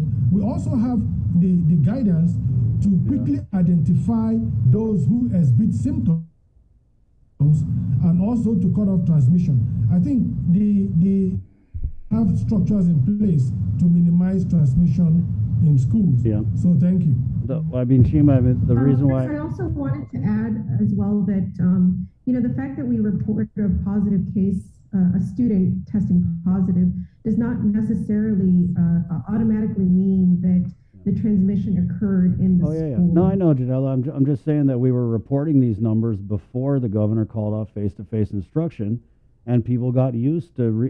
It would take Sabrina a minute to read off all the student positives and the schools they go to, and now we're just not reporting it. But what I'm getting from you, Chima, is that unless they test positive at the school setting, we're not going to identify students who are positive by what school they go to. Is that the change in the policy? Because obviously something changed here, and we just don't know. I'd like to just ask how many students have tested positive since face-to-face return.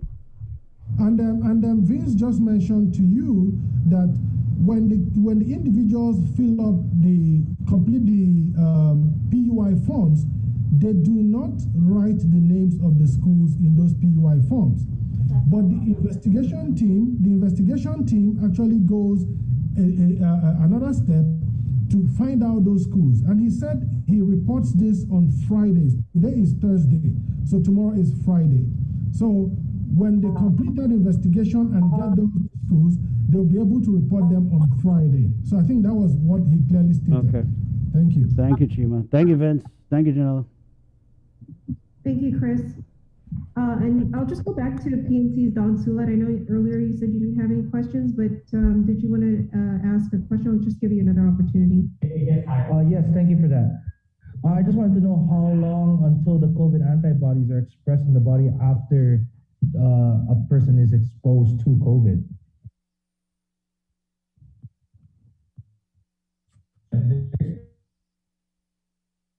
What is the question again, Janella? I can't hear. I think. Sorry, can you hear me now? Yes, please. I just want when a person is exposed to COVID, how long until the COVID antibodies are expressed in the body after said exposure?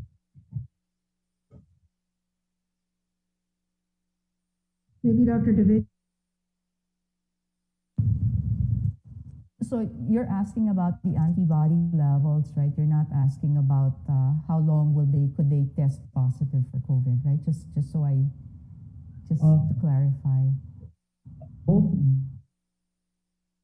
Actually, that would suffice as well. Okay, so somebody who's been exposed to COVID, who gets infected with COVID, then goes on to produce antibodies from that natural infection. What has been found in the 1.5 years of experience we have is that after about 90 days, those antibody levels start going down. And that's the basis for the recommendation that even if you've been infected with COVID, that you consider getting vaccinated, and the timing of the vaccine is about 90 days after the infection. So I wonder, is this the answer that you were looking for?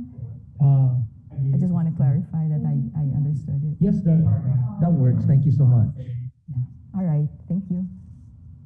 Did you have a follow-up question, Don? Yes. Exposed to COVID, is there a message to wait? Would it make a difference for them to wait 3 to 5 days before going to get tested?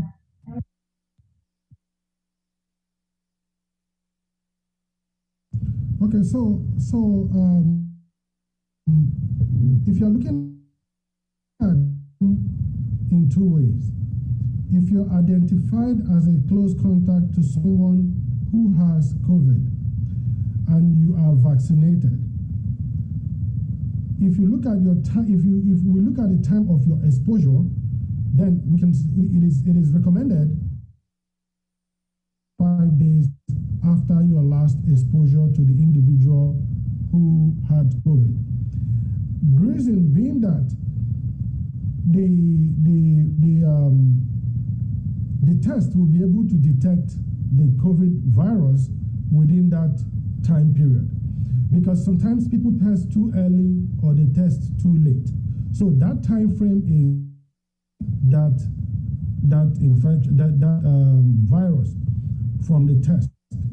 But another explanation would be you could the person who got tested, because at that point who infected who.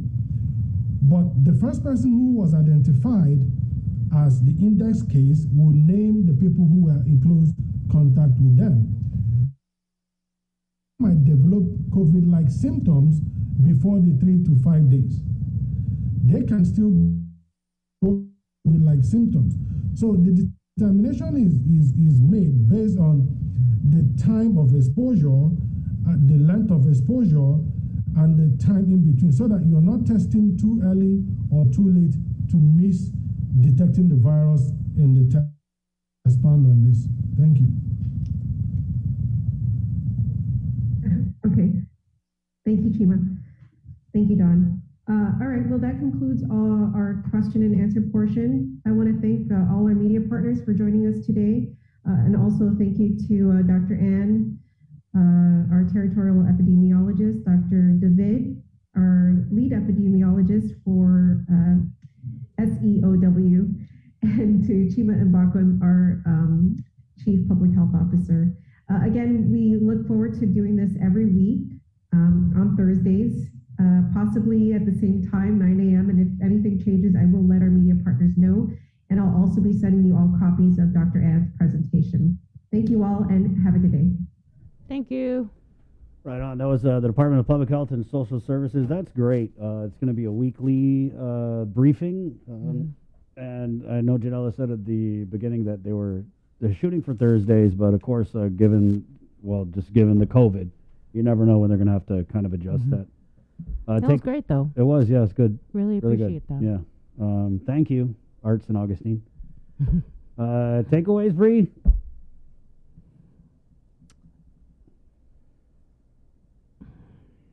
A lot.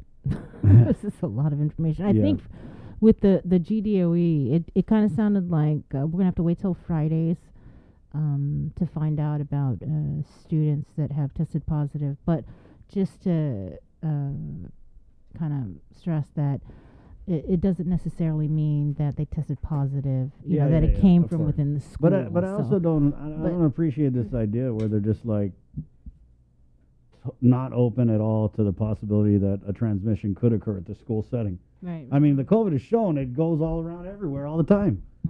But I just feel like as a parent of several public school students that, if we were transparent in the beginning, what changed? That's all. That's all I'm saying, because I know a lot of parents who sent their kids to school, and, if you look at GDOE's own dashboard, we're in a high risk of transmission state. I mean, everybody knows we're in the week 11 of a crazy surge. And so parents like me were concerned about their kids going back to face-to-face instruction, especially when we weren't given the opportunity to migrate to online. And so, of course, the first week went by, I was like, wow, there's no cases.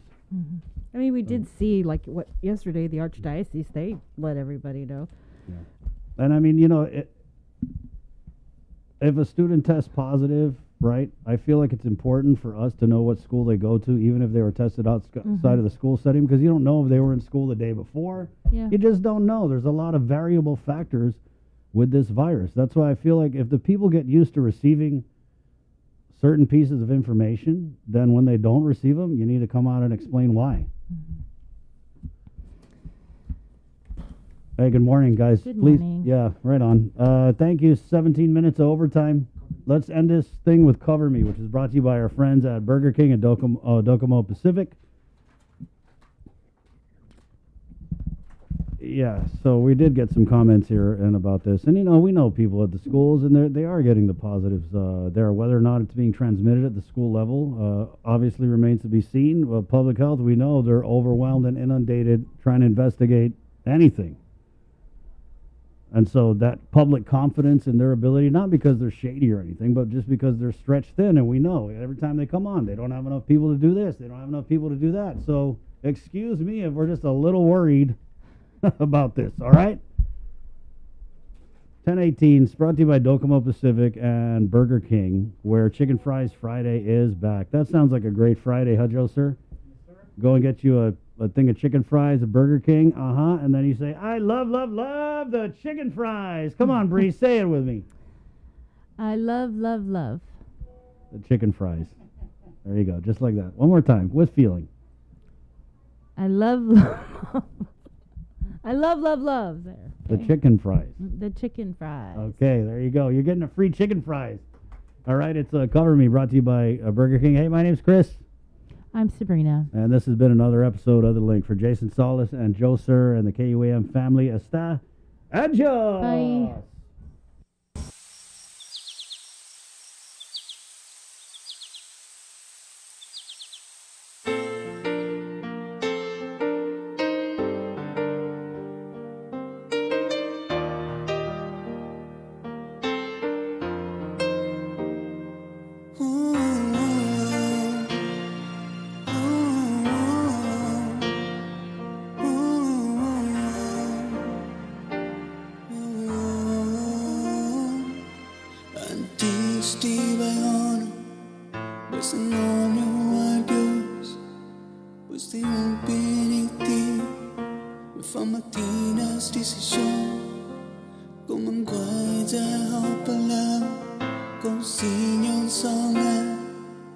Nagpahutamu sa toda otro sa manuto na ungway sa tuneni Mampus na makan na para ba comprender Si tu mo ko tamo tu kung piniti tayo tu Si tu mo ko tamo tu Loming ngayon ba'y para na ungway sa Si tu mo ko tamo tu kung piniti tayo tu Si tu mo ko tamo tu Loming ngayon ba'y para na ungway sa Diba'y sa ngonyong pagunini Toro siya parang bukomprendi Mampus makan masinenti Antay gawin ni Pues me la por favor magigifion Tawag sa ngonito na un rason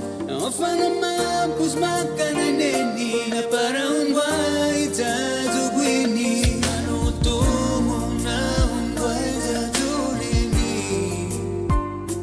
Mampus na makan na para may comprender Si tu mo ko tamo tu Kung piniti tayo tu Si tu mo ko tamo tu Longing na yan ba para namin buhay ta Si tu mo ko tamo tu Kung piniti tayo tu Si tu mo ko tamo tu Longing na yan ba para namin buhay ta No ako'y sinya na yung comprende Sa huwag na yung guayda Na toda de más y más Ako'y tisinya na ba yung malefa Sa huwag na yung guayda Na toda de más y más Ako tamo tu Kung piniti